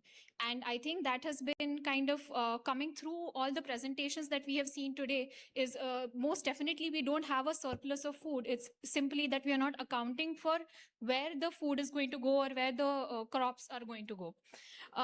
So to come back to give a background of my work as well as UNIDO is I've worked as a solid waste management professional in Maharashtra, in Mumbai, in the city of Mumbai, as well as the region of Nashik. And I'm currently working as a national project coordinator with United Nations Industrial Development Organization. The mandate of UNIDO is inclusive and sustainable industrial development. However, it is very important to note that industries and cities coexist. So the work that we are doing right now through a JEF-funded project under Sustainable Cities Integrated Approach Pilot comes at a confluence of cities, industries, and climate. And to kind of extrapolate that, that trilateral existence, it also applies to food markets, because food markets have a forward linkage to industries, exist in cities, and have an implication on climate. So I think, looking at food markets through a trilateral approach of cities, industries, and climate is very essential. So to give you an example, and I would like to reiterate Keshav's point that quantification and characterization are extremely important to any sort of planning that we are going to be doing. To give you an example, under the project that we are working in UNIDO, there's a city in Andhra Pradesh called Guntur. Why integrated approach or why planning is important is Guntur is a very small town. It does not produce a lot of waste. However, the city was witnessing a lot of garbage vulnerable points, a lot of vector-borne diseases, and where we have to look at a value chain of waste is we realize that the city has very narrow roads that were not accessible by your traditional waste vehicles, and that's when we introduced customized EV auto tippers that could scale the hilly regions as well as reach narrow lanes. So I think looking at waste management through a value chain approach is very essential, that we are looking at collection and transportation. We are looking at, to give another example, in Mysuru, we are assisting the city, the state government of Karnataka to build waste to compost plants. There are 3 huge waste to compost plants that process around 550 metric tons of organic waste. And what we realized is context matters and character of the waste matters so much that Mysore is a city in south of India which has a large generation of coconut shells. And while the compost, usually the windrow compost, the cycle is around 45 days to 60 days, there is no way a coconut shell or a green coconut shell can get composted within that time. It will take well over 6 to 12 months to even start decomposing. So in that case, any intervention that we are doing in a city or at the confluence of a city and a food market needs to come from a very context-driven way. So is it a city in South India? Is it a city in northern hilly regions? Is it a city in northeastern regions where the context would be entirely different? So I think that is the approach we are planning to, or we are trying to deploy in UNIDO to all interventions. Thank you so much, Deepika, and thanks for giving the context of smaller cities. Based on what you shared, could you reflect on what are the technical, financing, and institutional arrangements within cities that can enable such integrated work to reduce food waste, especially given multiple institutions at the city level are working. So if you could reflect on that.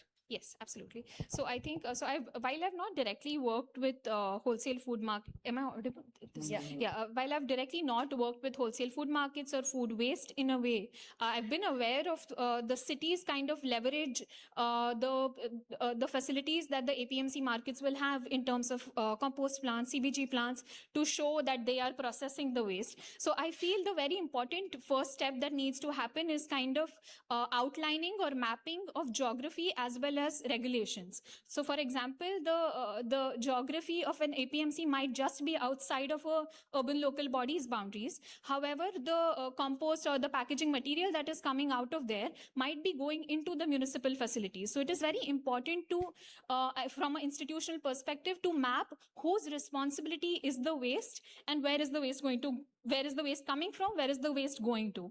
Because when we are talking about food waste from markets, it's very important to not neglect the packaging material that they come with. So while the food might be valorized at the APMC markets themselves, they do come packaged in plastics or in rags. That kind of ends up coming to the landfills or coming to the municipal value chains.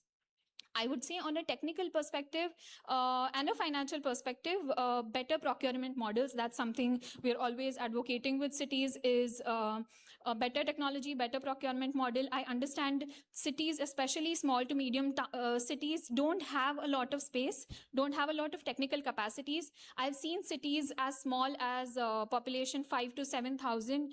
They're called Nagar Panchayats in Maharashtra. And they have the entirety of the functioning of the city is taking place on one computer.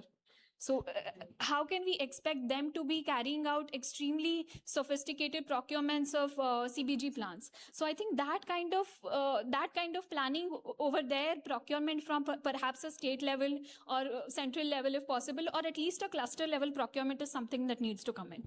Thank you. Thanks. That was a very interesting example of how capacity is yet to, catch up with the technological need. I think, Keshav, you have something to add, but I just wanted to quickly check up on time. Okay. So just to quickly respond on your question, which is very important, especially when we work with the cities, setting an institutional mechanism is extremely important. It should be the first step of any planning that we do. So what we have found seems to be working is setting a core committee.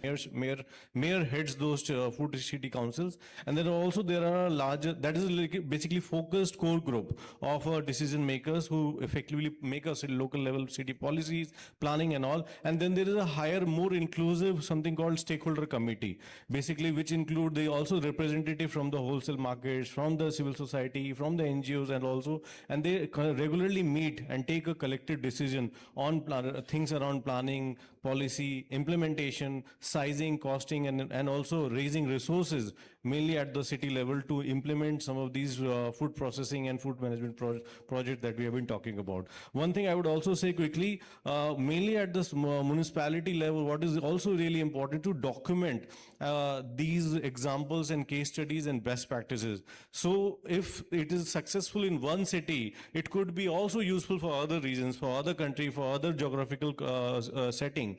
So therefore, we are with support from FAO, in the next 6 months, we will be coming with something called Regional Compendium on Food Reuse and Redistribution Practices in Asian countries. So we will be identifying specifically case studies at a subnational level on good practices of these examples, and basically compiling those in the form of compendium as a resource, which will be disseminated across all these key stakeholders to sort of scale up these intervention and good practices. Thank you. Thank you. Thank you, Keshav. Yes, I was actually going to ask if there were questions, please. This is not the question, but I'd like to make a comment, if it's okay. Yes, please. I've been with FAO 23 years, within which I've been working in the headquarters called Investment Center, where we worked with the World Bank mainly to develop the bankable project or provide technical assistance to the World Bank-led project. So based on my experience, you talk about the bankable project, and my colleague in an ADB talk about the bankable project. It's not the matter of the bankable project here. The investment for the Mandi has to be made. Regardless, it's the bankable or not the bankable. Otherwise, you are putting the India the high risk on food and the food system. The issue is that the where we get the money. India, often the case that when I talk to the ministries and the secretaries, Otaka, we have money. Money is not a problem. But at the same time, when we go to those places, if you have money, why you don't upgrade? And that's the question comes to my mind. Why you put a neglect, such a huge neglect to this such important infrastructure? It is like a road. And this is the very big issue to me, that the how we get the funding. It is not just a bankable. It's a funding issues. When we talk to also the ministry about the bankable project, they don't have appetite to borrow money from ADB or the World Bank or JICA, because they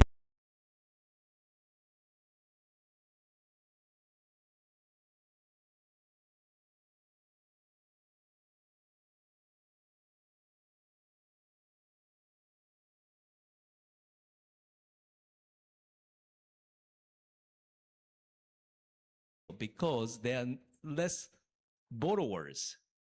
Their mandate mainly to the supply side, not the demand side. So that is why when I talked in the podium, I emphasized that the government of India or India need the shift from the supply side to the demand side. And the demand side, the main hub of the demand side is the mandis. As I mentioned in my comment, that there are more than 7,000 mandis. And Azatpur is one of the biggest. If you change such mandi, it would cost about 200 million to 500 million, depending on the sort of the infrastructure that you build. So let's take the 300 million US dollar. I don't know that how many crore, lakh or whatever. I still don't get the Indian figures, and that mesmerize my mind all the time. But you see, how the issue is that those mandi do not have big Uncle Sam or the big uncle. The federal government is not in charge of these mandi directly. They are under municipality or the state government. And there is no, I haven't heard there's so many Kisan program. There's so many program for the farmers, but there is not much program to upgrade from the central government to upgrade the infrastructure. This is there something there is? No. Okay, so maybe just confirmation. You see, I am talking to the ministries, the secretaries, and then I've been emphasizing that right now that we need to shift from the supply side to demand side. When we had a meeting just recently with the ministers, that we also emphasized the shift from the supply side to demand side. Minister was nodding. Okay, so what I'm trying to say is that the India country is, in terms of the GDP, it's number 4, passing Japan. But if I see it, how can you? Where is the money going? And it's still, the mandi situation is outrageous. So this is where that we really need to advocate there are huge investment, not just from the government side, but the private sector side. So this is not the, let me repeat, it's not the matter of the bankable project. No, it is a master project. So that's, I just wanted to mention that. And thank you very much. Fantastic. Thank you very much. You raised a very important point. And I would also like to raise the same question, and particularly addressing to Raghavendra, because our facilitator pointed out two things, bankability and the blending. And he raised two issues. One is, he said, sovereign funds, another in non-sovereign, which is insignificant. For us, non-sovereign is important because in sovereign fund we have limitations. In India, we have FRBM Act. FRBM is Budgetary, Regulatory and Budget Management Act, Financial Regulation and Budget Management Act. According to that, we cannot exceed the lending. We have the limitation. So sovereign fund we don't need. As an investor, we need non-sovereign fund, which you have the very limitation. So that should be open now, that the ratio should be increased. That is, in my opinion, is the key for the solution. Thank you. Thank you. Yes, indeed, point well taken that these are, especially APMC, the scope of innovation that is possible, but the finance is not able to match. And especially this is not where we want to depend. But what other options do we also have? One more thing. You know, we all the consumer of food, everybody. Yeah. You guys are eating the food coming from these mandis. And me, myself. Now, as a consumer, as an Indians, why you guys are not making voices? Why you are not putting the more heavy voices in public, raising the concern to the public? Why not? I'm so sometimes wondered why public is so quiet about this. If it's in Japan, people will never be quiet on this. And I'm sure that France is the same. I live in Italy for 17 years, and they will make huge noises. Now, I took a lot of the photos from the Azad pool. I'm hesitant to use that photo to talk about the current situation in the Mandi because I love India. I don't want to put the shame on India by putting those in the bad pictures. But you guys are Indians. You need to say, you need to do something about it. As a foreigner, I won't do it. As a foreigner. But you guys are legitimate people, your country, why you are not raising the voices as a consumer? And I'm sometimes surprised that, how quiet you guys are. So that's another point that I just wanted to mention. Thank you. Thank you very much. Just to the last point, it's very, sorry.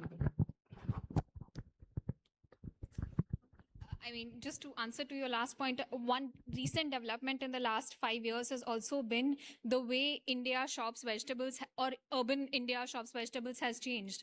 Because earlier we would walk to the nearest sabzi mandi or whatever. Now we are getting it all delivered. So there's an added layer of waste coming through and an added layer of invisibility amongst urban Indians about how markets function. So I'm not defending, we must speak up, but the systems are changing in a very dynamic and fast way with e-commerce. Just wanted to add. Yes, please.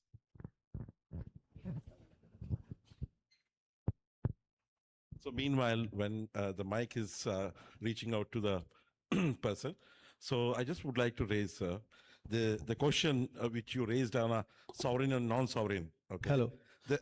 1 second, please. The non-sovereign is equally difficult to access the funds. Sovereign is the best because these are all government mandis, right? And the priority that a state gives for mandis, should accommodate in that ceiling of FRBM. Likewise, the roads or the trains or any other infrastructure, the mandis should also be part of better infrastructure, better access, better handling of the produce, less losses. Taka-san was also mentioning yesterday, hey, it's not just about the losses. Losses happens across, but it's also about hygiene. So that's where we need to look at things. So the sovereign is much cheaper than the non-sovereign also at the same time. So I think that's where actually the state's priority, actually, whether they're prioritizing the markets, improved markets and better quality of products to the citizens of their state, then it should be on priority. Yeah. Yeah, please. Can I speak in Hindi? मैं Ramveer Kirar, I am from APMC Indore. हम जब waste management की तरफ जा रहे हैं तो सर्वप्रथम हमारा ये उद्देश्य होना चाहिए कि जो भारत में 50% से ज्यादा food, vegetable and other this fruits waste है, उसको कैसे मैनेज किया जाए, उसके लिए हमें सबसे पहले इन स्ट्रक्चर को डेवलप करने के से ज्यादा महत्वपूर्ण हमारे किसान को, फार्मर्स, हमारे ट्रेडर्स को और हमारे जो स्टेक होल्डर्स हैं, जो हमारे हम्माल तुलावटी जो मंडियों में रहते, उनको लिटरेट करने की बहुत आवश्यकता है। क्योंकि वेस्ट मैनेजमेंट के जो प्लांट्स हम देख रहे हैं, मीथेन प्लांट बन रहा हो, चाहे जैविक खाद बन रहा हो, चाहे कुछ भी बन रहा हो, वो बहुत कॉस्टली है। Basically our structure of markets बहुत पुराने हैं, 50 से 100 साल पुराने मार्केट्स हैं। हमारे पास स्पेस नहीं होता है। We don't have space to stabilise this plants. That's why we have to take necessary action to take illiterate our farmer level grading.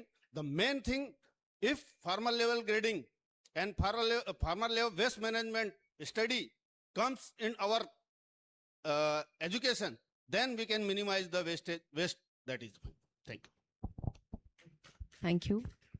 I think we can continue this discussion. Keshav, you have something to add? Okay, maybe 1 minute.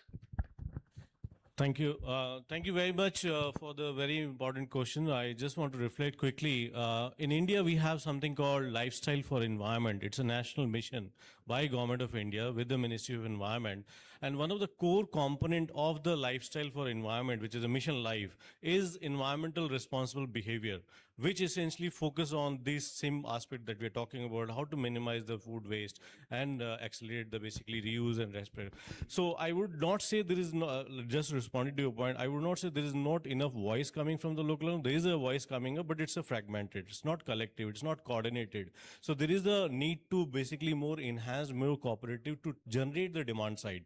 And then also maybe we need a more training around it, how to do that, maybe find some tools or resources to activate those demand side requirement. Thank you. Thank you. Since this, I think we are out of time, right? Yeah. So this, thank you so much for that comment that actually, ended up opening a lot of reflections and, keeping a very different point of view on table, especially when we are talking about building enabling ecosystem. So first of, at the core, of it all is the behavior, the norm, or what is acceptable to us as a society. So that's also a very fundamental part of, bringing about change.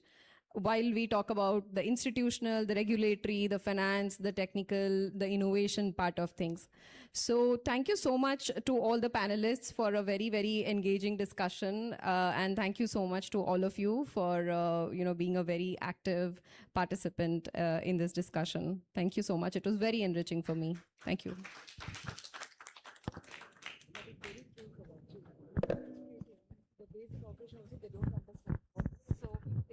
Please enjoy a tea, coffee break, and we can come back ideally in 15 minutes, but I know it will be around 4:15 by the time we come back, so half an hour. We just have one last session to go on financing, partnerships, and policy. So, yeah. Tea, yeah.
and wastage solutions.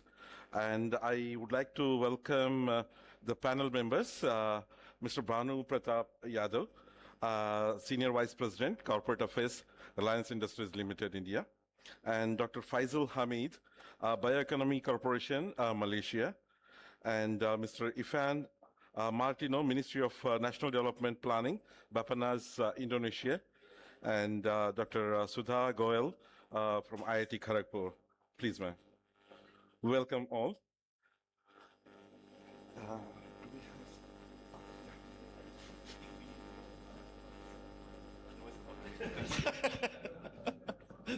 Thank you. Yeah, thank you.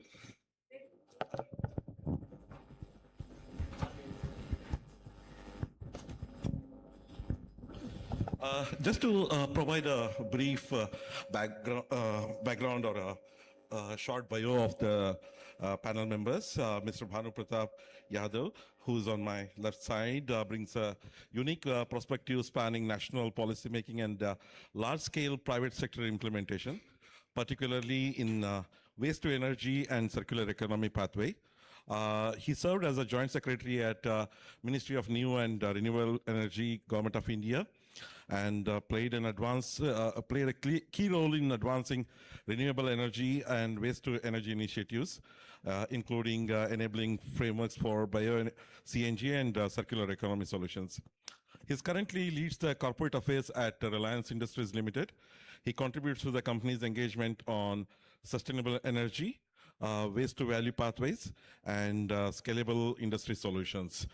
So Bhanu Pratap sir, we just like to understand some from your vast experience into this field. How can bio-CNG and waste to energy pathways be scaled in wholesale markets through enabling policy support, private investment, and industry partnership? Thank you, Raghavendra ji. In fact, I am grateful to the previous session panelist because the ground was already made. The introduction was done. Financing was already discussed. Other challenges, bankable project, non-bankable project. So I don't have to start, from beginning. Before I begin, probably my views will be colored or restricted to my experience. I worked in government sector for about 30 years. Being part of MNRE was one such affairs. I also been part of the financing sector. I was part of IRIDA, which is a renewable energy funding sector. I was also part of REC, which is a purely power sector financing corporation. So I understand a bit of financing work. I understand government sector, having worked directly in the government and also as an auditor to the country. I've seen lots of government structures, including local bodies and including municipal bodies and their functioning. That way, as of now, I'm part of Reliance, which is probably one of the largest investors and largest asset holders. We have about 58, as of now, close to 60 plants, of which about 20 are operational. I think every week, few plants gets added to the operational kitty. These are typically 20 or 22.5 ton per day of CBG plants. If we talk of the raw material or feed stock, that's about 160, 170 tons per day for each plant. We are in kind of stabilization stage. Although the bio energy sector is probably older than 100 years globally.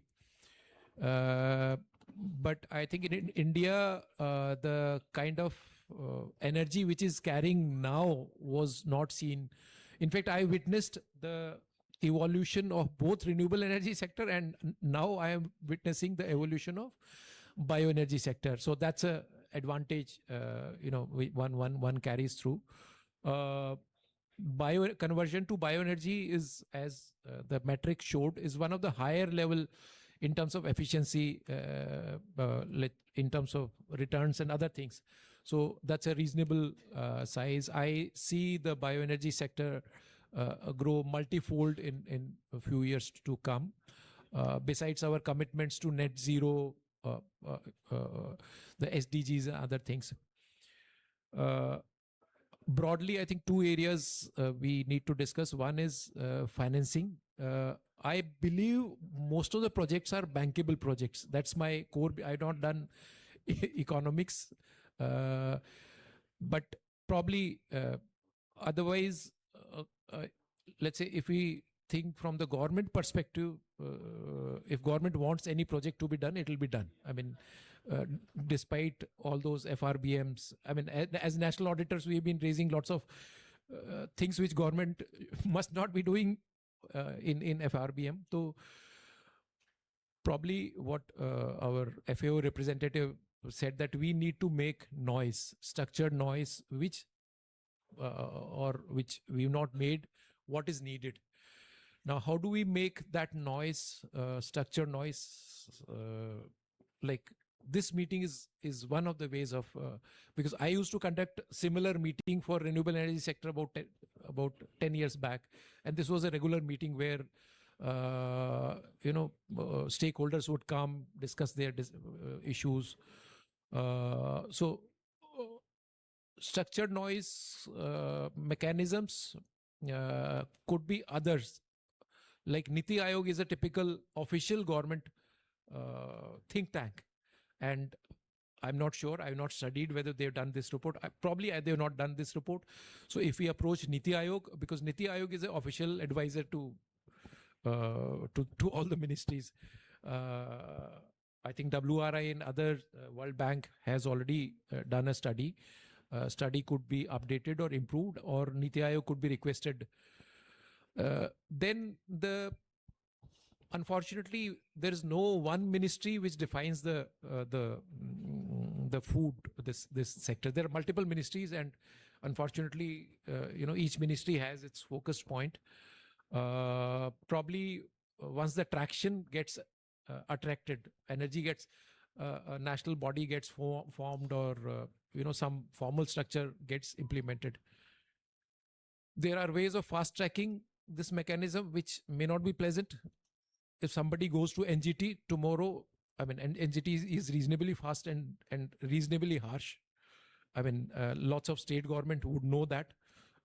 They take the state government senior most functionaries to the task. And so those things are fast, but, I think most important is who owns the project. One is we need to define the project. Besides the policy advocacy, which can be done in a multiple and structured way. In overall hierarchy of things, the local bodies come at the third tier, what we call as a third tier. Generally, their structures are not so well defined if we compare with the state government departments or the central government ministries. But then there are outstanding local bodies. I mean, there are local bodies I can speak of which have raised bond, which has raised money from international bond, from sources. So there are outstanding local bodies, and I'm sure there'll be outstanding mandis, which can, once we identify those things, we define a project, then we can find out the bankability or the profitability, IRR. Those things are, I mean, these are not so difficult things. As far as policy perspective is concerned, I think a study group could be formed. I'm willing to share my expertise, wherein each regulatory regime could be studied, and the existing policy restrictions could be found out, which hinders the growth of the sector, or the additional supportive framework which are required could be identified. And those could be, once we are sure that this is what we want to do, then the mechanism could be, chosen, and then deliberations or discussions could take place. So I don't see that it is extremely difficult task. Once we start doing it, once we see a broad sense of direction, it can be done. I think it's not a particular sector, theoretical ki farmer ko hi fayda hoga. I think every sector of the society gets benefited from it. The country gets benefited from it. Environment becomes better. So it's in everybody's benefit that we take this forward. Thank you. So Dr. Faisal Hamid, he represents Malaysia's Bioeconomy Corporation, the national agency driving the development of high-value sustainable bioeconomy through innovation, investment facilitation, and public-private partnership. The corporation plays a key role in advancing waste-to-value bioproducts and circular bioeconomy solutions, including conversion of food waste into energy materials and high-value products. So, Dr. Faisal, please share us the role of your organization supporting innovation in bioeconomy sector in the country, and what has been the progress up until now, and what are your future visions? Thank you, Mr. Raghavji. So good afternoon, evening, everyone. So my name is Faisal. I'm from Malaysia, specifically from Malaysian Bioeconomy Development Corporation. So we are a 20-year-old government agency, and we report to the Ministry of Science. We are governed by a policy called the National Biotechnology Policy 2.0. But we don't only follow this policy. So we look at other policies as well. So the National Agro-Food Policy, National Biomass Transition Roadmap, Energy Transition Roadmap, and so on and so forth. So basically in Malaysia, we look at all things related to biotechnology and bioeconomy. I do have to mention though that we don't look at research that much, but we look at translating research into commercially viable products and processes. So typically, if you are a business entity and if you want assistance to increase your market access, your commercial viability, you want to embark on a new area, for example, so you need help for us to connect you to a researcher, to get certifications like HACCP, GMP, ISO, open new markets, all of that, we can help you with that. Okay, so I like to, whenever I'm in these kind of sessions, right, Mr. Moderator, with your permission, I like to engage the audience because, I tried my best to relate to the audience. So very quickly in the audience, how many of you, just raise your hand, you have a business entity? It's like you have a company, or you have you have your own business, or you're working for an organization. Yes, quite a number of hands. Okay, to the same people, right? I ask you, when a country has a policy document, do you really understand what's going on in the policy? Who understands? Yes or no? Okay, no. Okay, see, a lot of people don't understand, right? So because typically when you have these policies, even my own country's national biotechnology policy, if I took that policy document and I gave it to a company that's doing waste management, using black soldier fly larvae to convert food waste into downstream products, they'd be like, what on earth is this? I don't understand these percentages and all these kind of things.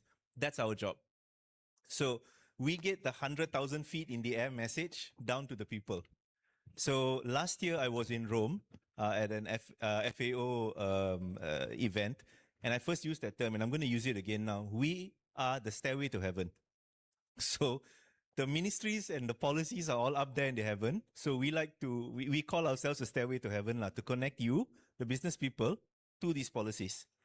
So that's one of the things that we do. Now, if I were to give you some success stories, right? Let's see. Okay. In regards to involvement of biotech and waste in particular, I know we've been talking a lot about food waste, but before we get to food waste, I give you a bigger example. So I have next to me on my left, which you will hear from him soon, my neighbor from Indonesia. So they are number one for palm oil production. We are number two. Once upon a time, we were the first, but they've got more land and more people, so they overtook us. Now, palm waste was a very big thing. 15, 20 years ago, crude palm oil was the in thing and the waste was a big problem. People just dumped the waste.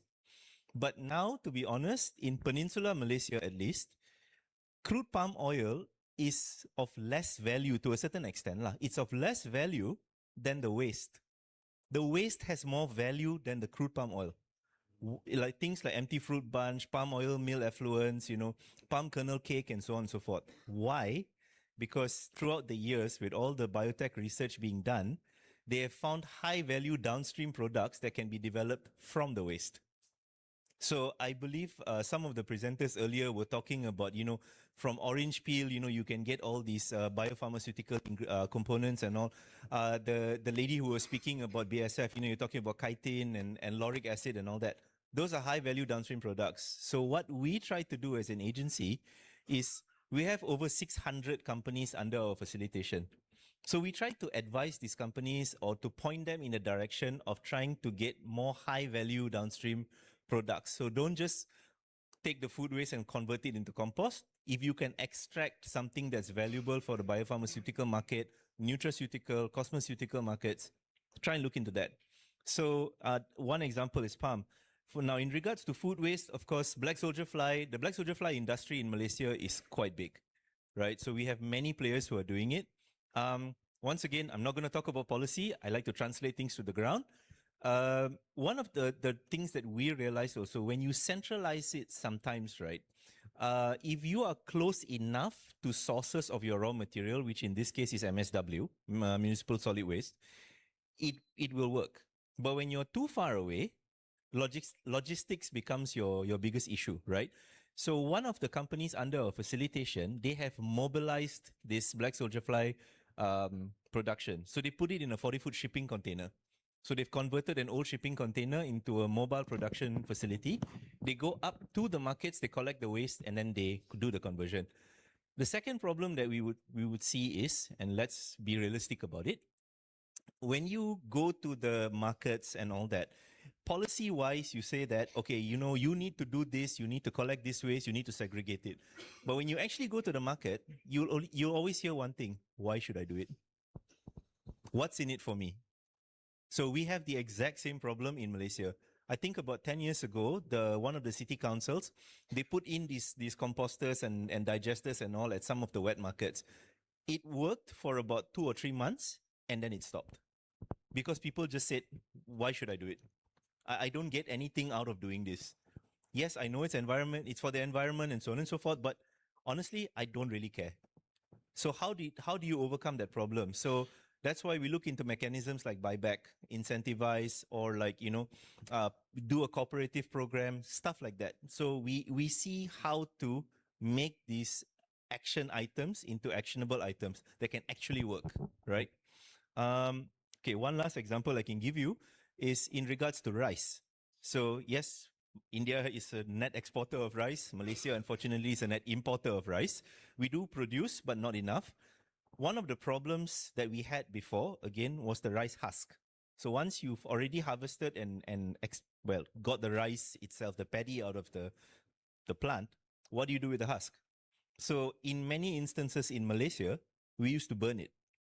So in June, July, August, around those months in Malaysia, the haze was terrible.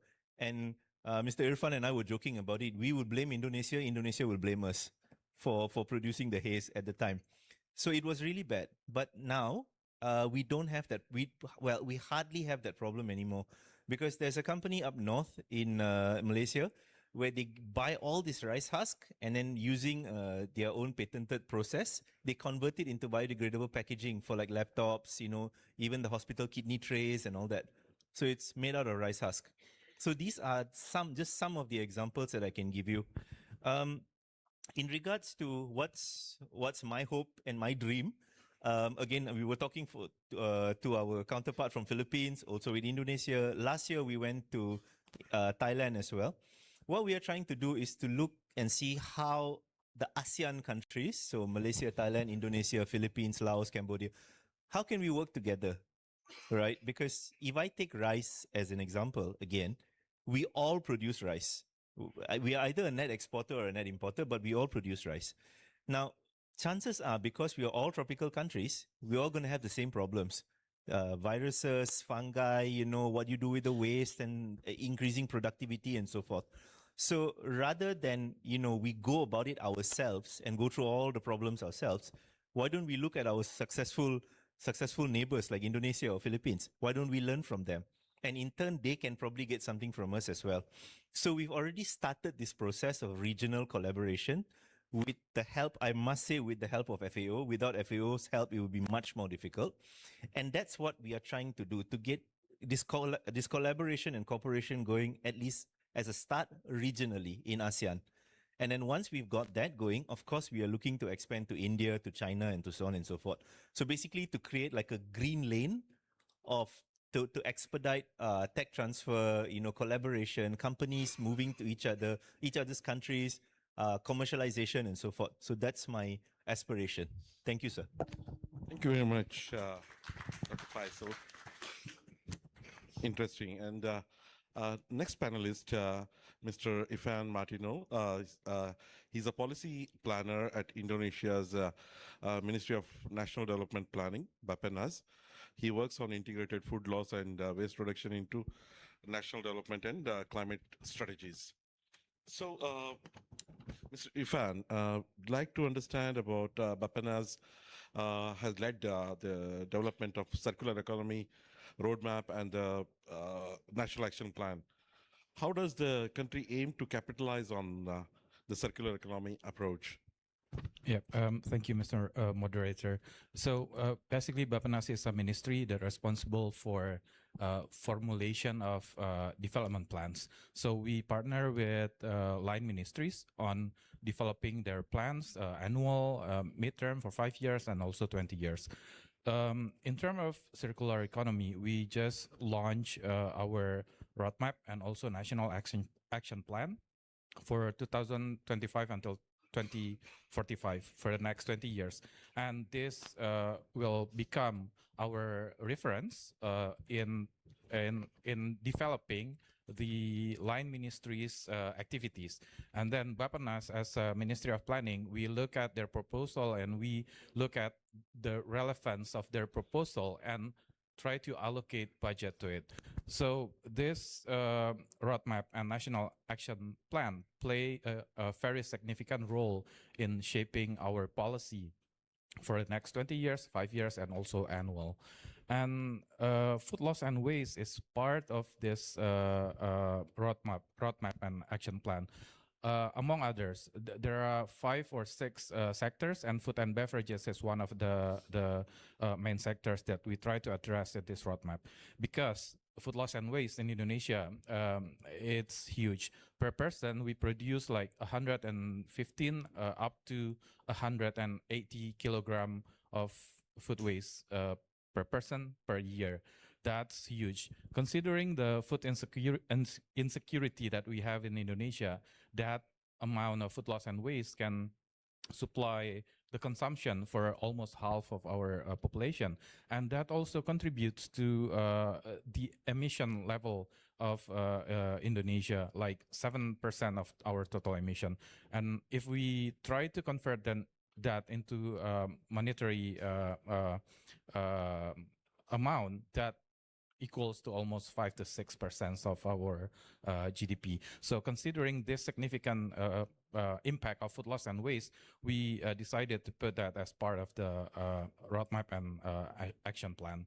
And in complement to that, we also have the roadmap for our food loss and waste, also for the next 20 years until 2045, which will remark our 100 years of independence. And food loss and waste roadmap, we target a very ambitious number, 75 reductions of our food loss and waste. And it's a big homework for not only the government, but also for all stakeholders in the value chain of our food. So this roadmap, the circular economy, the food loss and waste, is going to be main reference, not only for policy formulation for our development plan, but also for other stakeholders, private sectors, development partners on how can we together address this issue of food loss and waste and try to have a shared vision, a common goal, so we can, I will not say invest, but put our effort together on tackling food loss and waste by utilizing this roadmap and national action plans. Thank you. I think that's wonderful. I guess we could also draw down some kind of parameters that you indicated in terms of planning India's, like a master plan or a way forward. So I'd like to go to the next panelist, Dr. Sudha Goel. She's Associate Professor at Department of Civil Engineering in IIT Kharagpur and the Chairperson of Center of Excellence in Sustainable Development, as well as School of Environment Sciences and Engineering. Her research focuses on solid waste management practices and treatment options. So, Dr. Sudha Goel, so please share us your perspective on the solid waste management policies in India. What is the level of compliance and what are the challenges? Sure.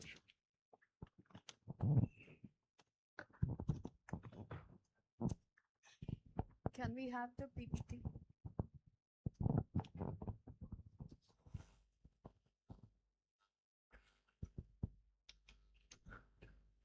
Okay.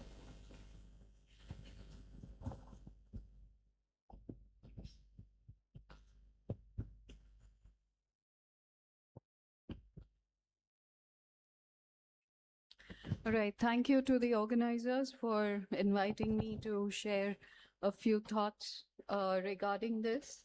So I'll use the mic.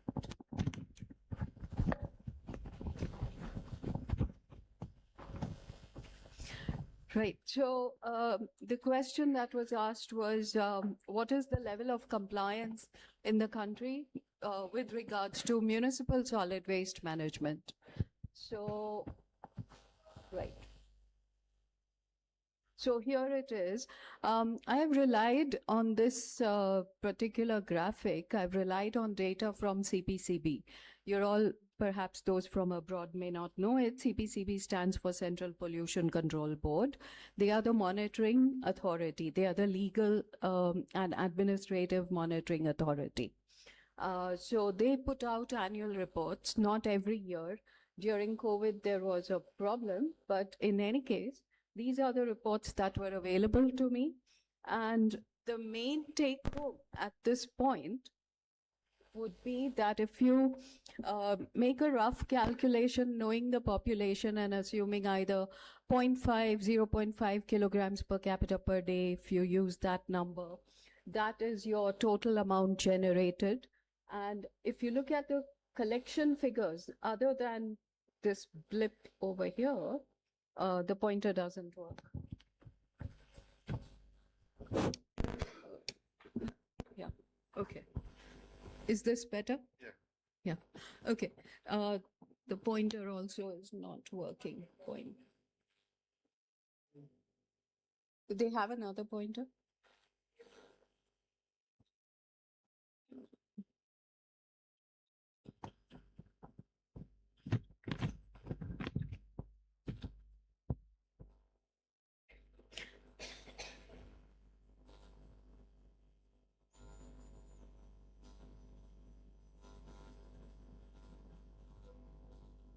Okay, so what I wanted to say is that if you look at the figures, it was 90% in terms of collection, and that has improved to 98, 97% with some variability. That is the collection figure. For treatment, there has been, you can look at the blue bars, and treatment has gone up. So we used to have pre-2000, when the solid waste management rules came into being, that was 2000. So prior to that, there was absolutely zero treatment. There was only collection and open dumping. So now, post regulations, we now have a tremendous improvement in terms of treatment and disposal. Okay, so yes, we are not doing enough, as you have mentioned, Dr. I've lost your name, but yes, we are doing poorly on a global scale. But what we are doing well is that there is a steady improvement. We're not sitting back and relaxing. There is a lot of improvement in terms of compliance. So before I go too far, yeah, so compliance indicators, we are using waste processing, and you can see the improvement, 18% in 2016. This is the auditor, comptroller and auditor general of India. Okay, so they are a separate source. I don't know where they get their data from, because it should be sourced from CPCB, but it's not. You can see the improvement from 2016 to 2021, 22, somewhere in that neighborhood. These are the numbers. It has gone from 18% to 80%. This does not match CPCB's number, which is 54%. So we have a huge discrepancy between the different bodies. Regardless, there is improvement. Not enough, but it's happening. Door-to-door collection is a major indicator for us, and we are close to 100%. Okay. Source segregation into wet waste, dry waste, and recyclable waste. That is also quite well done. So those are the important points. And I will now, Dr. Raghavendra. Yes. Yeah. So that takes care of compliance. Okay. You can come to the next one. Sure. Thank you very much. And some of the treatment options, especially from the perspective of the wholesale markets, if you could throw some light on. Okay, so I will focus on this slide. I am not somebody who has been monitoring wholesale markets of food and so on. This is municipal solid waste. So food waste as of now is still majorly part of municipal solid waste. I'll come to another point I can show you, whoops. Let me show you something else. This is the breakup in terms of how much solid waste is generated in our country.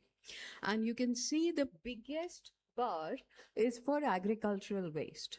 Okay, so many of you, what you are talking about in terms of wholesale markets, that would be considered agricultural waste. It would not be considered municipal solid waste.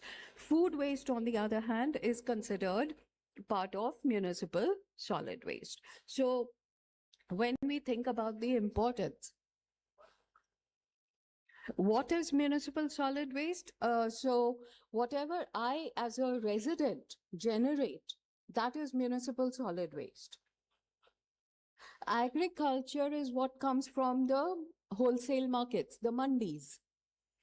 The mandi, whether it's wholesale or whether it's a retail market or a food market, you go to the mall, you buy something, all that will be the markets, any market. Commercial enterprise will be called agricultural waste, right? Yes, absolutely. It would also include hotels, hostels, all these other places. They are also included in municipal solid waste. I think there may be a discrepancy here about retail food establishments. Retail food establishments may be considered under municipal solid waste, but wholesale markets are definitely agricultural solid waste. The pointer is very weak. It's a weak pointer.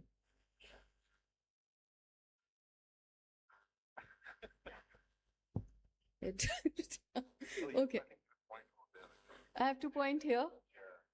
Okay.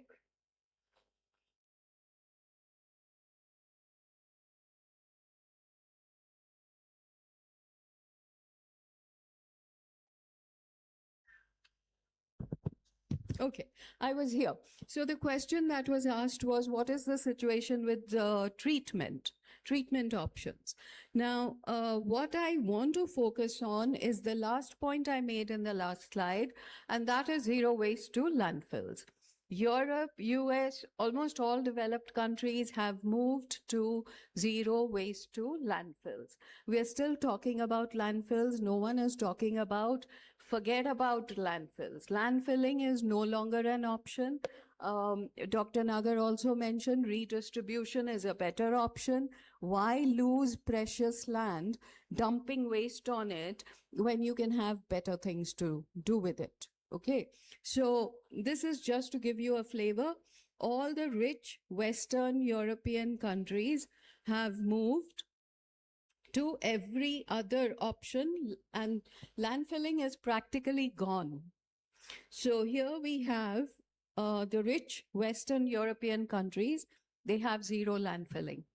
Many of them have claimed at least that they have zero landfilling now. And we are still thinking about landfilling, and we should not be considering that as a option anymore, because we are the most populous country in the world, and we are the ones with the lowest per capita land availability. And I think from an agricultural point of view, this is going to be another problem in the near future. So we need to think in terms of that. The US is following the same trend. I've already mentioned all of this. In terms of more treatment options, the CPCB reports have shown that composting is the most favored option right now, for the simple reason that it is low skill, low technical maintenance. All of that makes it very popular with the municipalities. So they are all going for either composting or vermicomposting. The quality of the product, vermicompost, is considerably better compared to compost. So there is an issue, but it's high maintenance. Vermicomposting is definitely high maintenance. It takes more skill to run a vermicomposting plant, but the end product is better. Biogas has not been popular in our country. For various reasons that perhaps many of you understand better than I do. Biogas requires a high level of skill. It is also liable to what we call reactor upsets. And when you have reactor upsets, it's very difficult to bring the reactor back on track. So others can add whatever they want to for that point. And the last one is RDF. RDF, it seems, has also been a failure in many cases because of the flammability of the end product and the farmers' lack of interest in taking RDF, and also air pollution problems. So we are left with all of this. Yeah. Just to add one more point, one person mentioned it in the morning session that segregation at waste is not an option for many people. Okay, whether it's in the mandis, whether it's from home, many people do not want to segregate waste. And when we talk about these treatment options, they are all dependent on segregation of waste with absolute accuracy. Because if you have contamination of the waste, it's going to ruin the whole idea. So segregation at source is the first point. Second point is, if you can't do it, then you have to have mechanical biological treatment, which is highly expensive, which has been done in Europe, but it's very expensive under Indian conditions, and it may have to be done, but it's not, again, without contamination. Oops, again. Yeah, that. Sure. Of course, we are closing to the closing session. So before you close your session, maybe IIT Kharagpur campus hosts more than 25,000 students, and I mean, if you could share some findings about how this initiatives happens in campus. Absolutely. Yeah, thanks for asking.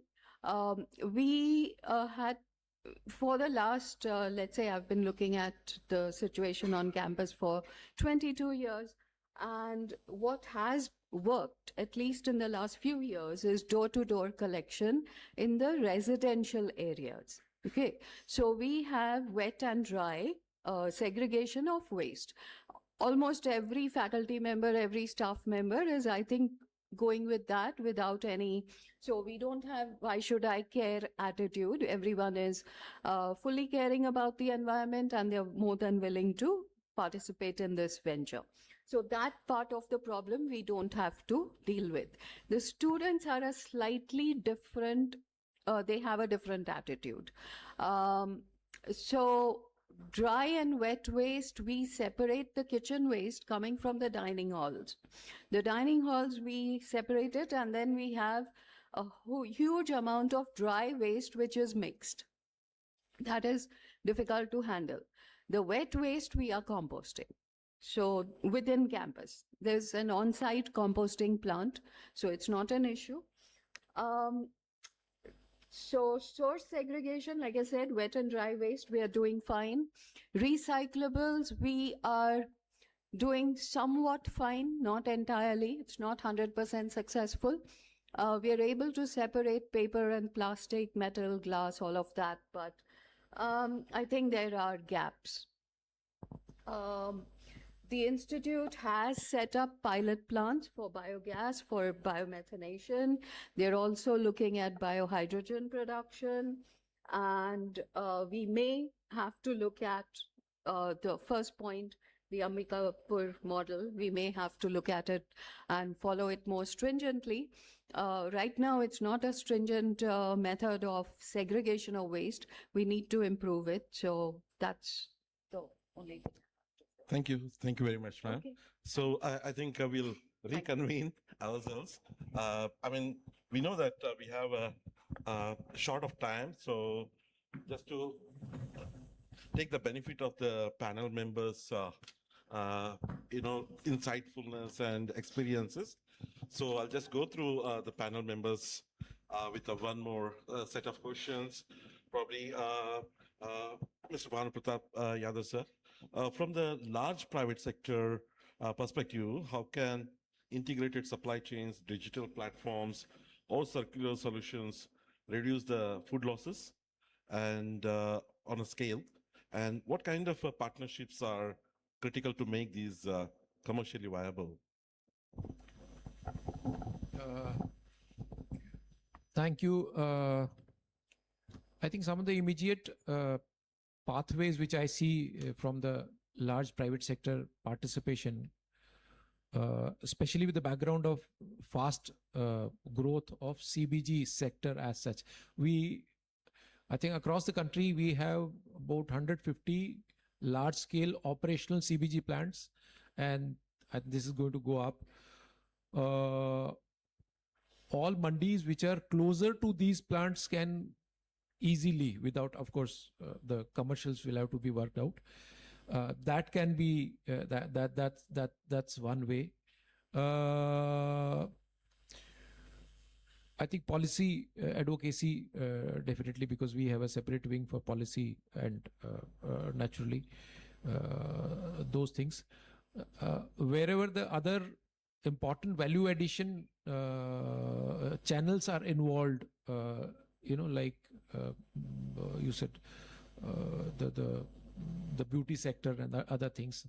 So that, because the focus of private sector and government are different. The government main function is people centric. Private sector prime function is whether the project is profitable or not. So and number of them have their research centers. I mean, Reliance definitely has a research center. So these are the couple of important things which I feel can be done. Thank you. Thank you. Thank you very much. I think policy advocacy, of course, does make important role. So going forward to our next panel member, Dr. Faisal. I mean, I have two questions put together. One is like, what role do public-private partnerships and investment incentives play a role in accelerating the bioeconomy-based food waste solution? And what is one key enabler that you would kind of advocate, whether it's a policy, finance, or partnership that determines So thank you. Public-private partnerships. Okay. About 15 years ago, I used to work for another government agency, the National Innovation Agency. And one of the key things that we used to do was public-private partnerships. But that model that we used before, we had Sirim Fraunhofer, we had a few other Steinbeis, which is based on a German model, a few models. But I can say what went wrong with what we used to do before is that we went to the industry partner. We said, okay, what problem do you have? We'll find an SME to hopefully, fix your problem, and we'll give you 50,000 ringgit, Malaysian currency, 50,000 ringgit for this problem solving activity. So what happened was we noticed is the industry just created a problem which they didn't really have, because not so much that they wanted the money, but they wanted to be seen as being part of a national government agency's agenda, right? So for as long as the money was there, the public-private partnership was running. But once the money was finished, they were like, okay. So I took the solution that the SME created and I cold storaged it. Because so that sometimes is a problem when you approach it from that manner. So we right now in Bioeconomy Corporation, yes, public-private partnership is very important for us, because in many instances you have the industry who have problems. They don't have enough resources, or when I say resources, it's not only financial, it can be knowledge workers and so forth, to create their own R&D facilities, their own research. And we have top-notch universities in Malaysia with very good researchers, very good equipment, labs, everything, whose products are not reaching the market. So we put them together, and it's one of the offerings that we give to the more than 600 companies under our facilitation, industry-academia collaboration. One, public-private partnerships also besides this industry-academia collaboration, even taking some of our companies, their solutions, like for example, I was mentioning about palm oil waste, right? So these are MSMEs, smaller companies. How do we link them to the plantation, the mills, right? So Sime Darby, KLK, IOI, these are some of the big names. So how do we link? Now, if the company tries to go by themselves, it's a bit difficult, because the big industry player will be, who are you? I don't know who you are. Why would I trust you with any money? But normally when they go with us, being a federal level agency, there's a bit more pull, there's a bit more clout. So that's how we try to do it. Now, in regards to financing, what I noticed in Malaysia, at least the situation in Malaysia, is a lot of the companies still rely on the public sector for funding. Because when it comes to biotechnology and bio-related stuff, the private sector is still a little bit averse to funding, especially if you're talking about healthcare. Why? Because if you're a funding organization, a bank, VC, PE, angel investor, so on and so forth, right? You're talking about, like, if you want to invest in a healthcare company, I give you $10 million because you have to do clinical trials, stage 1, 2, 3. Now, let's say you fail at stage 3 of your clinical trials. What happens to my $10 million burnt? So they are quite averse to investing in biotech companies, especially healthcare. But I'm not saying that it does not happen in Malaysia. We do have, but the rate is still quite low. So a lot of the companies, they still rely on the government. So the government of Malaysia, through Ministry of Science, for example, does have some funding programs, but it's not a lot. I think the latest one, the maximum quantum you can get is maybe about 10 million ringgit, which is about $2.5 million. And it's not a grant, it's a loan. You have to pay back. Now, what can we do, Bioeconomy Corporation, right? For example, as one of the agencies, I have spoken to some of the commercial banks in Malaysia, and I said, look, these are your potential customers, 600 companies or 650 companies. You need to offer me something that you do not offer to the rest of the public. I want a customized program, a funding program or something, with like maybe lesser interest, or like maybe a break 6 months, 1 year before they have to start repaying the loan and so forth. in return, I will de-risk your investment because I have 20 years of experience dealing with biotech. So I will do the due diligence for you. So in those kind of approaches, they are a bit more receptive. So these are some of the examples of what we are trying to do. Thank you. Thank you very much. And going to the next panel member, Mr. Irfan, the last question before we open the session for some questions, if any audience have.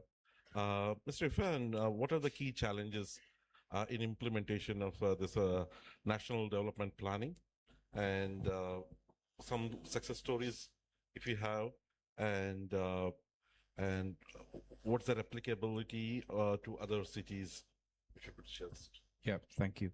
One of the biggest challenges, I think already mentioned by my colleague from Malaysia, how can we translate those policy into real implementation? Those heavenly sentences, those heavenly targets into real activities.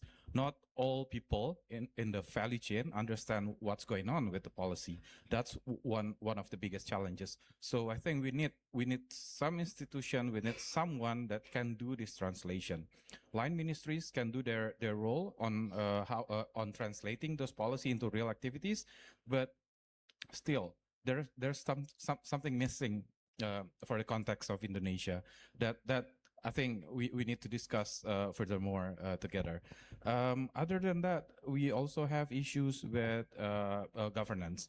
Each ministries have their own mandates. They tend to work in silos in their sectors, but circular economy, food loss and waste involve lots of different sectors: agriculture, fisheries, trade, logistics, environment. So we need something that can bring these different sectors together. And we assume that the roadmap that we have, the national action plan that we have, can be the main reference for all of the sectors to work together to achieve this one vision, one goal.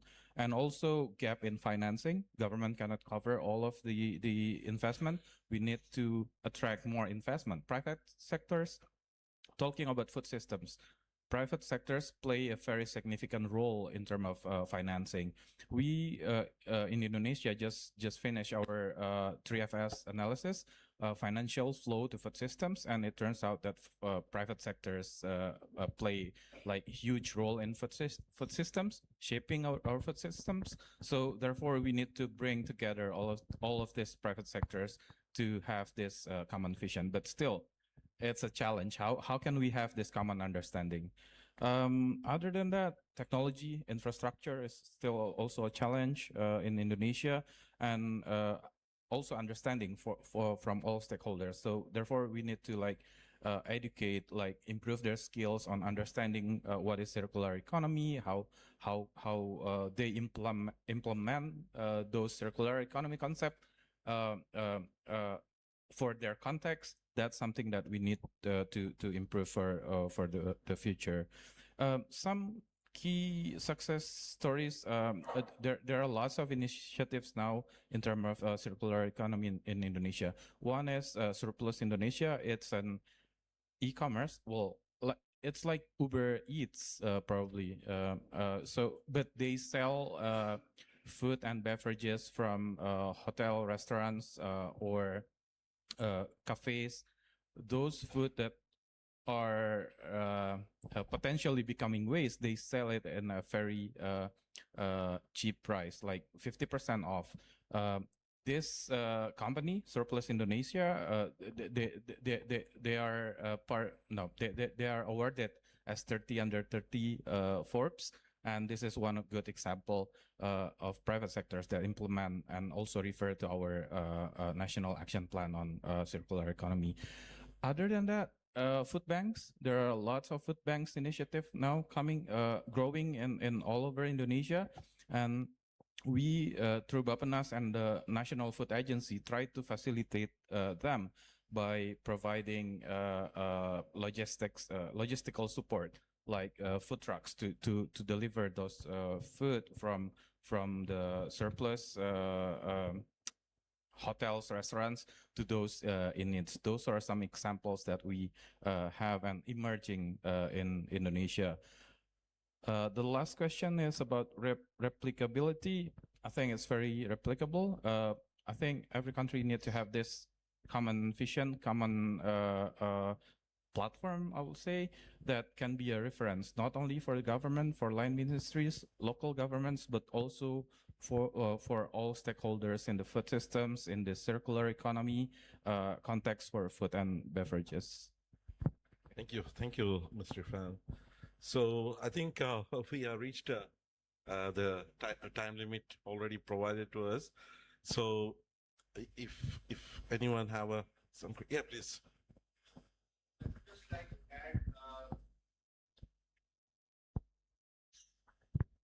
So I would just like to add on the development which is taking place at the international level. So for enabling the finance in the food loss and waste sector, if you are aware that last two conference of parties or COPs, they have opened the doors for international financing through Article 6.2 and 6.4, whereby the countries can trade with each other. Like previously it was carbon credit, now it is called as ITMOS.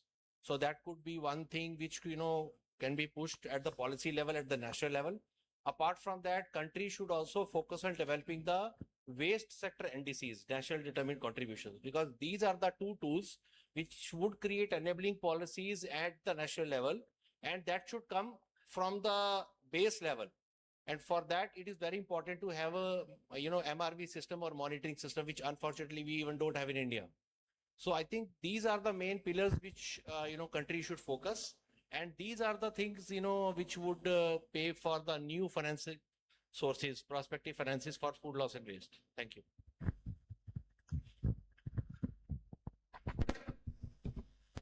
Thank you.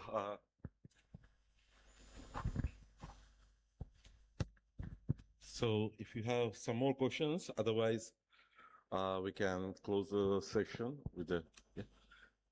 Thank you. Thank you. Thank you all the panel members.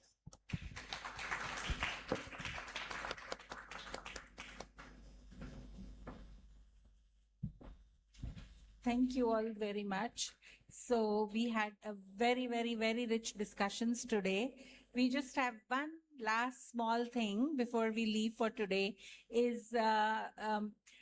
Bharat Bhai, who is actually been operating the plant that we will be visiting tomorrow. He will give all of us a good overview so that when you visit, you have all the context in your mind. So I invite him and his team to give a short brief, and then we are done for the day and we can look forward to our evening dinner where all the questions which were not asked today can be discussed during the dinner.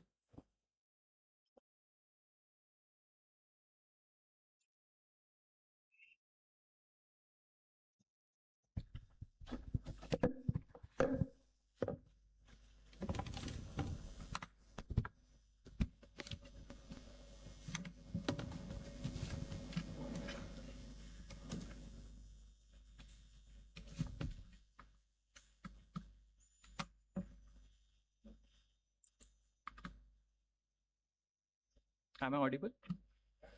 Shall we start, ma'am?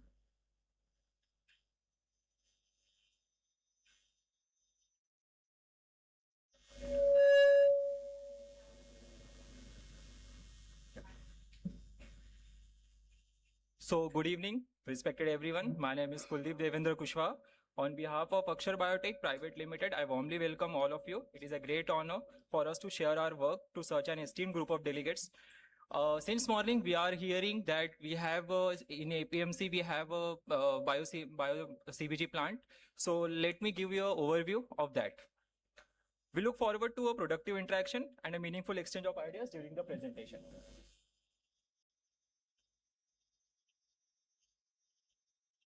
So this slide shows the project stakeholders.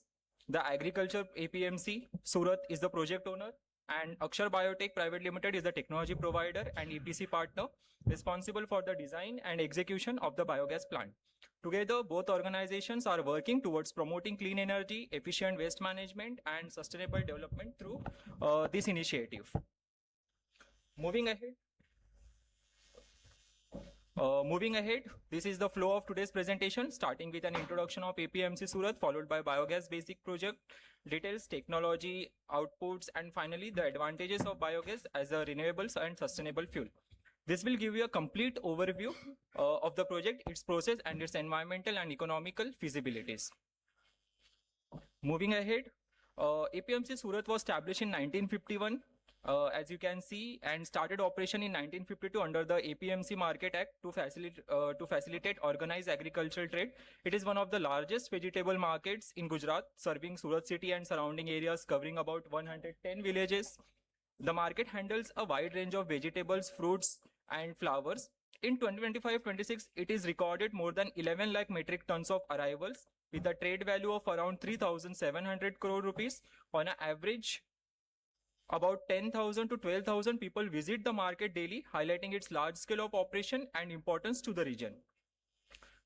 Coming to the next slide, APMC Surat faces challenges such as space constraint, traffic congestion, spoilage of produce, vegetables, and lack of storage facilities as well. Around 50 to 60 metric tons of vegetable waste is generated daily in the market, and this amount is expected to increase in the future.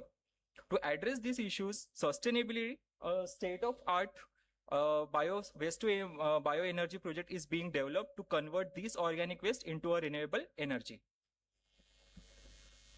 Yeah. So what is biogas?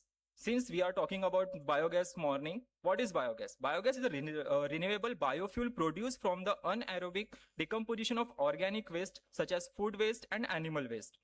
In the absence of oxygen, microorganisms break down this material and release of mixture of gases.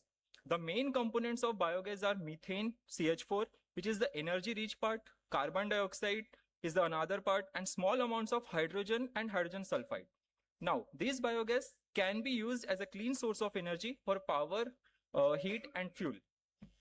Moving ahead, this is the project details. The project is based on the utilization of vegetable market waste and restaurant food waste as low-cost material for the production of bio-CNG and other value-added products. The proposed facility is a 50 TPD biomethanation plant. Design is designed to generate approximately 2,200 kg per day of bio-CNG from the waste generated at the APMC market. The key strength of, if you're talking about the key strength of the project, lies in converting readily available organic waste such as vegetable waste, food waste, and cow dung into a high-value clean energy and organic fertilizers, thereby supporting both sustainability and circular economy objectives. Now coming to the plant layout. This slide shows the overall site layout of the bio-CNG plant at the APMC campus. It includes location. If you can see, it includes the location for the biomethanation unit, CO2 storage, and methane cylinder filling area. Here you can see separate zones are planned for processing, gas storage, as well as other utilities and administrative facilities. In APMC campus, the internal roads are provided for smooth movement of waste, vehicles, and cylinders. Safety and statutory norms are maintained for gas handling and storage. The layout is designed for efficient operation, safe working condition, and future expansion. Now, the raw material which we are using in our plant. The primary raw material for the plant are organic waste, and the overall cost of feedstock is almost negligible, as it is mentioned also in morning session, that is a zero cost per ton basis, because the food come from the hotels and Gujarat Agro Food Park. Around 5,000 kg per day of cow dung is collected from nearby dairy farms, cow sheds, and food works as well, while nearby nearly around 30,000 kg per day of vegetable waste is sourced directly from the APMC market at no cost.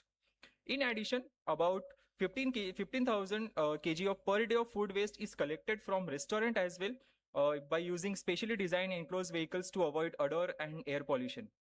This ensures a continuous, low cost and environmentally safe supply of raw material for the biogas plant. Technology that we are using.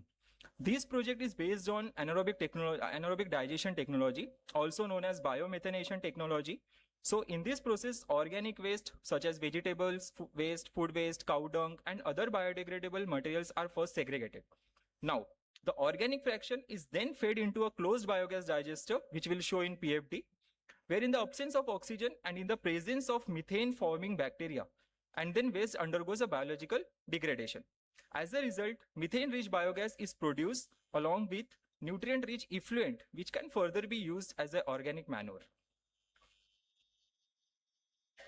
Biogas upgradation technology. Since we know there is a congestion in current plants, so this project technology uses a two-stage thermophilic biomethanation process which ensures high efficiency and stable performance throughout the year, independent of climate and weather conditions, since it is a closed project. The produced biogas is upgraded to the biomethane using pressure swing absorption system, achieving about 97% purity. The purified biomethane is then compressed up to 180 bar pressure using high efficiency compressor and filled into a standard 10 kg cylinders for a use as a bio-CNG. Coming to the resultant product, the main product of the process are biogas and bio-CNG. Biogas mainly consists of methane and carbon dioxide with small traces of hydrogen, sulfide and moisture.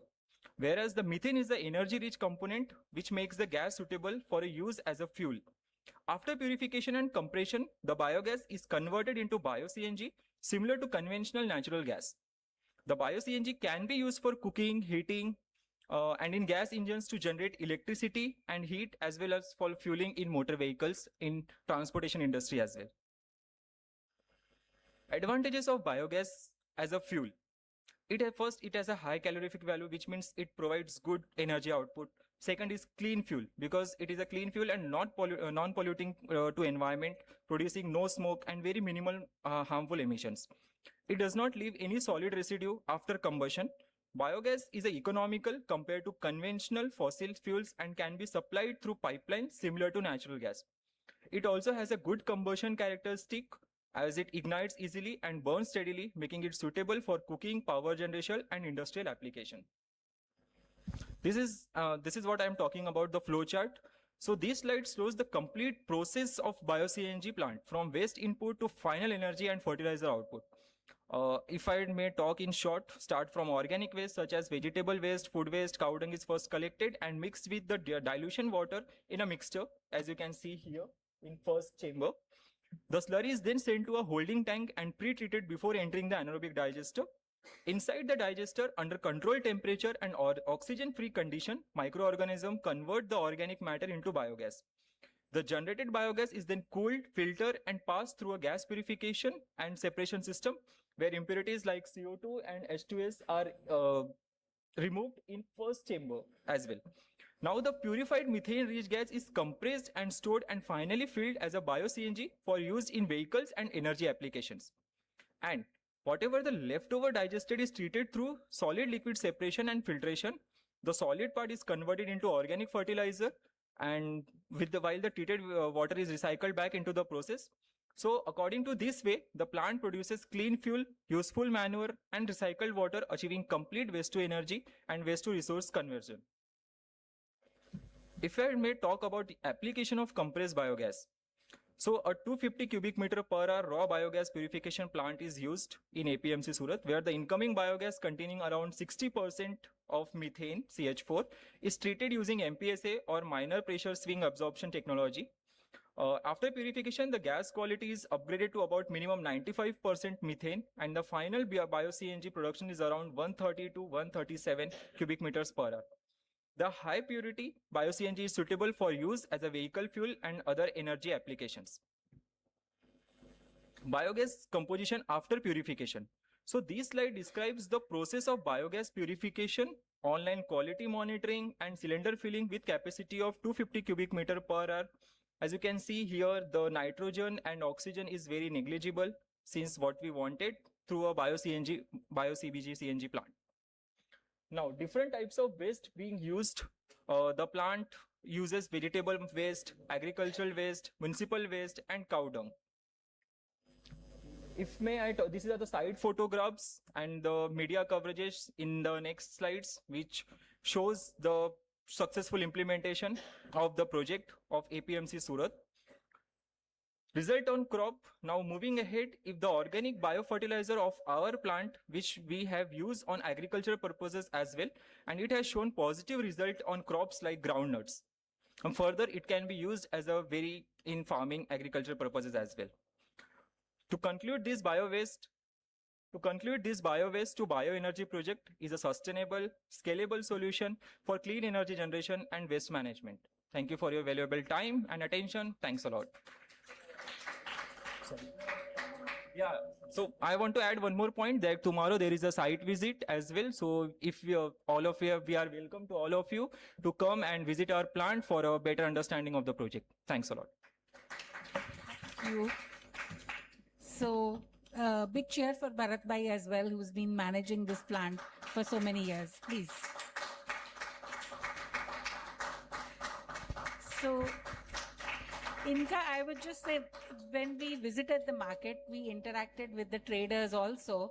And, you know, segregation outside the units is very important. But because of his relationship with the traders, you know, so there is a bit of a personal touch here as well.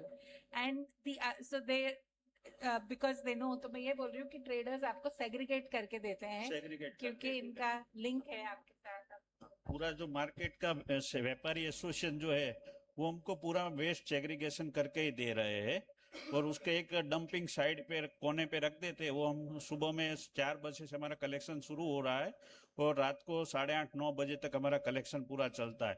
अभी up down क्या बोलते हैं ऊपर मंडी, हाँ, double storey भी हो गई है मंडी, तो उसमें भी हमारा कलेक्शन सुबह 4 बजे से स्टार्ट है और रात को 8-9 बजे तक चलता है.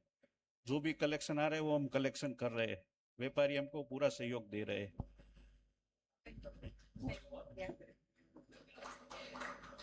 So they are selling to the local processors, and they are also converting to energy and selling it to the grid. Yeah. Gujarat Gas Grid. And but just a very important point, you know, it's the whole governance system, which is very important, which could make or break this. So they have a 20-year lease with the market. So, you know, with that long term, their investments is worth it, because if many times it's a 2-year lease,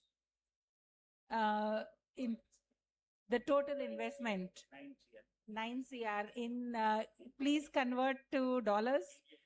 9 crore to dollars. 1 million US dollars. Okay. Yes. Yes. At that time. But it's very, you know, it's a very viable model. So, and the whole functioning of it is because of the governance, because of his rapport with the traders, you know, they do extra effort for him to segregate and things like that. So the rest tomorrow. Housekeeping announcement. There is first trip leaving at 8:30, and please be in the lobby by 8:20 so that you can leave on time. The second one will be ready at 9:20 and the third one at 10:20. And we will, so have your breakfast before you leave and come back, refresh, have your lunch, and then we meet here. We assemble here at 1 o'clock today, tomorrow afternoon. The dinner today is the same place as the poolside, and it will start at 7:30. So all of you can refresh, relax, and join for dinner. And Dr. Yadav has an announcement. Thank you very much, all the participants. Now, all participants are free day for them, but all state marketing board people will stay back, and we'll have our own COSAM general body meeting, executive committee meeting. Thank you very much, and good night.